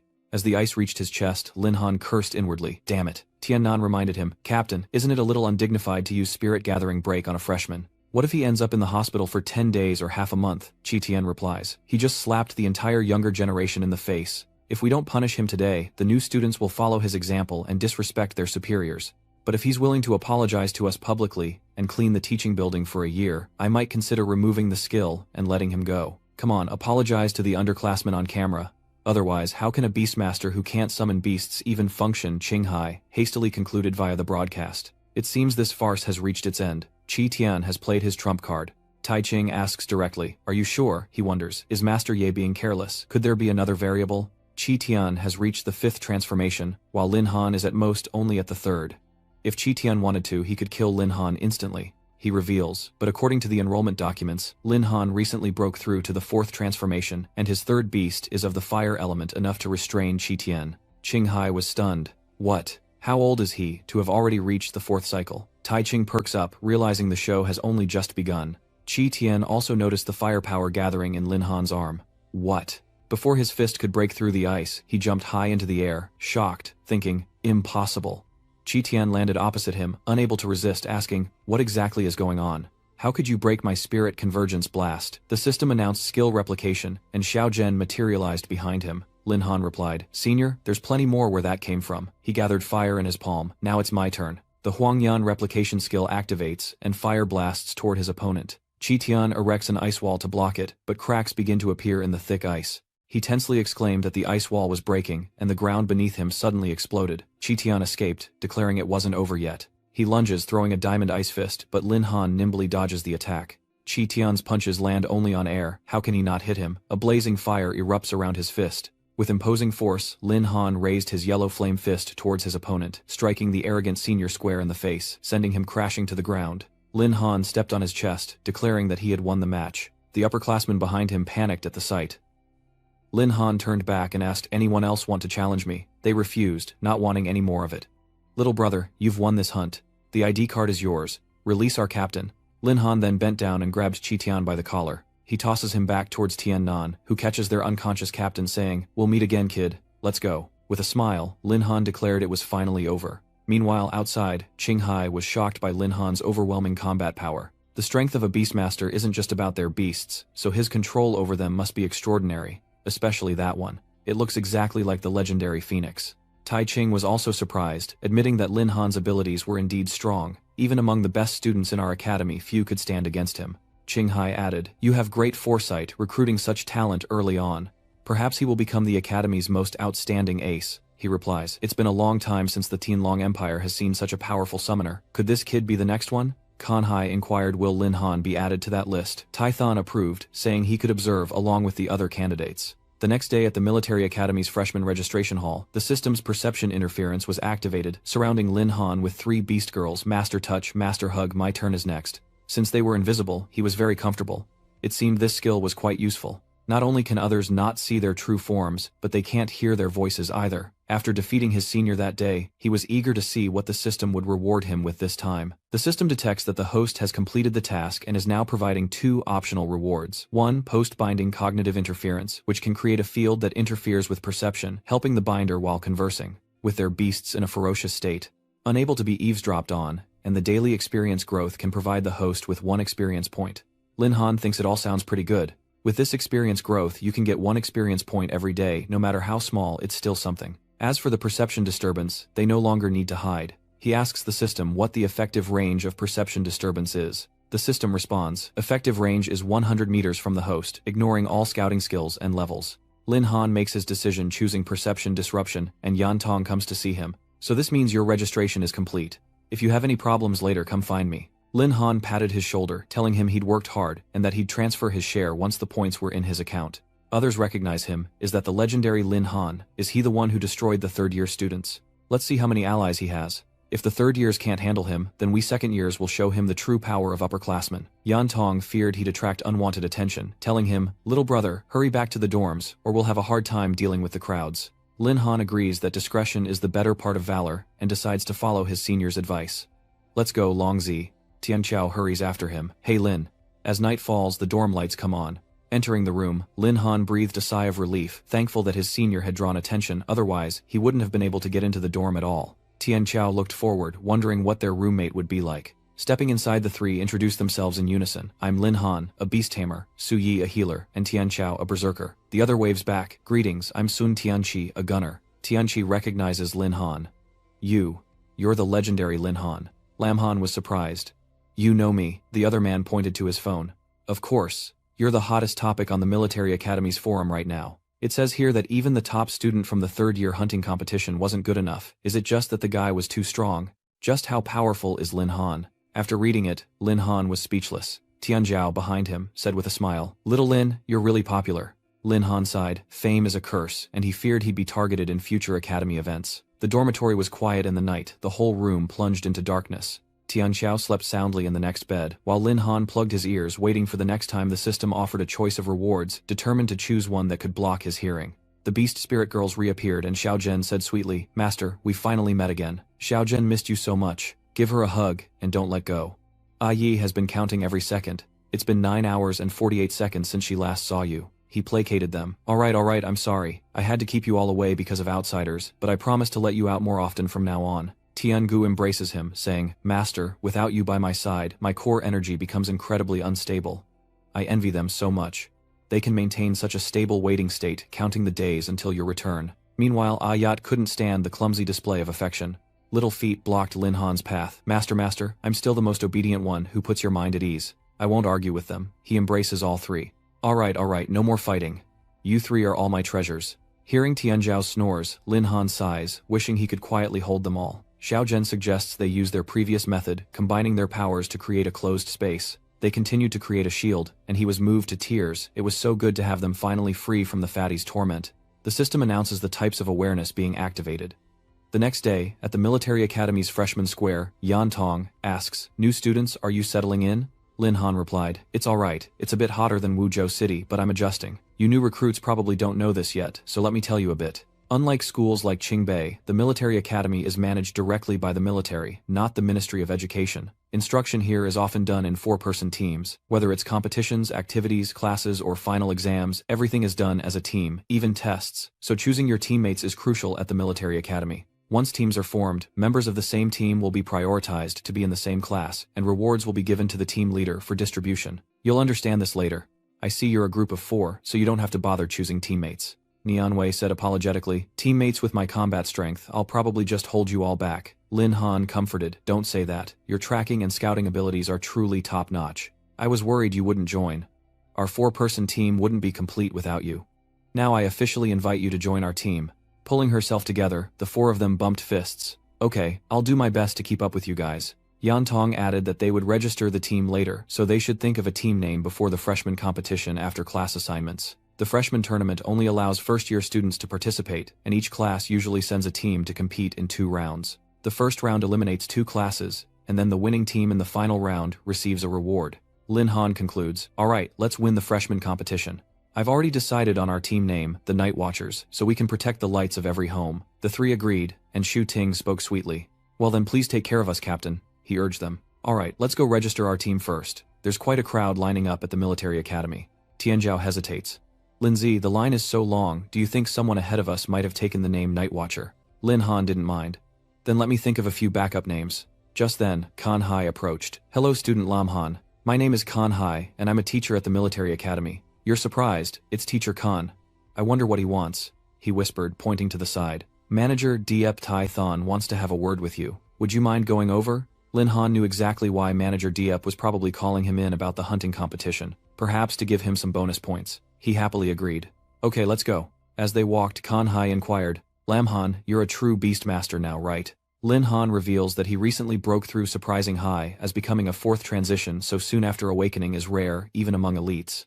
What a prodigy. He humbly replies that he doesn't expect to be so highly regarded by Teacher Khan. Kan Hai responds, "There's no need to be so modest. That day you even defeated Chi Tian, the top student of the 3rd year, despite being a lower level. Your beasts must have something special. Could you tell me a little about them?" As he pushed up his glasses, he activated the level 3 information probe. While Kan Hai examined himself, Lin Han activated a perception jammer, feeling a bit nervous. "If others knew I had 3 lost primordial 10 fiends by my side, I'd be in big trouble."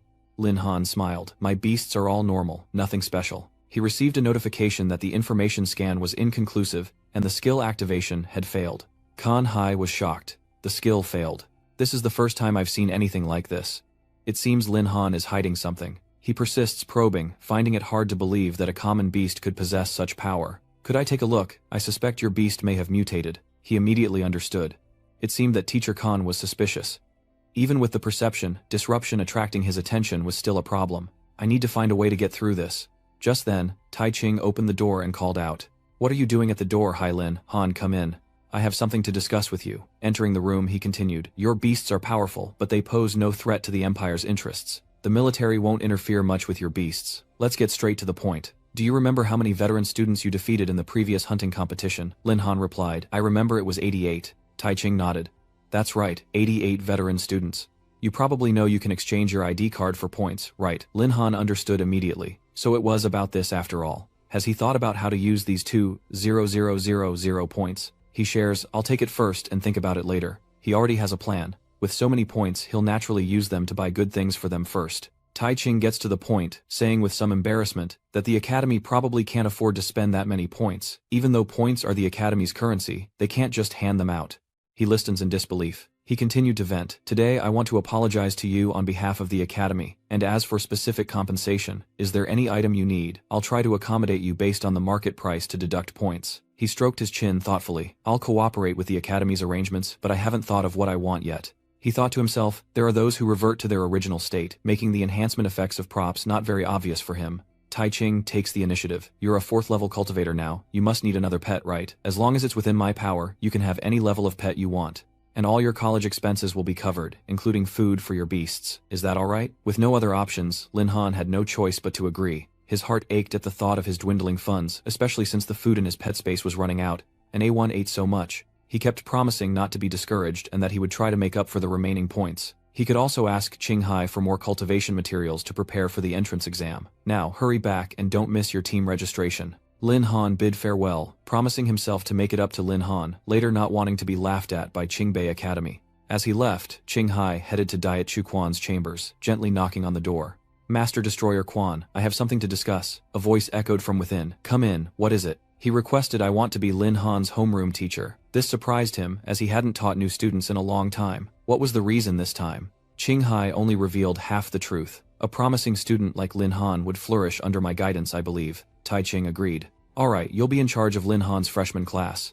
He thanked Director Ye and left immediately. He vowed to keep a close eye on Lin Han until the secrets of beast mastery were revealed. Lin Han returned just as his team received their badge. The prodigy happily showed off Lin Zi. Look, we got our team badge. I also joined the class group. I wonder what our instructor will be like. Nian Wei explained. Lin Han, everyone has to introduce themselves in the class channel, so don't forget to do it. He followed suit, sending his first message. Hello everyone, I'm Lin Han, leader of the Night Watchers team. Beastmaster, another classmate immediately replied. Do you see that? Do you see that? A Beastmaster admired by the gifted. Oh come on, Lindsay, so many girls are friending you, why isn't anyone friending me? Ladies, send me a message. It's Lin Han alright.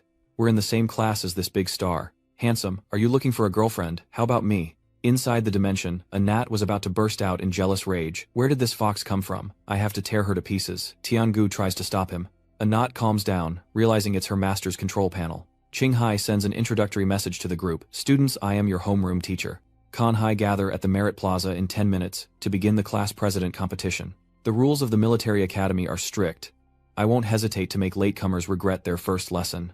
Lin Han was stunned. His new homeroom teacher was instructor Kanhai. At the military academy's public square, the students gathered. Accepting this reality, he realizes that Kanhai is his homeroom teacher, and he'll have to be more careful from now on. He announces that in 5 seconds, each row of 2 platoons must form a square formation, or the entire class runs 10 kilometers. They panicked, exclaiming, 5 seconds. Seeing them comply, Kanhai remarked, not bad, and cut right to the chase. I've called you all here today to elect a class president who will be responsible for summarizing everything that happens in class, reporting to me and working with me to resolve issues. The election process is simple. Whoever wins in martial prowess becomes class president. Besides, I'm really not interested in being class president.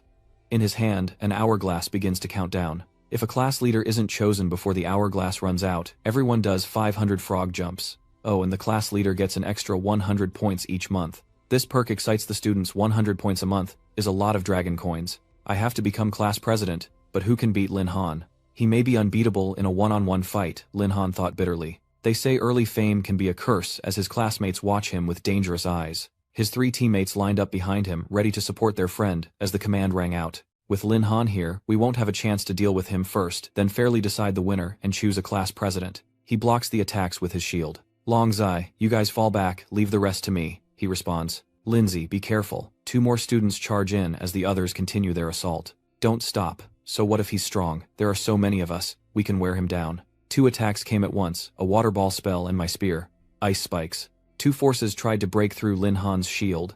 Seeing them thrown back, the students panicked. He's unharmed. How is that possible? He concentrates lightning in his hand. Are you done yet? Because it's my turn. Don't worry, I'll go easy on you. Seeing those pioneers paralyzed by lightning, the rest of you lost your nerve. Damn, he's serious. I forfeit. Indeed, we are no match for him. Kanhai's scheme has failed by a hair's breadth. He didn't even need his beasts to take everyone down. He announces, your team wins this match. Are you sure about this? Who should be class president? Tianzhao suggested. The 3 of us are out, but I'd gladly accept Lin Zi as class president, he replied. In that case, I humbly accept. Qinghai warned him that being class president wouldn't be easy as the academy's freshman competition was coming up soon. Lin Han asks, "What exactly do you need me to do?" His nonchalant tone belies the magnitude of the request. "All you have to do is lead Class 4 to victory in the freshman competition." Lin Han readily accepts. "No problem, leave it to me." Qinghai looked at the deep craters in the field. "There's also the matter of the grounds. Minor damage is one thing, but you destroyed half the arena, so you'll need to cover the repair costs. Don't worry about it, just deduct it. I have plenty of points now, I can cover it." Qinghai turned to leave, saying, "Lin Han, your individual abilities are indeed strong, but a real battle isn't fought alone. I'm looking forward to seeing how he performs at the tournament." Meanwhile, at the military academy training grounds, Tianzhao looked forward to the crowd, thinking, "If I win first place, won't I be able to get contact info from a bunch of girls?" Shu Ting passed the buck to his friend, saying, "You can go to this year's freshman tournament alone." Inside the dimension, Anat asked Master, "Can we come out and watch?" Lin Han replied, "Sure, we have perception jamming anyway." As the system activates perception jamming, they begged to come out. "Master, I want to fight too. Let me go later." He sensed a wave of malice building. Where was it coming from? Could they be upperclassmen? Tianzhao looked at the approaching group with surprise. Who are they? They look so full of themselves, Lin Han wondered. Why would fellow freshmen be hostile towards him? The arrogant leader sneered. "You're Lin Han, that idiot they're hyping up. Do you even know who I am?" he says with his arms crossed. "I don't know if you've been praised to the heavens or not. Either way, I've never heard of you. Are you famous or something?" The man reveals he's from the Zhao family, to which Lin Han replies, "Which Zhao family? I've never heard of you acting so high and mighty. Does your family own the academy?" Zhao Feng scowled, thinking how humiliating it was to be insulted by him, especially with his system. Was he just wasting his life? "Lin Han, listen up. Our third-year class is taking first place this year, no question. You're so confident. Do you think you can win first place with just words?" he continued. "I heard you did well in the freshman hunting competition. You're a beast tamer, and I'm a pure tamer. We'll settle this sooner or later." Lin Han pondered. A pure tamer, a profession that lives with their young, ferocious beasts from childhood. "I remember in the early stages they were only slightly stronger than beast tamers. No matter how strong he is, he can't be stronger than me, right? What a clown." Seeing your silence, Zhao Feng, "Does that mean you won't accept my challenge? If you're afraid to lose, go home, you're useless." The students are furious. How dare he insult Lin Zi? Is he asking for trouble? Our class 4 isn't afraid of you. My class leader's achievements, who among you can compare Xiao Zhen and A Yi, were also annoyed. Today I'm going to wring his neck. "Master, can I incinerate this trash?" Tian Gu tries to stop them. "Calm down, acting now will only bring trouble to Master." Lin Han instructed A Yi, "Xiao Zhen, stay put. I'll handle this myself. You can agree to this bet. I accept your challenge." "What are you waiting for?" He made a childish request. Whoever wins first place in the freshman competition wins, and whoever loses must kneel and kowtow 3 times to the other, then call them grandfather 3 times. Lin Han turned to leave, saying, "If you like being a grandson, then I agree." Secretly calculating, he provokes his opponent to attack, first testing his strength. He's taken the bait. "Who are you calling grandson?" He throws a punch, saying, "I'll make you pay for messing with me." He smirks, thinking the bait has been taken. From afar, Tython sensed an immense surge of power. "What's going on? Let's go see what's happening." Zhao Feng is determined to teach Lin Han a lesson today, but his arm is grabbed by Tai Ching. "Everyone, stop. Are you planning to fight without permission?" "Lin Han, retract your skill. Do it now." Fine, I'll stop." "What a shame I was discovered." Zhao Feng, beads of sweat forming, stares at the lightning in the sky.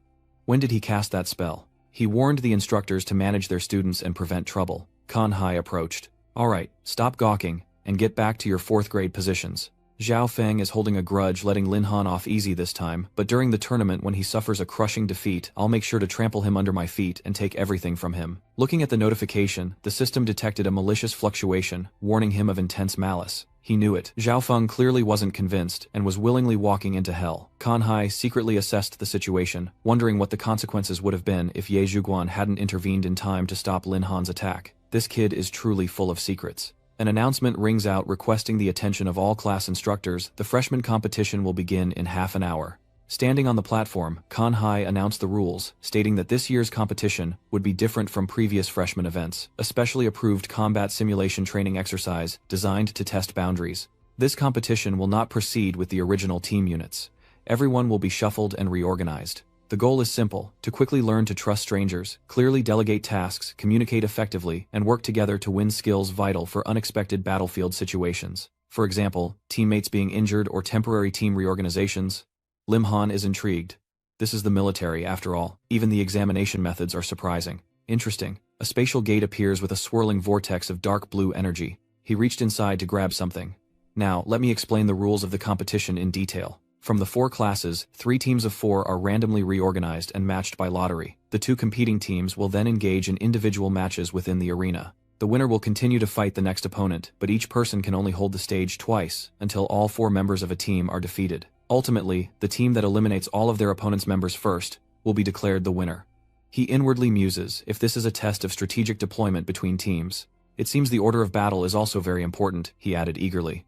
At the end of the tournament, an MVP will be chosen based on their overall performance. The academy leaders will vote for the MVP, who can then request a reasonable reward. With our class's strength, the only team we need to watch out for is Zhao Feng's third-year team.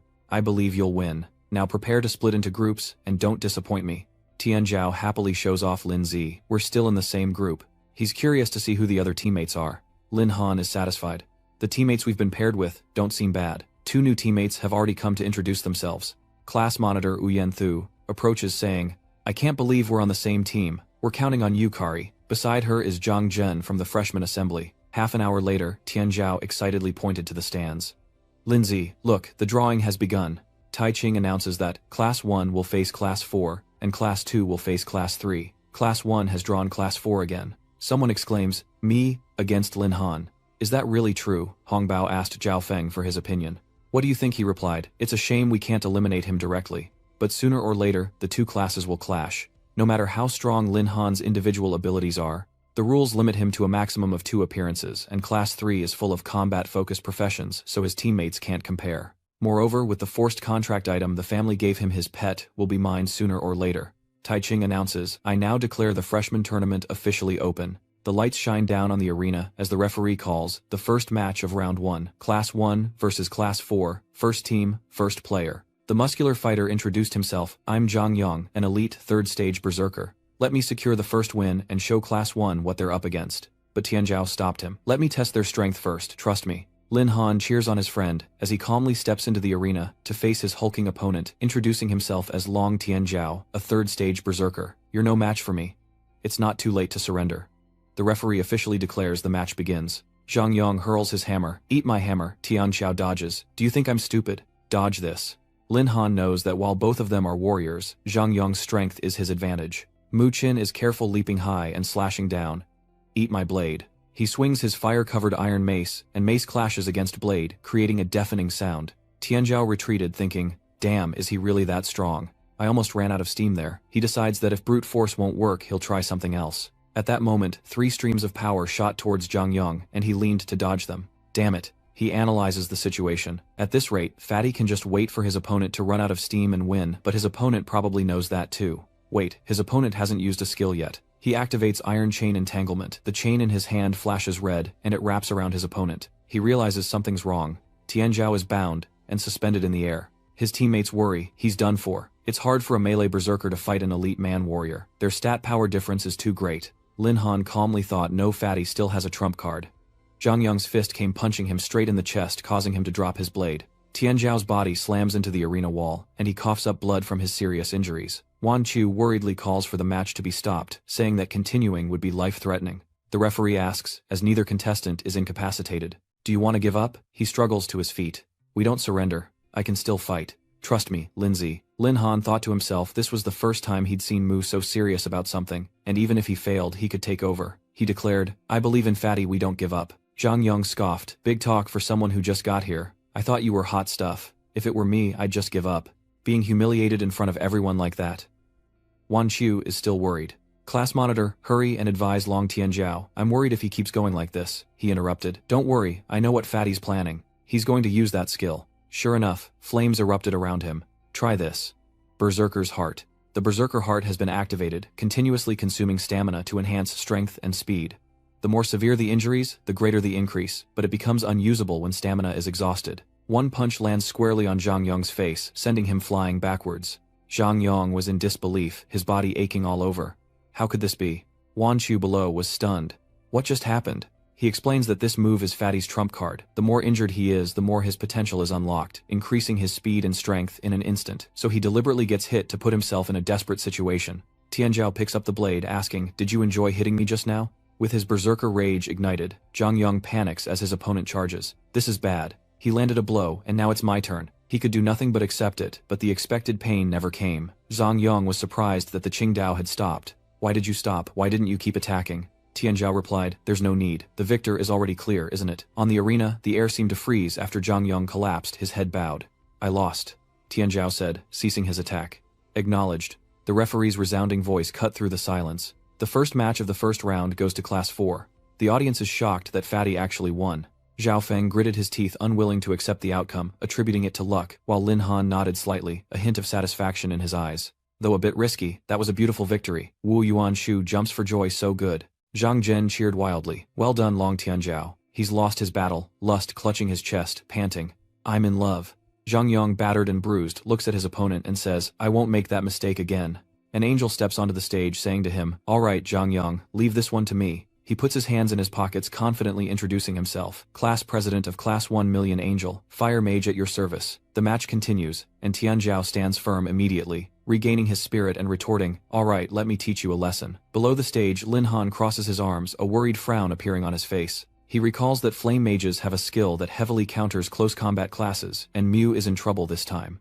On the stage, the referee announces the start of the match. As soon as he said that, Tianzhao activated his berserker heart again, his body radiating a fierce aura as he charged straight toward Tian Shen, calculating that he didn't have much stamina left and needed to win quickly. But the Celestial just stood still, calmly, raising his hand and summoning a shimmering ring of fire to protect himself, the Flame Resistance Ring. Heaven's Pride clearly couldn't overcome that power. His attack was blocked, and a terrifying backlash sent him flying. Below the stage, Lin Han was anxious. He's in trouble. His skills are being countered, and it's hard for Fatty to get close. His throwing knives must be running out too. Staggering, Tianzhao muttered. That skill is just too unfair. The angel shrugged, unfazed. Just give up, you're no match for me. But he's not one to give up easily. Call me Grandpa and I'll concede. Provoked, he takes the offensive, stubbornly unleashing a barrage of fireballs, which the prodigy deflects with his blade. Lin Han observes, miscalculating the time. Fatty is nearing his limit. Without Berserker's Heart, he can't dodge the fireball, but using the skill will drain his stamina. He had to hold on a little longer. Even if he couldn't win, he could at least help his teammates wear down the opponent. Seeing his opponent's stubbornness, he gathered a giant fireball, the heat radiating throughout the arena, and threatened, why don't you just admit defeat? Not giving Tianzhao any time to react, Tianchen throws the fireball straight at him. Then taste this. Tianzhao gritted his teeth, gripped his blade, and poured his remaining strength into defense, but the heat and power of the fireball made him feel the pressure of death. This is bad. It's stronger than I thought. From the arena floor, a student from Class 1 exclaimed in disbelief. At this rate, Lin Han's teammate will be in the hospital for a long time. Zhao Feng clenched his fist, a triumphant grin on his face, thinking he'd be out for at least half a month. Serves the fat idiot right for stubbornly refusing to surrender. Even the referee couldn't stop it. Wan Chu cried out in alarm, hurry and surrender, Fatty, but in that moment she didn't realize that Lin Han had disappeared from her side. Suddenly, a massive explosion echoed through the arena, as Lin Han appeared before Tianzhao, raising his shield to block the giant fireball. He panted, Lin Zi, did I cut you off before you could finish? Cutting him off, Lin Han spoke without a hint of blame. You've done well. Leave the rest to me. Lowering his shield, Lin Han introduced himself, Lin Han, Class President of Class 4 Beast Tamer Battle General at your service. Before the angel could react, he exclaimed in surprise, Lin Han, I've studied the footage of your rookie hunt, and I know your moves inside and out. Ignoring him, Lin Han calmly says, hurry up, I'm in a hurry. Seeing him put away his shield, the Celestial sneered, and summoned his staff. He actually put away his shield. Lin Han, you'll pay for your arrogance. His staff is called Phoenix Feather, said to be crafted from the feathers of the ferocious beast, the Phoenix, increasing all attributes by 30% and skill power by 20% for the user. Seeing his opponent draw a weapon, Lin Han smirked and beckoned with a finger, taunting, then you'll have to show me, you've got what it takes. Seeing this, the other immediately cast a fireball. Hongbao, watching from the stands, was reinvigorated. The class president's skills were both offensive and defensive. Would Lin Han be eliminated immediately? Zhao Feng rubbed his chin gleefully, as if victory was assured. Indeed, the class president is a tough opponent. I thought Lin Han didn't have ice-type beasts. This will be interesting. Just then, Tian Chen threw a small fireball at an incredible speed, far more powerful than before. But Lin Han simply stood his ground calmly, reaching out with his bare fist to meet the fireball's power. System update, Heavenly Horn. Thought skill copied. Lin Han looked at him coldly, his tone full of challenge. Is that all you've got? The angel was frozen in place, his mouth agape in disbelief, fear and incredulity swirling in his mind. He had blocked his fire magic with his bare hands. Below the arena, a wave of astonished murmurs erupted. What the hell kind of beastmaster is that? Is that a joke? He's even stronger than a warrior. Meanwhile, Zhao Feng was seething with rage. So arrogant, huh? You can only be smug for now. Just wait until I steal his beast. Let's see what you'll be so proud of then. Beneath the stands, Wan Chu fidgeted with worry, impressed by his skill. Will our class president be in danger? But Tianzhao reassured her with unwavering faith. Don't worry, just believe in Lin Zi. Amidst the rain of fireballs, Lin Han activates his Hawkeye ability, his body moving like a phantom, dodging every fireball with incredible skill. Too slow, he couldn't even hit a mosquito. Lin Han had already stopped at a safe distance from him. He crouches, eyes locked on the angel, ready to strike. Let's try this. The system signals that the sprint skill has been copied. A massive thrust beneath his feet sends Lin Han hurtling towards the angel at breakneck speed, who panics and hastily raises his fire shield. Fire resistance is activated. He confidently thinks that no matter how fast he is, he will still be pushed back. Hong Pao tensely watches the fight, knowing that the Class 1 leader's victory is a problem for them. After all, our attacks are all about war. Zhao Feng felt suffocated. This class president is indeed not to be underestimated. Lam Han charges forward, unfazed by the flames. You copied Ironbone to pierce through that physical shield punch. Lin Han coldly remarked. That was an interesting attack, but it won't stop me. Tian Chen is shocked. Impossible, he was able to block the shockwave. Lin Han's system operates continuously, copying skills and activating great strength. If you don't have any more tricks, then it's my turn to attack. He retreated, launching a fireball at close range. Don't get so cocky, it's not over yet. A massive explosion engulfs the arena, the blinding light and fire, reducing everything to smoke and ash. When the smoke clears, Lin Han has vanished without a trace, leaving the angel to look around in confusion. Vanished? Could he have been blasted out of the arena? Suddenly a chilling voice echoed from behind him, so close it sent shivers down his spine. Hey, where do you think you're looking? He whirled around, bristling with alertness as Lin Han's lightning wings activated. He unleashed the final blow, glancing at the angel and declaring, "It's over."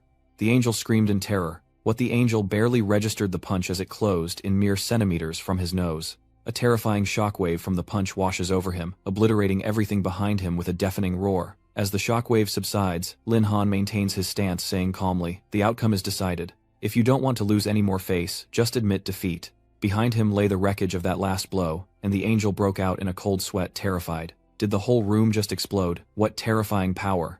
His legs trembled, and his body involuntarily knelt to the floor as the angel bit his lip in frustration, bowing his head in surrender. You've won. The referee immediately declared Lin Han, of Class 4, the victor, inviting Class 1 to send out their next contestant. The stands erupted in cheers, but Hong Pao swallowed nervously. Is this his true power? Can we really win? Zhao Feng didn't answer, his eyes flashing with calculation. Lin Han is a beastmaster, and his immense power must come from his beasts. No matter the cost, we must seize his summoned beast. Sensing the malice, Lin Han glanced back, scoffed, then scanned the stands, asking loudly, anyone else? The stands were silent, no one spoke or stepped forward, only Zhao Feng's calculating gaze remained fixed. Lin Han frowned, wondering what Zhao Feng was plotting. Just then, a first-year student charged in, breaking the silence, pointing and yelling, Lin Han, don't get cocky. Even if the captain lost, I'm here, I'll defeat you. Without a word, Lin Han coldly declared, don't waste my time here. Cannon fodder. He raised his hand. Thunder rumbled, signaling skill replication. Thunderstorm had been activated. Unaware of the danger, the student charged forward, weapon in hand. What did you say? Lin Han waved his hand and lightning immediately struck.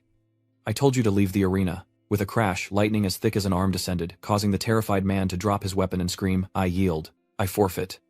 Done. But Lin Han didn't stop there. The lightning storm engulfed not only the arena, but also spread to the stands. Those at the foot of the stage scattered in terror, but Zhao Feng and Hong Bao were too slow to react. What suddenly lightning strikes, the two electrocuting them and standing their hair on end. Hong Bao, his hair singed and standing on end, tried to rush the stage, but was stopped screaming at the referee that Lin Han intentionally injured others. I demand he be disqualified. But Lin Han nonchalantly cleans his ear, completely unconcerned, as if the accusation were nothing more than a buzzing mosquito. He casually explains, this skill of mine is a random area of effect attack. You were simply unlucky, or perhaps you did something to anger the heavens. The referee steps in using his authority to stop Zhao Feng and Hong Bao's disturbance, stating it was their oversight. It's unbelievable that a freshman broke through the arena's defenses. The winner is Lin Han. The referee then announced that the match would be temporarily suspended for repairs and reinforcement of the barrier. Humiliated by his public defeat, Zhao Feng refuses to accept Lin Han's victory. Standing below the stage, he points at the referee and shouts, I protest. This match was rigged.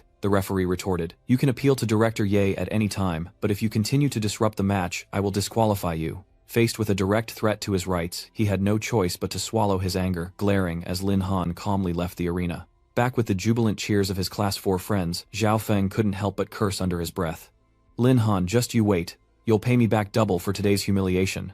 After the arena is repaired, the referee announces the match will continue in Class 4's area, and Lin Han strategizes with his team. Sadly, each person can only fight 2 matches, so who will go next? Wan Qiu, quick and clever, immediately stood up to analyze. Class 1 only has Yue left, and she's a support class like me. So, let me go. Class monitor, please cheer me on. Lin Han nodded, signaling her to go. Hurry. After 2 intense matches, Tianzhao was exhausted, yawning as he watched the 2 girls enter the arena, a battle of support classes. Looks like this match will take a while. Lin Han disagreed, telling him mischievously. Not necessarily. Sometimes girls can be more ruthless than boys. As soon as the match began, the 2 girls immediately grabbed each other's hair. Yue screamed in pain, and when she let go, Wan Qiu retaliated. Don't even think about it. Back in the stands, Tianzhao grumbled. Even you could guess that Lin Han humbly replied, it's nothing really. Yue then released Wan Qiu, retreating to create distance as she sat on the floor, focusing her mind. Gale boots speed up 30%, Azure gloves power up 30%, Eagle eyes perception up 30%. With fierce determination, Yue cried out, I'm the last one from Class 1, I have to win this. She shot up, her body surging forward with enhanced speed, delivering a powerful blow towards Wan Qiu. Take this. The power of this enhanced punch was beyond imagination, and even with her strong defense, Wan Qiu was sent flying backward. The aftershock of what seemed like a harmless punch caused internal injuries, and she coughed up blood. Tianzhao's eyes widened from the stands, his chubby face showing utter shock. Is this a battle between support characters? At this rate, it looks like we're going to lose. Lin Han remained calm, reassuring Tianzhao, but his eyes were full of confidence. No, Yue is already exhausted. Wan Qiu still had a trump card. After unleashing her ultimate enhanced attack, Yue was exhausted, hands on her thighs, panting on the arena floor. She gasped, wondering how that attack didn't take her down, while she was nearly spent. Giving her no chance to recover, she mustered her last strength, deciding to end this quickly, and charged forward, yelling for her to surrender. But just then, a brilliant green halo appeared beneath Wan Qiu's feet, as the system announced a healing spell targeting her wounds. The healing effect is amplified by her spirit stat, and Wan Qiu confidently smiles in response to her opponent's challenge. You're the one who should surrender. As Yue's punch devoid of energy came flying, Wan Qiu swiftly dodged to the side. She easily grabs her opponent's arm, her strength seemingly restored by her support skills. Wan Qiu smiled. Using so many skills for one punch must have drained you, and with that she struck Yue's neck, catching her completely off guard. What? The precise and unexpected blow knocks Yue unconscious on the stage, and the referee immediately announces, Class 4, Team 1, Wan Qiu wins. From the stands, Tianzhao was stunned, unable to believe what he'd just witnessed. Is that even allowed?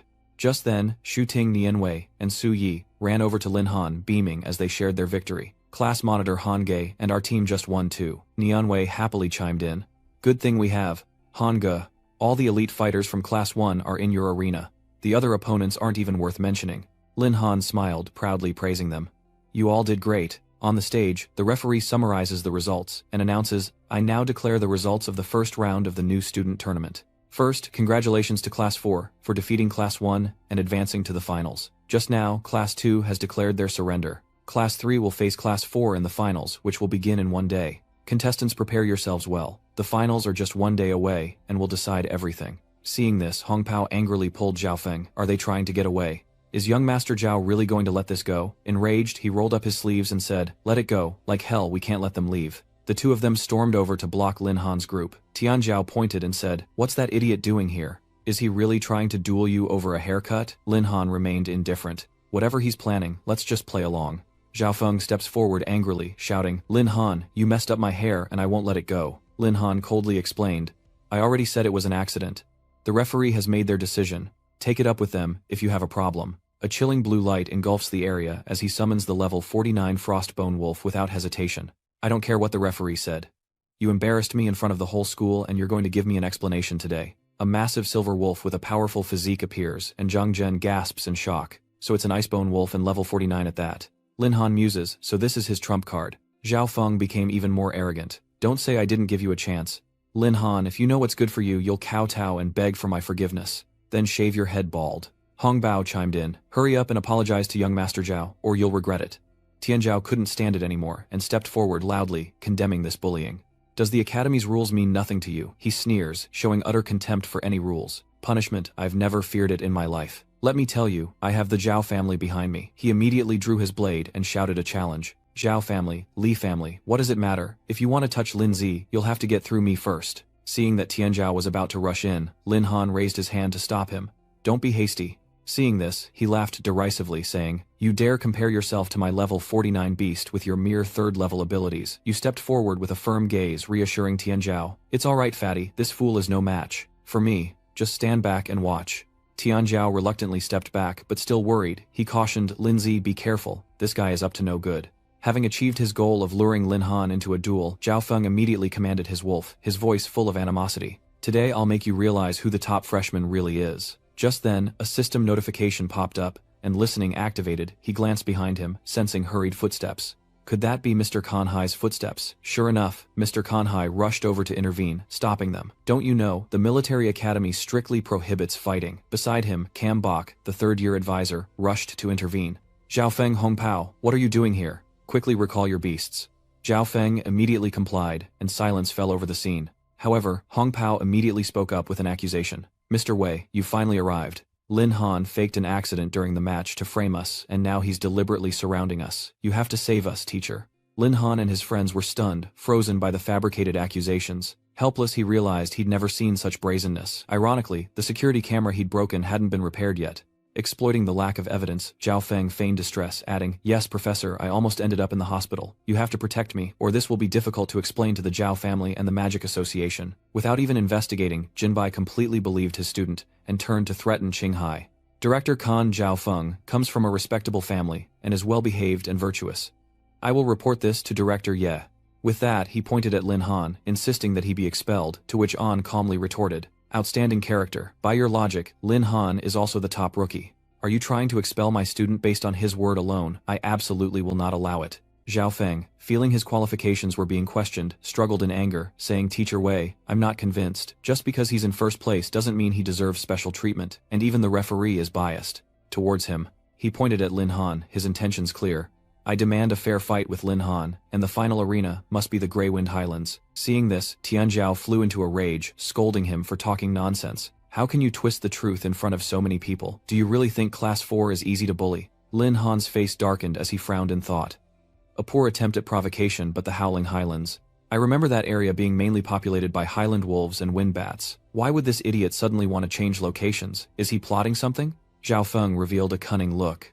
"Having trained tundra wolves since childhood, I know quite a bit about wolf-like beasts. I can guarantee the wolves and Howling Highlands won't attack me, and I can use the chaos to steal Lin Han's spirit beast with my tools." Suddenly, Tai Ching walks over and asks, "What's going on here?" Jinbai hurriedly reported, "Manager Ye, your timing is perfect. Teacher Ching's students just intentionally framed Zhao Feng from our class." Zhao Feng chimed in, "That's right, it was Lin Han who tried to harm me." Tianzhao immediately retorted, "Manager Ye, he's lying. He was the one who provoked us first. Our whole class can testify." Remaining neutral, Tai Ching coldly asked Lao Qing what exactly happened. He sighed inwardly. It was Jinbai again, making things difficult for Qinghai every day. He stepped forward to recount the entire incident to his superior, explaining what happened. After listening, the superior nodded. "I understand the situation.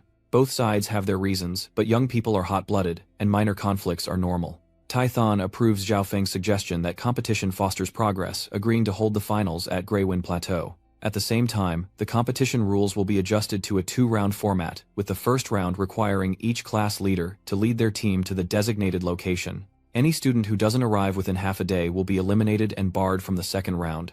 Zhao Feng smirked, a sinister plan brewing. He schemes seeing a perfect opportunity to ambush Lin Han in the first round, while the second round remains unchanged, a battle arena to decide the winning class. Lin Han pondered Zhao Feng's expression, suspecting he was plotting something sinister, and realized he needed to be more vigilant. Finally, Zhao Feng announced that the competition would proceed as planned in one day. Everyone dispersed, and Lin Han immediately gathered Class 4's freshmen at the training grounds.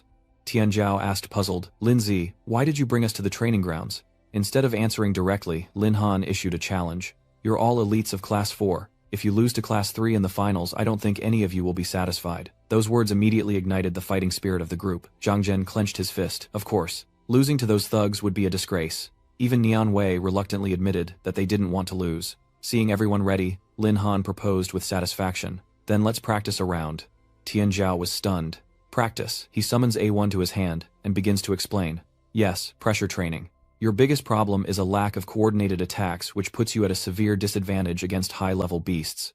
It leaps from Lin Han's hand as he explains the training method. Enduring the combined assault of himself and A0 will greatly increase their strength. A deafening crash echoes as the once tiny A-Nat transforms into a colossal ant landing in the training ground, stunning everyone. Tianzhao and Nianwei pointed at themselves, question marks hovering over their heads, trying to confirm what they'd just heard. We're supposed to take on you, and Yat Lin Han pressed on his voice cold. Are you saying that even the 7 of you together aren't confident? This taunt has clearly shaken their resolve. Tianzhao hesitated slightly. Of course not. Zhang Zhen tries to maintain a tense facade, saying, it's just cooperation. We can do this right. Zhang Zun then readied his shield and weapon quickly, getting into position, warning Lin Han, class monitor, I won't hold back, so be careful. Across from him, Lin Han took his stance steady and firm.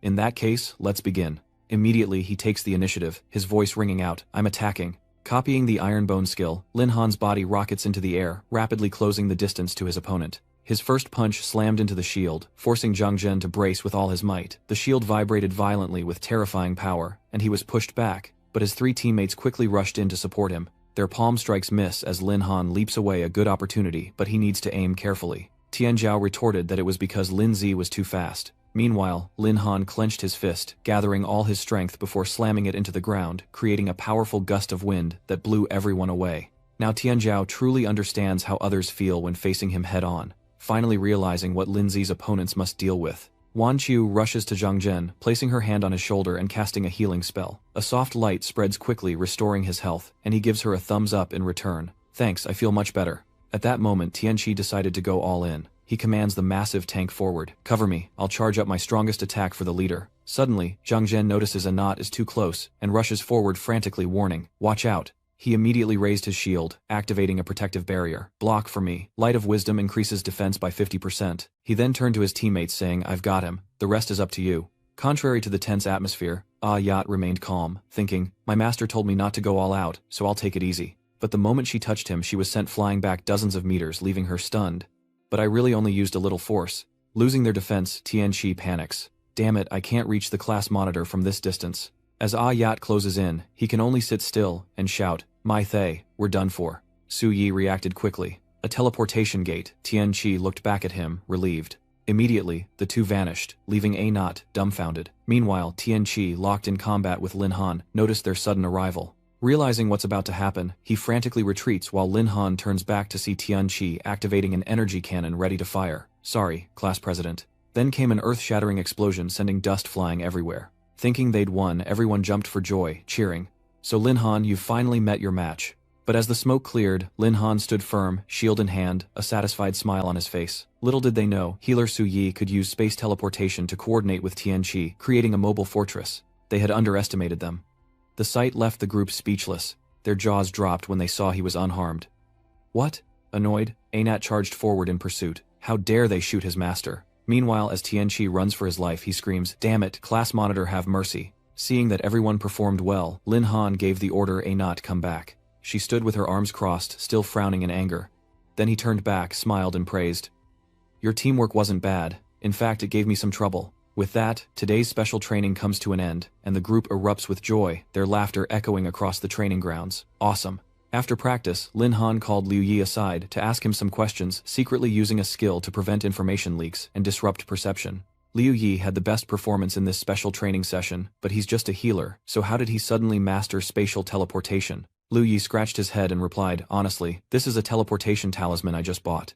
It allows ordinary classes to use teleportation skills, which can be especially effective in critical moments, like just now. Too bad this item is expensive, or I would have equipped myself with a few more. Lin Han stroked his chin, assessing the situation. So that's how it is. Not bad, this item. Yi, standing behind him, still glared at the talisman, unhappy that this skill had allowed his master to be bombarded. As practice ended, the prodigies were invigorated. I must say, after this special training, I feel like I have better control over my power, Nianwei agreed. Me too, I've definitely gotten stronger. Meanwhile, in the corner, Qing Hai watched silently with a profound look, surprised that Zhang Zhen's shield could be broken so easily. Lin Han's ant beast is truly extraordinary. Time flies to the second day, and Lin Han stands out on the stage as the crowd below buzzes with anticipation. Standing behind Wei and Qing, could it be those two notable freshmen? Another voice broke in, have you heard? This year's freshman orientation is anything but ordinary. That freshman, who defeated a third-year student, has a feud with the Zhao family's young master. I've heard the freshman forum has been buzzing these last few days with everyone talking about it. Their eyes met in surprise, for they were headed to the Howling Plateau. The wolves and wind ravens there won't be easy to deal with. Zhao Feng glanced over from the platform, warning coldly. Lin Han, it's not too late to back out now, or you'll regret it when we reach Greywind Highlands. Don't say I didn't warn you. But you just nonchalantly retorted, worry about yourself. Or do you want to become a disheveled mess again? Hearing that he gritted his teeth in anger, his face dark with displeasure. Just then, Tai Ching shouted, cutting him off. Attention, I now declare the freshman finals officially begin. He then went on to explain the rules. In the first round, class leaders will lead their teams to the competition venue. Any student arriving more than half a day late will be disqualified from round 2. As the announcement ended, Lin Han immediately led his group toward Greywind Plateau, with Tian Zhao responding with an eager smile. Okay. Teams advance one after another toward Greywind Plateau, where a thick fog blankets the vast landscape. The peaceful atmosphere relaxes Tian Zhao, who smiles as they walk. Is this the Greywind Plateau? After half an hour, it's surprisingly safe not encountering any beasts. Nian Wei, walking beside him, softly replied, at this rate, won't we reach the competition venue soon? But Lin Han wasn't so sure, and cautioned, the academy chose this place for the first trial, so reaching the goal won't be easy. Everyone be careful, and don't underestimate anything. Tian Zhao replied, understood. But just as he finished speaking, the distant drawn-out growls of a pack of level 45 highland wolves echoed through the air, and Lin Han immediately became wary. On a high hill, the teachers closely followed the group, and Jinbai watched with his arms crossed, assessing the situation. Just a pack of highland wolves. We probably don't need to intervene. Qinghai added, let the kids handle it. It's a good opportunity to temper their minds. Below, Tian Zhao rallied his spirits. Lin Zi, let us handle this. Zhang Zhen quickly raised his shield ready for battle. This is the perfect chance to test our special training. Lin Han simply stood there calmly. Alright, be careful and keep track of the time. Call me if you need help. Immediately the pack of wolves charged forward with incredible speed, their roars and the clash of metal echoing across the mountainside. The sudden monster attack threw Class 3 into chaos. Their formation shattered, and one student screamed in panic. We're in trouble, the wolves are attacking. Class monitor, what do we do? Hongbao quickly summons his battle beast and joins the fight. The class president is missing, but don't panic. Let's form ranks first. Meanwhile, on a nearby hill, Zhao Feng smugly pets the wolf beside him. As expected, these beasts no longer attack me. The family heirloom is indeed useful. Wolf bones can bewitch wolf-like creatures, making them see you as one of their own and lose their will to attack. But it's ineffective against bosses. He's even prepared a binding scroll. The user can force a contract with a spirit beast. Zhao Feng smirked, a calculating glint in his eyes. Next, I'll just wait for Lin Han to be defeated by the wolves, then I'll have my chance to force a contract with his spirit beast. Meanwhile, Tian Zhao swings his sword powerfully, each strike resounding sharply. Taking a blow from my palm, Zhang Zhen immediately raised his shield to block retreating in perfect coordination. As the first battle ended, Zhang Zhen was still excited. Thanks to Lin Zi's special training, we didn't lose our formation like Class 3. Lin Han crossed his arms calmly. This is all the result of your efforts. But things weren't going so smoothly for Class 3. The scene was so chaotic that one student fell to the ground, face pale, and screamed in panic. Don't come near me, someone save me. Just then, Hei Mei swiftly drew her bow, knocking an arrow full of energy. Immediately, she leaps, draws, and fires a shot, causing the relieved student to cry out as if grasping at a lifeline. Black Rose. The freshman archer Hak Moi landed gracefully and asked, can you stand a sight that astonished Thien Q? Is there someone like this in Class 3? She seems stronger than the Class 2 leader. Meanwhile, Lin Han silently observed, inwardly assessing her strength to be at least at the peak of the third stratum. Suddenly, a deafening roar startled Zhao Feng, sending him tumbling to the ground. Lin Han, sensing the danger, quickly warned, it's the Wolf King, fall back. The air froze as the level 50 Highland Wolf King appeared, its cold, murderous eyes fixed on its prey. That roar instantly broke the wolves free from control. Zhao Feng retreated in terror. This is bad. The Highland Wolf King's influence is making them resist the wolf lure bone. In an instant, the pack turned and gave chase, the man running desperately toward his classmate, screaming, save me. Seeing the dire situation, Hak Moi immediately teleported next to Triu Fong and signaled, class monitor, hold back the wolves for me. This skill of mine needs time to build up power. But he abandoned her as a human shield and continued to run for his life. These were Highland wolves after all. How am I supposed to stop them? You're on your own. Completely stunned, she couldn't believe what kind of person he was. And as she turned, the Wolf King lunged, leaving her no time to react but to scream. The situation grows dire, and from above, Jin Baek watches with a sinking heart. This isn't good. These rookies lack real combat experience. Qinghai is panicking, and if no one acts, it'll be too late. But thankfully, Lin Han arrived just in time, carefully copying skills, Lightning Storm and Super Strength activated. A surge of electricity surrounds his fist as he lunges forward, delivering a thunderous blow to the monster. Get out of the way. With a deafening explosion, the Wolf King falls with a single blow, and Hei Mei, still in shock, asks Class 3 and Class 4 have been at odds for a long time, so why did you save me? Lin Han turned his eyes calm. My feud with your class president doesn't involve others. You're all students. Do I need a reason to save you? Seeing their king fall, the remaining wolves instinctively retreated, then scattered and fled. He watched them go casually, putting his hands in his pockets and remarked, once the wolf king dies, the pack will completely disband. The dark lips approached him softly, her voice small. Lin Han, thank you. Lin Han simply waved his hand. It's nothing. After the competition, have the school doctor check you for any remaining injuries. She watched him leave, quietly agreeing. In the distance, Zhao Feng gritted his teeth, and Long Chen was filled with resentment. That damned Black Rose actually asked Lin Han for help. Back on the hilltop, Jinbai watched from above, suspicion rising in her heart. This Lin Han, who once wanted to kill Zhao Feng, is now pretending to save people. I absolutely will not be fooled by him. He approached, bent down to pick it up, and immediately recognized it. He remembered it was Zhao Feng's. No wonder he wanted to fight in the Grey Wind Highlands. Just then, Tian Zhao ran over and asked, Han Linzi, are you okay? Lin Han quickly hid it, scratching his head with an awkward smile. I'm fine, we've passed the wolves' territory, let's move on, he replied. In that moment, his eyes turned cold, a hint of murderous intent flickering within. To sacrifice his teammates for personal gain, such a despicable act. It was time Zhao Feng learned a lesson. Soon, everyone gradually moved deeper into the Grey Wind Plateau, where the arena was located. Tai Ching was already waiting there, his hands clasped behind his back, his voice ringing out. Very good, both Class 3 and Class 4 have safely passed the first hurdle. Lin Han's team smiled confidently, while Zhao Feng's team frowned with anger and resentment. 4-person teams will compete individually in the arena, with each person defending the stage a maximum of 2 times. If a team of 4 loses, they are considered defeated. Each class has 3 teams, and the class that accumulates 2 victories will be the ultimate winner. Round 2 officially begins, but who will be the first to fight? The confident Tian Zhao volunteers to lead the charge. Linzi, let me go first. Lin Han's voice was calm yet firm. Alright, don't push yourself too hard. It's okay if you can't win. I'll handle it. As soon as he finished speaking, Tian Zhao hoisted his blade, leaped onto the arena and shouted, don't underestimate me. Watch me win the first match for Class B. But on the other side, Hak Moi also wants to go first. Let me go first, she says, but Zhao Feng immediately refuses. No, let Tang Ming go first. She glares back in protest. Why? If we fail right from the start, we'll be at a huge disadvantage. With my strength, I can secure the first win for our class. Zhao Feng's face darkened as he retorted coldly. Or are you trying to lose to Lin Han on purpose to repay them? Don't think I didn't notice you were dragging your feet when you fought the Highland Wolf King, all to help Lin Han. You clearly lured the Wolf King there, and Lin Han simply helped out. Besides, this concerns the entire class's interests, and I won't mix personal matters into it. But Zhao Feng insisted. Who knows what ulterior motives he has. As class president, I've made my decision. Tang Ming, you're up first.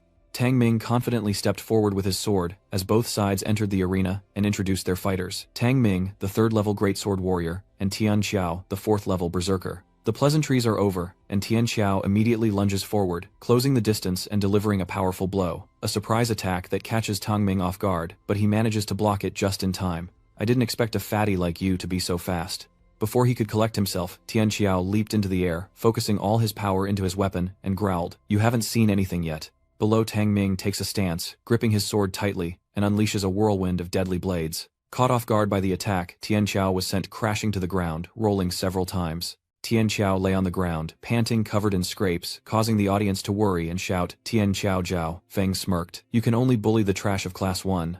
Wan Chu anxiously asked, Class Monitor, what do we do? Lin Han, remaining calm, reassured her. Don't panic. Fatty's combat experience far exceeds Tang Ming's. I believe Fatty will win. Having gained the upper hand in the arena, Duong Min leisurely approached with his sword, declaring that before absolute power, all speed and skill are useless, and that his opponent should just admit defeat. But Tian Zhao wasn't about to give up. He steadied himself, grabbed his sword, and quickly regained his composure. Hasn't your teacher ever taught you to never let your guard down until victory is absolute? Immediately after, Tian Zhao launches a series of daggers imbued with a bloody hue. Eat my throwing knives. The attack was too fast for Tang Ming to react. He struggled to deflect each blade with his sword.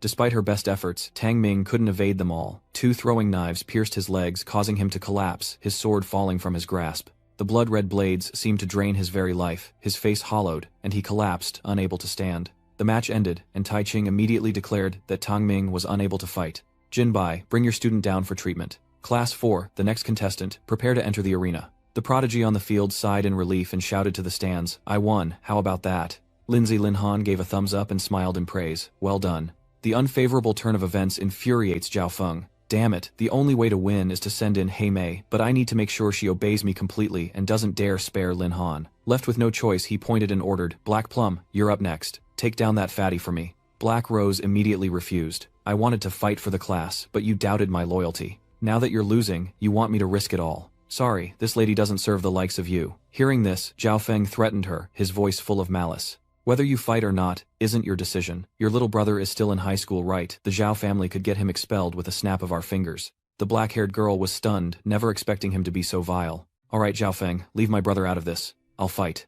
Long Tianjiao waved his arms, exclaiming, Hey, aren't you the beauty Lin Zi saved? Without hesitation, the archer responded, Hack Moi, from Class 3, at your service. The current situation makes Lin Wanqiu turn, to ask confused, Class Monitor, who do you think will win? Lin Han, observing the situation, replies, It's hard to say. I can sense that Hack Moi is stronger than Fatty, but one fights from afar, and the other fights up close. If Fatty can get close enough to attack, he might still have a chance. Unexpectedly, Hack Moi suddenly uses Shadow Tracing Arrow, firing an arrow that automatically seeks its target with damage increasing with distance. She shouts, trying to intimidate her opponent. Here it comes, spotting the arrow. Long Tianjiao panics, yelling, Damn it, going for the kill right off the bat. However, he quickly regained his composure, raising his blade high and confidently declaring that it wouldn't hit him. Could it be that my handsome demeanor distracted you? Lin Han pondered the situation, realizing he couldn't let Fatty fight girls in the future. This guy only thinks about showing off. Shu Ting anxiously warns him, Watch out behind you, you blockhead. Hearing the warning, Long Tianjiao looked back in alarm, wondering what was happening. As the arrow sped toward him, he asked, How can this arrow change direction? The situation grows dire, as Tian Qiao loses his grip, his sword clattering to the ground. He stares at his hands, lamenting, That power is terrifying. My tiger's mouth feels completely numb. The dark emissary continues his relentless assault, his blue spiritual energy blazing without end, as Tianjiao grimaces under the barrage of attacks. With a confident look, she declares, It's over. Zhao Feng on the sidelines couldn't help but judge, sneering at trash like this. He'd worked so hard to suppress Lin Han's edge, he couldn't let this fat bastard off easy. He shouted his demand. Black lips don't eliminate him. Teach that fat bastard a lesson. She responded from afar, trying to explain, but he was already unable to act. Zhao Feng frowned, gritting his teeth as he warned, Have you already forgotten what I just said? Heimei sensed the threat, and her face began to fill with fear. She bit down, enduring the situation, and slowly raised her arm as a blue light began to emanate around her. Black Rose drew her bow, apologizing, saying she had no choice. But Long Tianjiao wouldn't give up so easily, activating his berserker heart, unleashing his fury. All that for nothing after Xiao Linzi saved you. You ungrateful wretch. I don't need you to hold back. Filled with rage, Tianjiao charged forward. As he closed in on Black Plum, he roared into action. Take this. From afar, Liu Wanqiu cheers overjoyed. The class president has finally activated his skill, successfully broken through, and is closing in on his opponent. He's sure to win this time. However, Lin Han calmly assesses the situation. No, if he had a 50% chance before now, it's less than 30%. Wu Yenthu looked confused, not understanding why. According to Lin Han, Map's skill should have given him a comprehensive stat boost. But facing Fatty's attacks, Black Brow calmly deals with them, proving her strength is more than meets the eye. Black Rose is certainly a formidable opponent, always appearing confident and valiant in battle. A swift strike heads straight for Tianjiao's face, and a panicked voice cries out, This is bad. His entire body is covered in wounds, and blood is flowing from everywhere. Having wounded her opponent, Dark Plum swiftly retreats as Lin Han witnesses his friend's injury and grows concerned. Despite Lin Han's worry, Zhao Feng gleefully shouts, Keep it up, keep firing, until he's nothing but a pincushion. Obeying Zhao Feng's orders, Black Plum apologizes before attacking. Despite her apologies, every move she made drew blood from Long Tianjiao. Lin Han immediately denied it. That's not right, the poison has spread. Fatty probably can't even talk anymore. Just at that critical moment, Commander Ye made a grand appearance. With those words, Long Tianjiao was rendered unable to fight, and Class 3 won the round. But Lin Han stopped him, saying, Let me go, you're no match for her. Shu Ting stepped back, trusting Lin Han to handle it. Stepping forward, Lin Han confidently declared, Class President and Beast Tamer Lin Han of Class 2 requests a match. Responding to Lin Han's introduction, she shouts back, Class 3's Heimei, let's end this quickly. But Lin Han wasn't about to let things end so quickly, summoning his ferocious beast and bow. It landed with a wild air, its mouth hissing as if searching for something. It quickly instilled fear in Heimei. The ferocious beast is too strong as this, his trump card. Meanwhile, Wanqiu and Shu Ting expressed their anger, rebuking him. The class monitor shouldn't have saved your ungrateful life. How dare you ask such things? Lin Han calmly instructed them. Is it my trump card? Why don't you find out?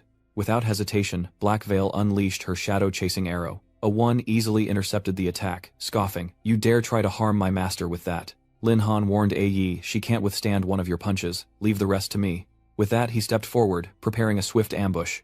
A series of actions are executed, skill copying, brute strength and skill swapping are activated as the woman faces the power of Lin Han, seemingly helpless. Too fast. resigned to the blow. She thinks it's over. But as Lin Han's fist nears, he suddenly stops, and Black Lips slowly opens her eyes in curiosity. She truly didn't understand why Lin Han hadn't finished her off, and her confusion only grew. He suddenly spoke loudly, probing Commander Diep's opinion. If this punch lands, she'll be dead or severely injured. I don't think the Academy wants to see that, right? Just declare him the winner of this match, Commander Ye replied. Perhaps. With this permission granted, Lin Han quickly retracted his fist from Hei Mei. Okay. However, his leniency piqued Black Brow's curiosity. Wait, why didn't that punch land? I clearly just hurt your teammate. Back in the past, Tian Zhao whispered to Lin Zi that what Black Plum shot at him wasn't poison arrows. At first it was painful, but in reality, those arrows only paralyzed his body, and each arrow only caused external injuries. Hearing this, Lin Han asked with some doubt, "You mean she went easy on you?" Lin Han's confidence grew, recalling what Fatty had said. "Did you really hurt Fatty?" That's not what he said. Despite the mercy she showed, Hei Mei is tormented. I really didn't want to do it. But Lin Han calmed her, saying, I understand. I believe you have unspoken difficulties. So you were threatened by that detestable class president, weren't you? Hearing the truth from Lin Han, Hei Mei couldn't refute it. The battle is far from over. Lin Han is truly enraged this time. He turns back, provoking him, saying that if that's the case, the one who should really take the punch isn't him, but the one who turned his teammates into tools to vent his anger. What a waste of a class president using your knightness. Classmates like that. If you've got the guts, let's have a real fight. Meanwhile, the students in Class 3 began to murmur amongst themselves. What, the class president is bullying the Black Mask. So that's why Black Lips was struggling so much on stage. Everyone in Class 4 wants a piece of him. He's not going to force us to fight for him, is he? Knowing he couldn't avoid it, Zhao Feng stepped forward, shouting that he would fight Lin Han, and glanced at Ye Zhuguan. Instructors, I have a request. My Ice Howl and Crimson Treasure are twin brothers. They need to fight together to unleash their true power. Besides, Lin Han's rank is higher than ours, so it's not too much to ask for both of us to fight him, right? The third-year classmates were mortified, desperately trying to dissuade him. Seriously, this request is absurd. Enough already. Zhao Feng, how much more humiliation do you need? Liu Wanchu, unable to hide her displeasure, confronted Zhao Feng directly. 2 against 1, do you have no shame? If you can't play the game, then don't. Wei Jinbai, as the third-year advisor, calls for support. Ye Zhuguang, Hong Pao, and Zhao Feng are all beast tamers who formed a special symbiotic pact as children contracting with the Ice Wolf brothers. Doing so would unleash the beast's full potential, so I believe Zhao Feng's request is reasonable. Ye Zhuguang wanted more opinions, turning to ask Lao Qing, what do you think? Lao Qing quickly stated, this request isn't reasonable, but I want to see what Lin Han will say. Ye Zhuguan then calmly stated, Zhao Feng, this is your request for a personal match, which is against the rules.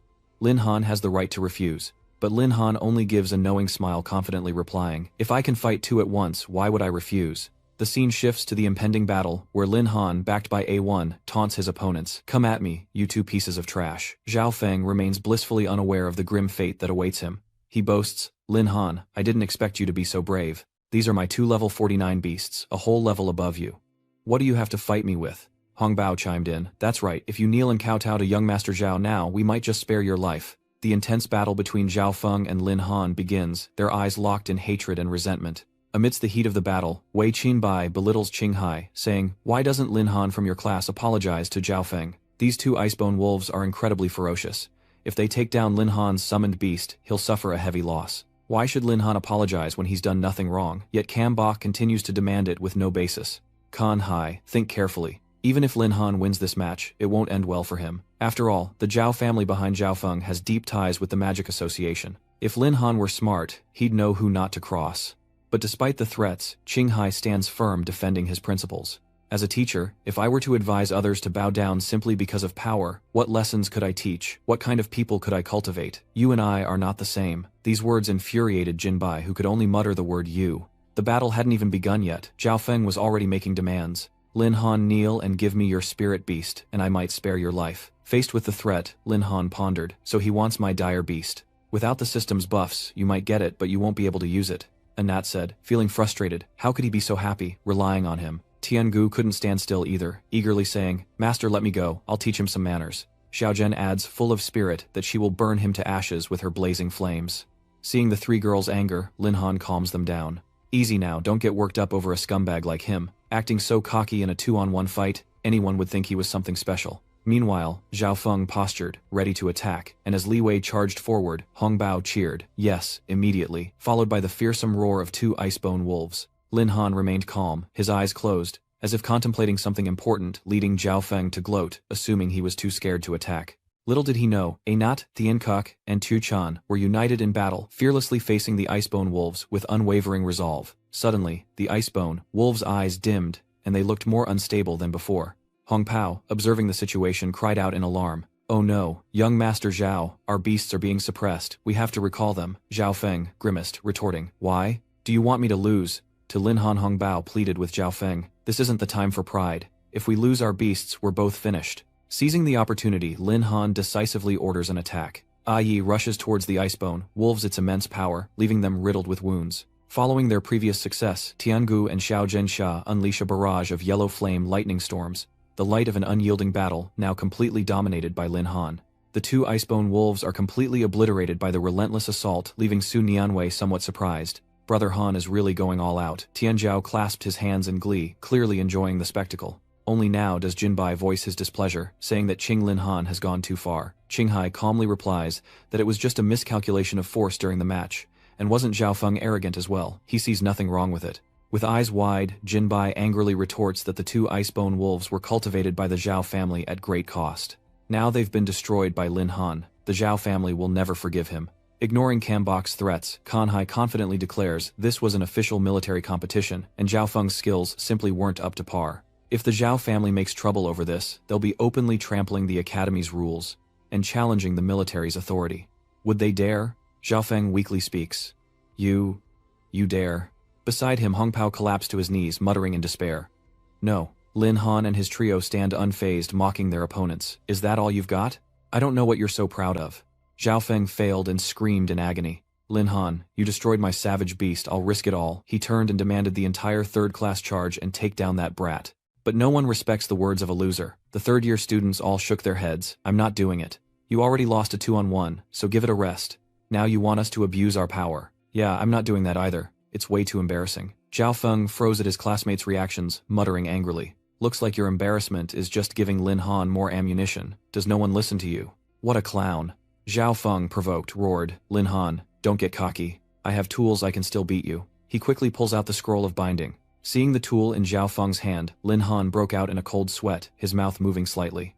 So, that was the trump card Zhao Feng thought could steal his pet. From afar, Kanhai watches in horror. It's the Magic Association's confinement scroll. What is Zhao Feng planning? Not letting things get out of hand, Lin Han rushes towards his opponent, activating swap and copy Herculean strength, delivering a powerful blow to Zhao Feng's face, forcing him to drop his precious tool. Seizing the opportunity, Lin Han quickly grabs the scroll, and the system identifies it as a magic confinement scroll. Lin Han thought to himself that this item was quite interesting, and decided to store it away for research later, while on the other side, Zhao Feng's anger was rising. You dare hit me, Lin Han, I'll make sure you're utterly defeated. Commander Ye steps in to stop him, saying, That's enough, Zhao Feng, you started this, don't go too far. Just then, an unexpected event unfolded, as Lin Han looked back in confusion. The scenery around them began to shake violently, and dust billowed from all directions. In the face of this unexpected situation, the system sends a signal. A large number of Wind Reapers have been detected.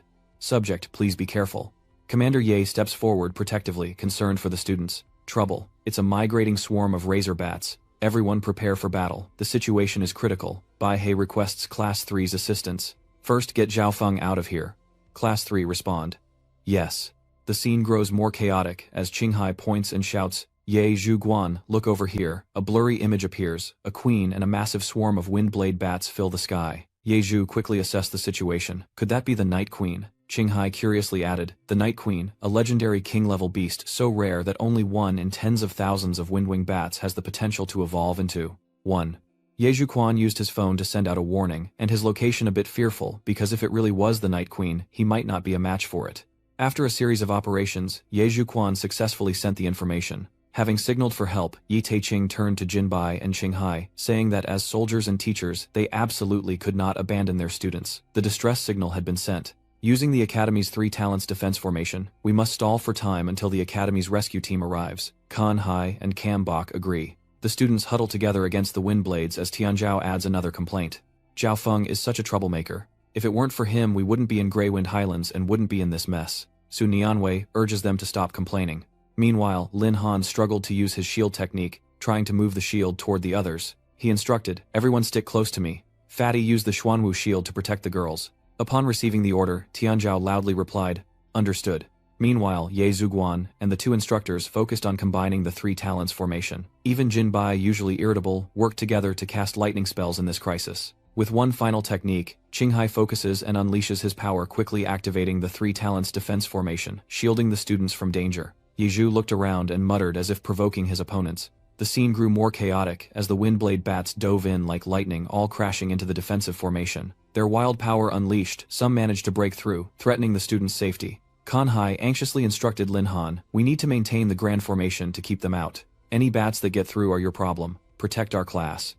And just like that, Lin Han's three assistants appeared ready to help. His mission is to protect the students in his class, and his determination grows as he replies to Kanhai, "Understood." Lin Han shouts, "Team, prepare to fight. Everyone must survive." Shu Ting's eyes burn with determination as she grips her sword. "Don't underestimate us. These bats are nothing compared to our pressure training." Over here, Tianzhao slams his blade into the ground, sending a shockwave through the bat swarm. Then he called out Shu Ting. Receiving the signal, Shu Ting rushed forward, sword in hand, ready to strike. With each strike, she inflicted damage on the wind blade, bat's blood splattering everywhere. Meanwhile, Su Nianwei and Zhang Zhen work together. "I definitely won't get in your way. Leave the rear to me." Tianqi joins the bloody battle, firing relentlessly, signaling that he's ready to unleash a barrage of attacks. Witnessing their teamwork, Lin Han thought with delight that they were working together so well. It seemed they could handle this on their own. But things take a turn for the worse with the arrival of the level 50 elite Windblade. This giant bat can send his classmates flying with a single flap of its wings. Panic spread as they cried, "The wind is too strong." Just then, the system issued an elite quest: defeat the Windblade Bat Elite, for a reward of 3000 Beast Tamer points.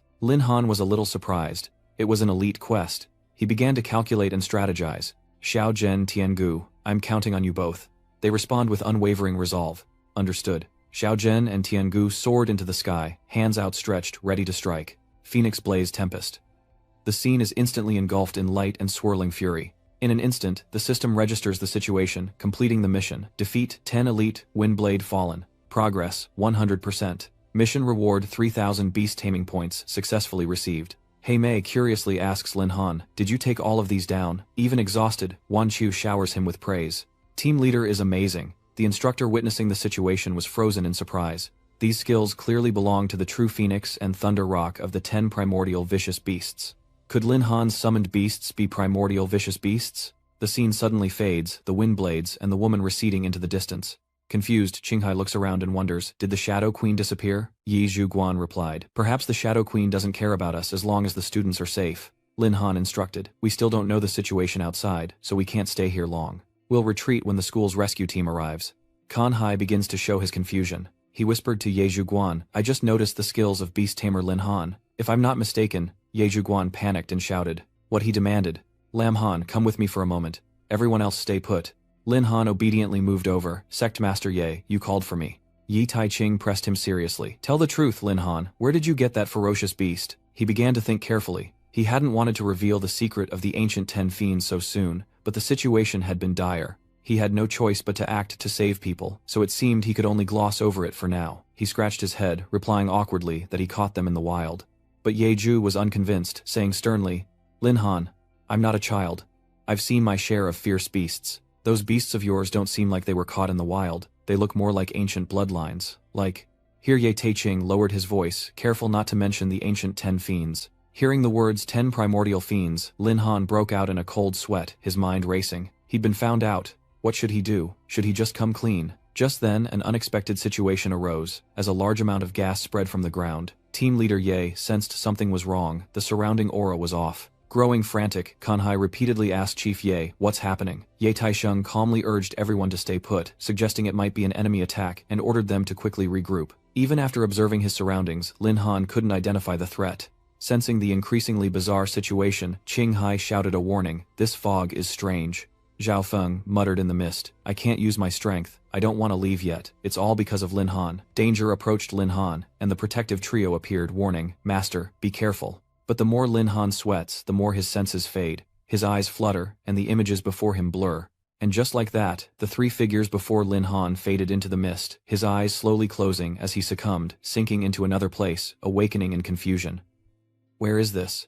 But more surprisingly, in this strange space, the 3 girls were still there to protect him, asking, "Master, are you all right? Are you hurt anywhere?" Lin Han calmly replied, "I'm fine," but the noise never ceased. The third-year students chimed in. It's all Zhao Feng's fault. Why did he go to the Grey Mist Highlands in the first place? That's right. He was as cowardly as a grandson when fighting the Fallen One earlier. If I hadn't protected him, he would have peed his pants. Zhao Feng lay flat on the ground, resentful. The Icebone wolves are gone, and now we're stuck in this forsaken place. Tianzhao looked around, curiously asking, just where are we, Ye Zhuguan? Can't we go back? Ye Zhuguan responded, reminding them, everyone calm down, don't panic, this place might be an ancient ruin. Are they in disbelief that it's a primordial ruin? Isn't that just a legend from the textbooks? Lin Han ignored the other student's empty question and mused, I heard that in ancient times, humans didn't know how to use their class powers, and couldn't fight the beasts at all. After that, ruins appeared in the gaps between dimensions, each with its own rules. Those who overcame the trials received vast experience, and treasures allowing humanity to finally stand against the beasts. Ye Taiqing informs everyone, it seems we've really entered the ruins. Qinghai adds, even we instructors have only heard of ruins, never thinking they actually existed. And just as he said that, a strange being appeared and announced, welcome to the relic battlefield. A cute spirit appears, delivering a series of announcements. 3 challenge gates, 1 person, limit age, limit under 20. Succeed and you may claim a mystical reward, fail and face the consequences. If they fail, all who entered the ruins will become spirits guarding this place forever. Ye Zhuguan wondered, is this the spirit of the ruins rules? If that's the case, it's a rare opportunity. But I'm age restricted, and can't participate. I can only hope there's a powerhouse among the students who can turn the tables. After a moment's thought, Ye Taiqing announced, everyone heard that if the challenge fails, no one leaves, so the strongest among you should accept the challenge. All eyes turn to Lin Han. A question echoes, can he participate? The system's chime rings out, announcing the trial quest clear the ruins battlefield for a reward of 5000 beast. Tamer points a mysterious divine fruit, pack a passive skill of a ferocious beast, and form evolution. This only invigorates Lin Han, who replies, rest assured I will do my best, even if it's just for myself. He steps forward confidently. I, Lin Han, am here to challenge the ancient ruins. At that moment, a sinister voice echoed, welcome mortal ants to the blood-soaked arena of Asura, the Hall of Death. A new scene unfolds, and Lin Han's eyes narrow. After a moment of composure, his eyes widen as he looks ahead. Caught off guard by the scene, he wonders how he was instantly transported to the arena's center. This ruin is truly bizarre. Where is the sourcebook? In the distance, the prodigies and Shu Ting cheered him on. Go Lin Zi, go Han Ge. Even the rule spirit offered words of encouragement. Challenger, this place is full of opportunities and treasures, but you must survive the fight to be worthy of them. Good luck if you don't want to become a lost soul in the Palace of Death. The spirit of the rules was extremely attentive, gently moving to remind Lin Han to prepare to face his first opponent. Then suddenly the scene shifted violently, as sharp wooden arrows advanced all at once. This time, the monster is enormous, a level 50, diamond-skinned, one-eyed giant. Hui Diep assesses the situation, confirming that the first trial is indeed a one-eyed giant, proving the ruin's reputation. The difficulty of the next few trials is easy to imagine. Standing behind Qinghai, exclaimed in a fluster that among the ferocious beasts, the more humanoid they are, the stronger their intelligence and power. This one-eyed giant is an elite, and of all people, Lim Han has to face it. Zhao Feng, still bitter, secretly hopes the giant can take Lim Han down with one punch. The arena is set, and the rule spirit announces the start of round 1. At the first command, Lin Han shouts, who's first? Receiving the information, she replied, understood master, we've just leveled up, and are eager to test our new strength. At the same time, the system signals that cognitive interference is being activated, revealing basic information about this monster. Heavenly Horned Yi, a level 33. Archaic 10 Fiends. Strength, 32236. Agility 2487. 5 Spirit 21. 967. Constitution 45. 967. 1967. Skills. Frenzy level 20 increases all basic attributes by 50%. Herculean Strength. Level 20 increases strength by 60%. Bone Adaptation. Level 20 increases Constitution by 50%. Instant Burst level 10 explodes 30% strength. Although Yi fought hard, Heavenly Horned Yi used Herculean Strength to push her back. The attacks continued, the sword flashing blood, spilling wherever it struck.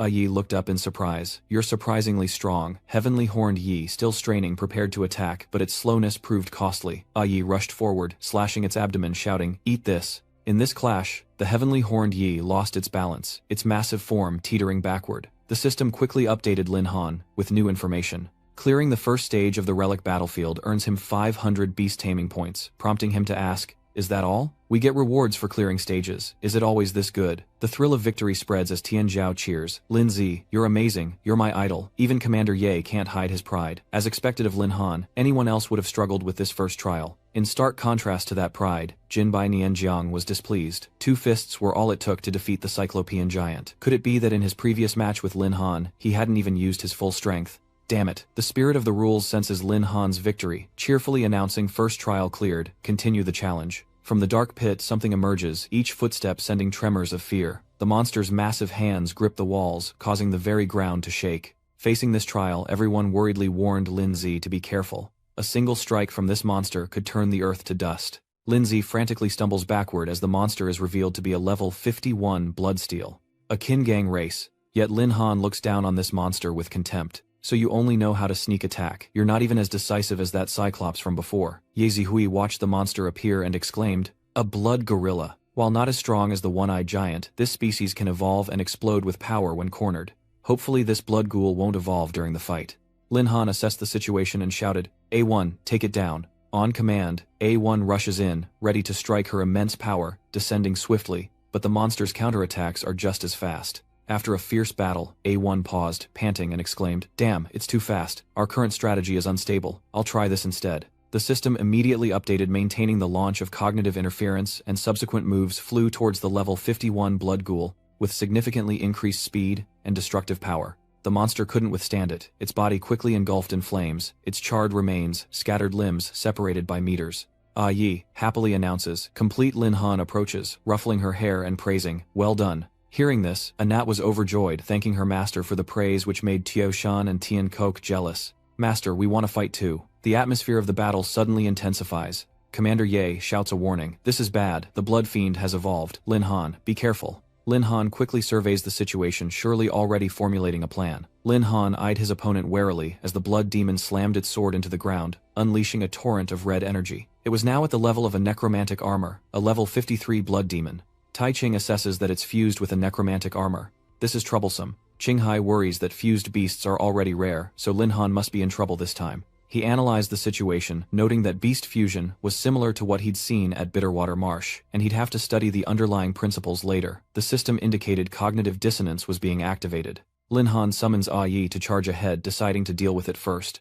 Soon her fist greets Bloodsteel. A violent explosion erupts in the space, and I Not happily rushes back. "Is that all you've got? My master's going to praise me soon." And yet he still survives his hand against the blade. Blood Demon swiftly slashed his sword, but fortunately, Anat dodged it. She blocked the blade inches from her face, still alive, and retaliated with a punch. Hyuk Gang advances with a cold laugh, infuriating Ayat, who wonders how he's still alive. Flames erupt around her. "You're so annoying, let's see how you handle this." Lin Han pondered. Physical attacks aren't very effective. Perhaps I should have Xiao Zhen use her dark fire. No sooner said than done. He called Xiao Zhen to help Not deal with the enemy. She appears instantly saying, "Yes, Master, I've been wanting to do this for a while. It's all because of this scrap metal keeping Master and me apart." A blazing inferno erupts towards their opponent. Ah Yi, in close combat, quickly retreats, scolding, "You ugly phoenix, give me a warning before using a big move." Seeing Bloodsteel burned in the great fire, Lin Han breathed a sigh of relief. It's taken care of. Ah Yi cheers. "Master, we won again." Xiao Zhen chimes in. "Master, I'm the MVP. Anat just coasted to victory."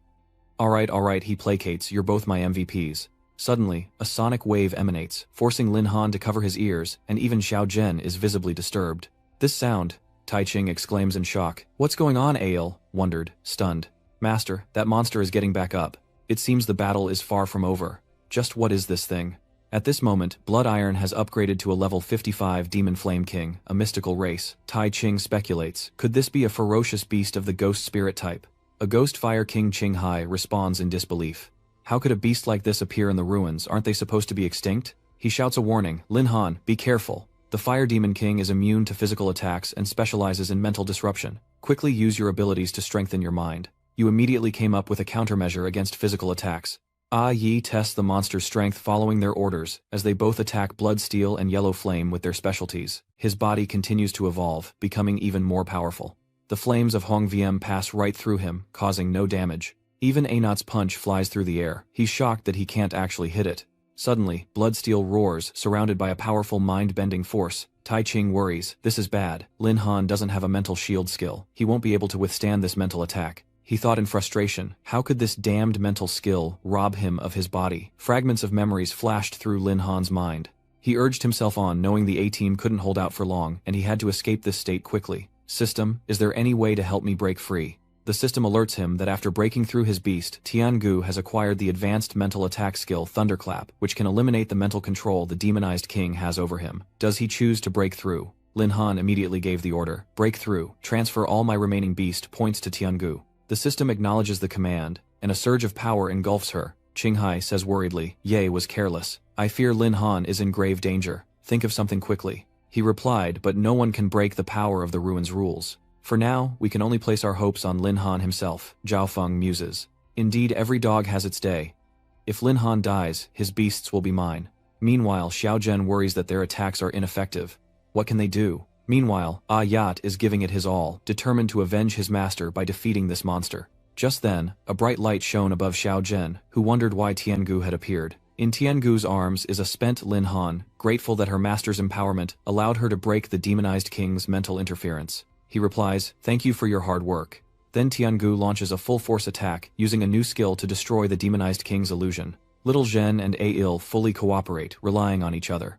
While Blood Ghoul unleashes a powerful blow clashing against Tiangu's thunderous roar, the system updates the situation, a mental attack using lightning to dispel the darkness, suppressing the thieving Thunderclan. Thunderclouds attract thunderclouds to the target, paralyzing any creature within them. She's been planning this move for a while. How dare you launch a mental attack on my master? Let me show you how it's done. Despite the thundercloud raining down, he activates his ethereal form. But with invulnerability nullified, the Bloodkin's body is vulnerable to the lightning. Anat admiringly exclaims, "You're amazing bird brain." Tiangu calmly says, "Of course, thanks to Master for helping me break through and level up." The pets happily embraced. Lin Han, Master A1, defeated the enemy. "Master, are you okay?" They praised him. "Well done, you guys did great." Kan Hai felt relieved. Luckily, Lin Han skillfully used his beasts to counter the enemy, turning defeat into victory. "I didn't expect you to make it to the final gate with your current level of strength. Master, be careful, something seems to be coming out." A figure emerges from the mist. "I am the guardian of this ruin." "So, you defeated the one-eyed giant and Bloodsteel. Did you think the relic's reward would be easy to obtain?" Tai Ching recognizes her. "The Dark Knight Queen. Lin Han might not be a match for her. This is bad. I have to help him." "Ah, Yi is the first to charge forward, Master. I'll fight that old witch." He worriedly warned Yi, "Be careful." Overwhelmed by the Dark Knight clone, what shocks her so? Lin Han thought to himself, has Anat's attack failed? Could it be that the Dark Knight Queen is also using a skill similar to the Ghost Transformation King's ethereal skill? The system issues a warning. A wave of malice has been unleashed, and the Dark Knight clone has appeared right behind him. She reaches out with her claws. "Brat. Didn't you know that king-level beasts can block the release of killing intent?" Tython and Kanhai outside are terrified. "This is bad. Lin Han, be careful." The system update has activated the position swap skill. He directed, and in that moment, the Dark Knight clone in the Little True Heaven Valley maintained its mist pounce in astonishment as Lin Han's two spirit beasts understood and simultaneously condensed Lightning Storm, Yellow Flame, and Phylaxizes. That powerful force was now right behind her. Fire and lightning cascade down upon the Dark Knight, clone the force of the blow, erupting in a violent explosion. He regrets to inform her the Dark Knight Queen has been too careless. However, she's unharmed. "It seems I've underestimated you, my son. But that's not enough to defeat me." Dark shackles appear binding with shadowy chains. It quickly bound the hands of Tiangu and Xiao Zhen. Lin Han didn't expect his opponent to have this move. He tried, but what kind of skill is this? Why can't I recall Xiao Zhen and Tiangu back to the spirit beast space? The Dark Knight clone continues to unleash its dark ambush. The two girls behind him are dragged along, and he quickly uses the Xuanwu shield to block the attack. A surge of power sweeps over them. Luckily, Lin Han saved the two girls. What a tough opponent. The Dark Knight clone admits that he's been lucky, but the item in his hand isn't a true divine artifact, and can only block one attack. He has to change his tactics as expected of a king-level ferocious beast. Even a clone is this difficult to deal with, so he won't hold back any longer. The system activates the fusion skill. With that command, all three spirit beasts obeyed. "Yes, Master." Three powers combine into one massive form. Lin Han emerges majestic in his mecha suit. Tianzhao is stunned. Holy crap, Lin Zi is about to go all out. Qinghai is ecstatic, unable to fathom Lin Han's current strength, saying that perhaps he really has a chance against the Dark Knight Queen. But Tai Ching is still worried, as the Dark Knight Queen's clone is at the 6th level. Can Lin Han really defeat her? The Dark Knight clone declares, "I can sense your strength, but you're still just a human. Today is your end." He stands ready as she unleashes a swarm of bats. "Die." Soul Guard decree, the bats swarm towards Lin Han. "You underestimate me." Is that all the Beast Plunderer King is capable of? Lin Han's dragon hand gathers power. Taste this. The fusion of Flame Emperor and Thunderstorm surges forth, and Dark Knight's clone is horrified as the power bears down. What? Her body was submerged in the mixed energy, and the Dark Knight clone couldn't help but cough violently. She speaks up, unharmed, asking, "You have powers like this. You activated Berserk copy. Still not dead, fine, I'll make this quick." Dark Knight clone activates myriad tribulations, never expecting to push me this far. She angrily vows that you will die today. The system announces a 50% attribute boost. Lin Han gathers 2 fusion power blocks in his hands, thinking, "Perfect, I'll use you to test the limits of my fusion skill." The enhanced thunderous blaze of kings bore down. The Dark Knight clone screamed in agony as it reached its limit while he calmly amplified the attack. The entire space continues to erupt, the aftershocks spreading and staggering those outside who cry out, "That's an exaggeration." Where Lin Han stood, smoke billowed into the air as Dark Knight declared, "You little brat. You actually defeated my clone." "Lin Han, I'll remember you. We'll meet again." He replies, "I'll remember you too." The summoned beasts celebrate their victory, finally defeating the monster. The feeling of merging with their master is incredible. Master A1 really worked hard this time. He replies, "Everyone worked hard, so let's get some rest." The system confirms the kill of the Dark Knight, Queen's clone, clearing the 3rd stage of the relic battlefield. The challenge ends, and those around cheer, "Awesome. Lindsay, you're my god." Only Zhao Feng was disappointed and annoyed. Qinghai happily said, "We were able to clear the ruins this time, thanks to Lin Han. The academy should reward him handsomely." Of course, Tai Ching had already considered this. As expected of a military academy student, "I'll request a reward for Lin Han when we return." The system displays the final reward information for clearing the relic battlefield, receiving 2,000 beast taming points. The relic battlefield quest is complete, earning 5000 beast tamer points, the relic treasure, and a breakthrough card. He eyes the simple card with suspicion. This card is the reward for clearing the level. It looks so ordinary. A spatial gate appears, bathing them in light. "We're back in Greywind Highlands. We're finally back. I thought I was going to die in that ruin. It's all Zhao Feng's fault for wanting to come here." Tai Ching asks, "Lin Han, did you get the relic's treasure?" He replied, "I got it, but it seems to be just a useless card." He lamented, wishing he could make something of it. A worthless card. This is the legendary breakthrough card, a top-tier item. This breakthrough card has no usage restrictions. It can be used on any class, even savage beasts, increasing their species rank by a whole level. If used on a human, all attributes and growth points are doubled, meaning every time he levels up, his stats will double far, surpassing others of the same level. Lin Han now understood. This kind of heaven-defying treasure was best kept hidden. Zhao Feng seethed with envy, thinking, "What right does Lin Han have to monopolize this treasure? Such a powerful item should be mine." The prodigy hasn't forgotten Zhao Feng. "You made a promise and it's time to pay up, isn't it?" He feigns ignorance. "The promise. What promise?" "Well, Lin Han is here to remind you. Your memory fails you. I recall you saying that whoever lost would have to kneel and call the winner Grandpa. You swore that if it weren't for Zhao Feng's recklessness, we wouldn't have gone to Gao Yuan Hui Feng. We almost died on the relic battlefield, so we have to teach him a lesson so he doesn't cause trouble again." He gritted his teeth in anger. "What do you guys want?"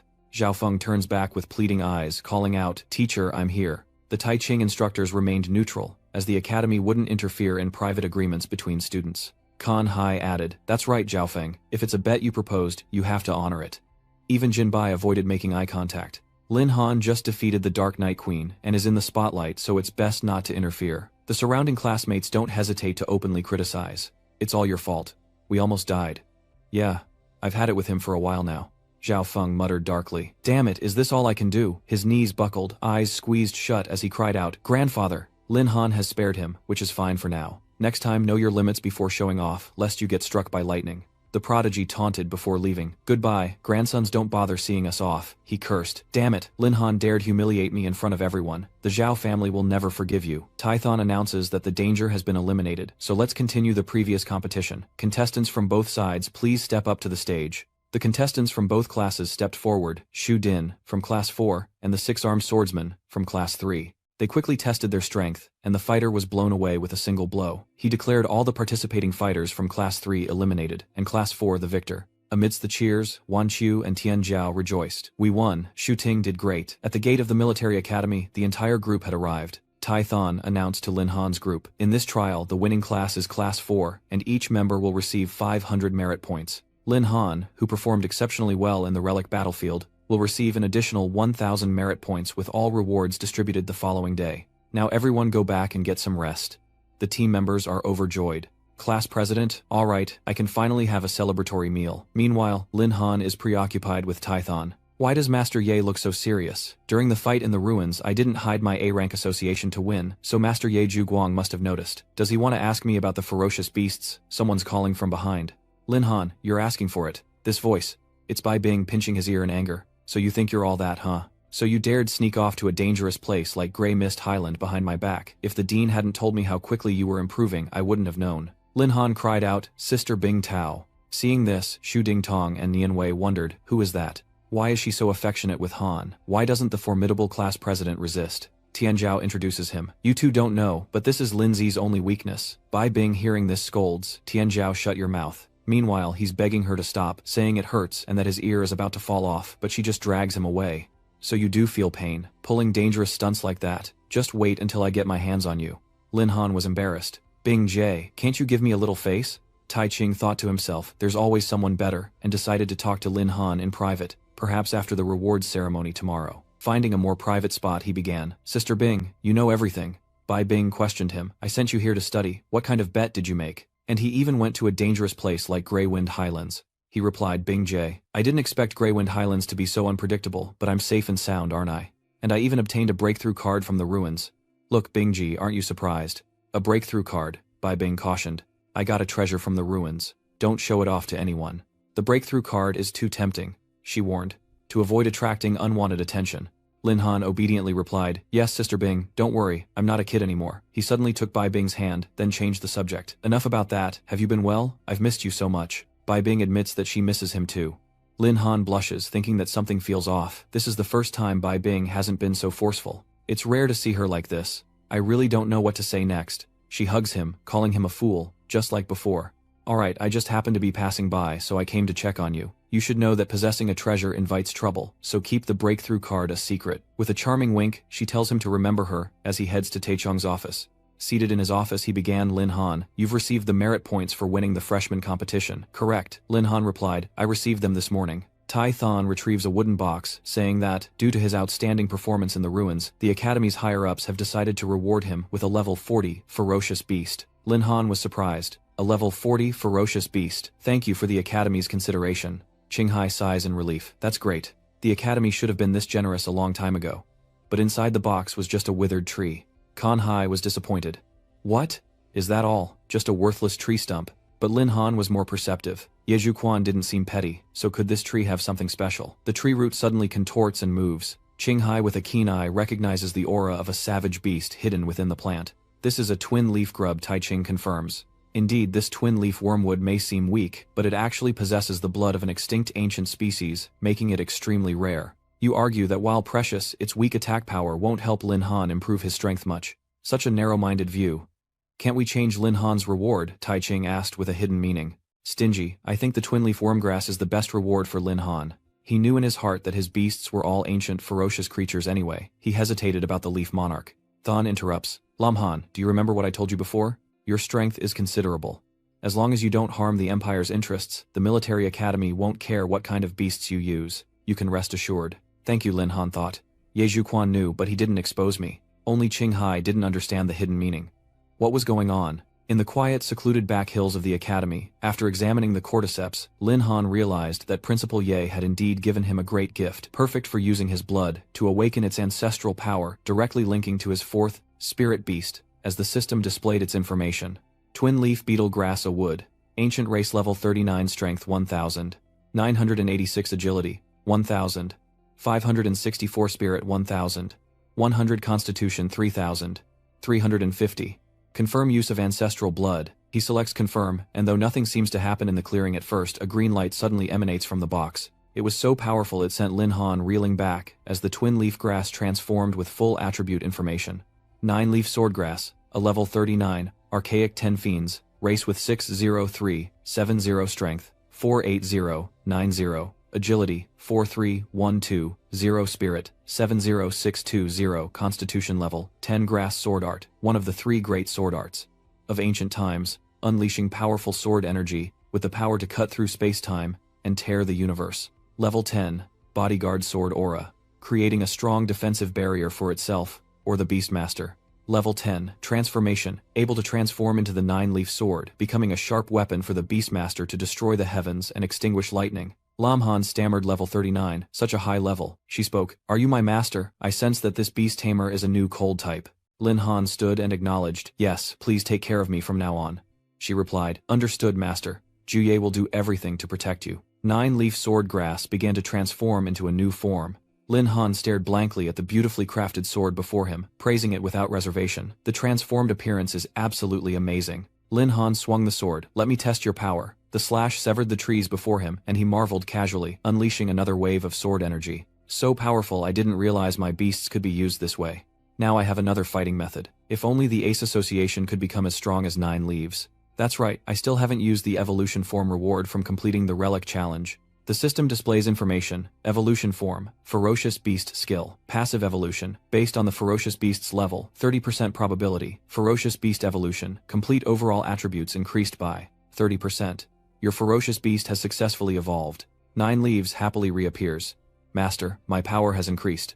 Her information panel is updated. 9-leaf sword grass, an ancient 10 fierce level, 39 strength, 80, 37, 0 agility, 680, 90, spirit 63, 120, constitution 90620. Tiangu felt a surge of power she hadn't experienced in ages. Her information now read, Thunder Empress, Ancient 10 Fiends, Race Level 33, Strength 24869, Agility 59685, Spirit 38655, 55 Constitution, 29687. Xiaozhen also shares that the true fire within her has become much fiercer. True Phoenix, an Ancient 10 Fierce Beasts, Race Level 36, Strength 54860, Agility 89690, Spirit 86520, Constitution 71620. Master, I've evolved. And lastly, Heavenly Horned Ant, an Ancient 10 Fierce Beasts, Race Level 33, Strength 4523, 6 Agility, 3187, 5 Spirit 28697, Constitution 59967. Lin Han hugs them all, praising, "Well done, all of you, well done." Lin Han secretly rejoices. The attributes of the Ancient 10 Fierce were already heaven-defying, and adding 30% more power makes them even stronger. Suddenly, his phone rang. It was Tian Jiao. "Lindsay, something bad has happened. That bastard Zhao Feng has hired a 5th-level mage to make trouble for you. They're looking for you all over the academy." Anat angrily says, "They dare cause trouble for our master. Anat will teach them a lesson." Ju Ye asks, "This Zhao Feng wants to go against our master." Lin Han appeased them, saying the opponent was just a lackey, not worth getting angry over. They could use them to test the waters and see how far Yi's skills had progressed. Meanwhile, at the training ground of the military academy's Class 4, the students were diligently practicing. Zhao Feng's arrogant voice booms out, "Lin Han, get out here." Zhao Feng's older sister, Zhao Yuan, shouts out, "Daring to bully the Zhao family without showing your face," Tian Zhao scolds him directly. "What are you barking about, Zhao Feng? Didn't you learn your lesson last time? Do you want to call me grandpa again?" Zhao Yuan was furious. She immediately attacked, unleashing an icy storm. "Daring to spout nonsense in front of me, you're asking for death." His lower body was instantly frozen, shocking him. "What?" Nian Wei worriedly says, "You dare injure someone from the military academy. Aren't you afraid of the consequences? She's coming for you too. How annoying." As the ice seal descends, Nian Wei closes her eyes in fear, but suddenly an explosion erupts as flames block the ice seal. Lin Han appears just in time, saying, "Bullying the weak? You people are truly shameless. Lin Zi, be careful. This old woman is not to be trifled with." But Lin Han reassured him, "Don't worry, I know what I'm doing." He then turned and mocked, "Can't win on your own, so you brought in the big guns. You haven't provoked me, but you've already met a tough opponent." Zhao Yuan asks directly, "Are you Lin Han? You dared to humiliate my brother, and cost us a valuable battle pet. Don't think the Zhao family will stand for this. But I heard you obtained a breakthrough card in the Grey Wind Highland ruins. If you hand it over, I might consider sparing your life." Lin Han scoffed, realizing she wasn't here for her brother's honor, but for his treasure. "Even if the Zhao family head begged, I wouldn't let him have a glimpse. You all better get out of my way," she scolds. "You reckless fool." Zhao Yuan calmly flicks her fingers, creating low-level magic combined with ice arrow techniques. "Then I'll just kill you and take the breakthrough card." Ice spears fly towards Lin Han, but Yi coldly declares it's a suicidal move. Zhao Yuan is shocked that he could withstand her ice arrows. "Zhao Feng, didn't you say he was weak? Why didn't you tell me he had such a powerful beast?" Yi stood before them unharmed. Zhao Feng stammers, pointing at him, saying that no matter how strong he is, he's only a 4th level. She believes in her. She cursed under her breath, knowing she had to end this quickly. Zhao Yuan activates a mid-tier spell, summoning a weapon. The staff in her hand unleashes a freezing seal, and a block of ice hurtles toward her. Yi's lower body is trapped. "Damn, she can't move," she arrogantly declared. "Without your beasts, what strategy does a beastmaster have? Just give up." Lin Han summoned 9 leaves in sword form, proving that beastmasters aren't helpless without their beasts. Her eyes widened in disbelief as he appeared right in front of her, activating the copy skill and swapping their positions. Zhao Yuan was shocked. What? She uses her staff to block the sharp blade, but the sword slowly cuts through it, and Zhao Yuan falls powerlessly to the ground, her staff broken in 2. Zhao Feng rushes to her aid, shouting, "Sister, let me help you," but Ayat immediately moves to intercept him. A powerful fist slams into Zhao Feng's face as a sharp blade is aimed at Zhao Yuan's neck. She resorts to threatening him with her status. "Lin Han, you can't kill me. I have the Zhao family and the Magic Association behind me. A student like you can't handle the revenge of these 2 powerful forces." Lin Han said grimly, "What if I insist on killing you today? I wonder, would the Zhao family and the Magic Association risk a promising beastmaster like me for the likes of you?" His sword is raised, ready to strike. Zhao Yuan closes her eyes in fear, screaming. Just in time, Tai Ching intervenes, stopping the attack. "What's going on here? This is exactly what Lin Han wants. It's finally come to this, otherwise this mess wouldn't be easy to clean up." He inquired. "What's going on here?" Zhao Feng accused Chief Ye saved my life. "Lin Han tried to kill us," Tian Zhao explained. "Ye Zhuguan Zhao Feng started it. He called outsiders to make trouble for Lin Zi. Many students saw it, and they can all testify." Other students chimed in. "That's right, Lin Han is not at fault. He was only forced to retaliate." Zhao Yuan stood up and retorted, "You're slandering me. I only heard that my brother was being bullied at school and wanted to reason with Lin Han. He actually used his home field advantage to ignore right and wrong, and even destroyed my weapon. How could a weak girl like me fight back? If not for the timely arrival of the 2 teachers, I might have died at Lin Han's hands." He found it all laughable. "The weak girl that I am, if Lin Zi hadn't arrived in time, I would have been an ice sculpture." Lin Han added, not surprised that someone from the Zhao family would twist the truth like Zhao Feng. Tai Ching inquired Lin Han, "What exactly happened just now?" She gloats to herself thinking Xiao Feng said, "There are no cameras in this training ground. As long as I insist Lin Han attacked first, the Magic Association and the Zhao family's influence will ensure the military academy sides with us." Lin Han was sure to suffer, but now he has proof. Ye Zhuguan said, "Words were useless without proof, so why not look at the images recorded in my memory orb?" Lin Han was prepared for anything. It was a hassle that there were no cameras in the training grounds, so he planned to buy a tool to compensate, never expecting it to come in handy so soon. The memory orb recorded everything within 10 meters was easy to carry, simple to use, and unfortunately, fragile. With a flick of her fingers, she unleashed an ice arrow technique, shattering the orb instantly. Tai Ching, enraged, demanded, "What did you do that for?" "Destroying evidence right in front of me." Zhao Yuan feigns weakness. "Lord Ye, don't misunderstand, I just don't trust Lin Han. Who knows if his memory orb has been tampered with? He produced another memory orb, but that's fine, because I've prepared more than one." He secretly rejoiced, while she was so angry she couldn't even speak. Lin Han levitates the memory orb, stating everything that happened is recorded inside, and leaves it to them to judge the truth. The previous images are replayed. The Zhao sisters began to panic, unsure of what to do, but Kan Hai spoke up, declaring that everything was now clear. "You 2 came to the military academy to cause trouble," then cried Thief. "You're framing Lin Han. Do you have anything else to say for yourselves?" She ignores the truth and shouts, trying to justify her actions. "Is Lin Han truly blameless? If he wasn't so arrogant, why would I have attacked him? He's unharmed, yet he destroyed my diamond-grade weapon. He must compensate me today. Chief Ye, expel Lin Han immediately, or the Zhao family and the Magic Association will not let this go." Feeling his authority challenged, Tai Ching retorted, "Since when did the military academy become your Zhao family's domain? Even your grandfather wouldn't dare to act up here." Tai Ching continues, arguing that Lin Han did nothing wrong, and if he couldn't fight back against bullies, he wouldn't deserve to be a student of the military academy. He was quite surprised that Headmaster Ye would defend him so fiercely. She questioned, "Even if you don't respect the Zhao family, I, Zhao Yuan, am still a member of the Magic Association. Chief Ye, do you have no regard for the Magic Association at all?" Tauntingly, Tai Ching replies, "You think you can use the Magic Association to suppress me? The president of the Magic Association is an old friend of mine. Madam Zhao, you're abusing the association's name, bullying others, and tarnishing its reputation.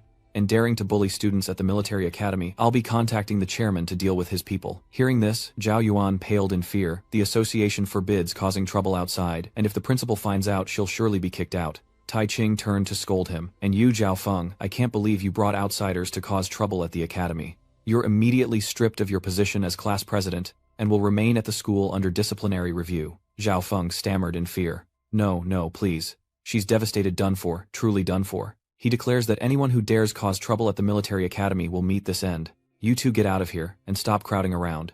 Go do what you need to do, and break it up." Tian Zhao clapped in admiration. "Damn Lin Zi, old Ye is so cool." He knew that Instructor Ye was indeed a rare elder. At the school cafeteria, Lin Han sighed, "I'm starving. Lin Zi, let's hurry." Today's special is braised pork. He replies, I know, I know. Suddenly, a commotion in the cafeteria caught their attention. Was that a fight? No way. Guys shouldn't be bullying girls. Tianzhao was curious. What was going on over there? A confrontation unfolds between two factions in the cafeteria, catching his attention. Xu Ting and Nian Wei. Look, why are they with the third-year bully? The bully speaks up. Little tyrant, why are you being so unreasonable? This recruitment spot was assigned to our Kanquak Society by the Academy. Why are you trying to take it by force? He replies. Because the Hero Society has hundreds of members, so naturally this spot should be ours. The dark lips sneered. Military academies have always valued strength. Your Hero Society only recruits useless thugs from other departments. So what if you have more people? You're just a bunch of useless thugs. That sent Chen Fan into a rage. She lied. You bitch, do you have a death wish? Her eyes sharpened. So you want to fight? Do you really think you can beat me? Even the distant Tianzhao is furious that he'd bully a girl and even try to hit her. Lam Han had to intervene given my fiery temper. Wait, don't interfere. It seems they don't need your help. He thought to himself that as long as he provoked them into attacking first, the responsibility would fall on their side if a fight broke out. That sly fox is smart, but since when did Nian Wei and Xu Ting get so close to her? Chen Fan curses. Damn it, here comes my fist. His underlings stopped him. Don't be rash, young master. He challenged Black Rose, saying if she was so confident in her Rose Club, how about a group match? The losing club would forfeit half of their Academy-issued points, and if Rose Club lost, they'd also give up this recruitment spot. Lin Han secretly praised him. Not bad. It seems the Hero Society isn't full of simpletons after all, but this is still an extremely dangerous game. Perhaps he wouldn't have agreed, but she accepted. My gang accepts your challenge. You must be extremely confused to hear that. Chen Fan left those words behind as he walked away. Very well, it's decided then. We'll meet at the arena at 6 p.m. Hey Mei, don't go crying if you lose. The two girls behind her said worriedly. Hey Mei, you're being too impulsive. There are so few of us. How can we beat Hero Society? If we lose, we have to give up half our points. Without those, how will our club grow? Hey Mei promised, alright, thank you for being willing to trust me. Form a club with me after the freshman orientation. The team battle hasn't even started, so how do you know we're going to lose? Nian Wei responds. But our club is small, and only you and Xu Ting are truly strong, so we need to quickly find strong reinforcements. She hesitates, then continues. For example, when they spotted him, Lin Han wanted to slip away. No, it looks like he's about to be doing free labor for someone. Discretion is the better part of valor. Tianzhao, standing nearby, asked suspiciously, Lindsay, what are you doing? Xu Ting and Nian Wei came to plead with him. Brother Han, you saw everything just now, right? The Hero Society is so annoying. Please help us, Brother Han. If we lose the team battle, our club is doomed. He was hesitant to refuse, but this involved the Sisterhood Society, and it wasn't his place to interfere. Besides, they hadn't even told him they joined the club. Nian Wei awkwardly explained that they didn't know how to bring it up. After all, Hei Mei was once a member of Zhao Feng's team, but after the last freshman tournament, she withdrew from Zhao Feng's team and sincerely apologized to us. Xu Dingt continued. That's right, she's a very good person. They formed the club to provide a supportive environment for each other, and we joined because we liked their philosophy. Han, it's not that we were trying to hide anything. The club's in trouble. Han, please help them, please. But Han skillfully refuses. But after all, I'm not a member of the Quake Society, and helping out might violate Academy regulations. Xu Mei has a solution. Desperate times call for desperate measures. If you're willing to help, I'm ready to break the rules and recruit you into the Scale Society. Lin Han sighed inwardly. Oh, so that's what this is about, she said apologetically. I'm sorry, I was just anxious. My strength isn't enough to stand against the Hero Society, but the Scale Society is just starting out. If we give in from the start, the Hero Society will surely seize our resources or even take us over. Please, Lim Han, help me help the Balance Society. If we can win against the Hero Society this time, Hei Mei will do whatever you ask. Tianzhao added. Lin Han, how can we let those men bully them? Just stay out of this. He asked, bored. Since when did you become so enthusiastic? Don't let their looks sway you. But Nian Wei and Xu Ting have both joined the weightlifting club, and if I don't intervene, they'll surely be bullied in the team battle. I won't let my teammates get bullied. So I'll help you with the team battle. The two girls cheered with joy. Han is the best. Black Lips was deeply moved, saying how great it was.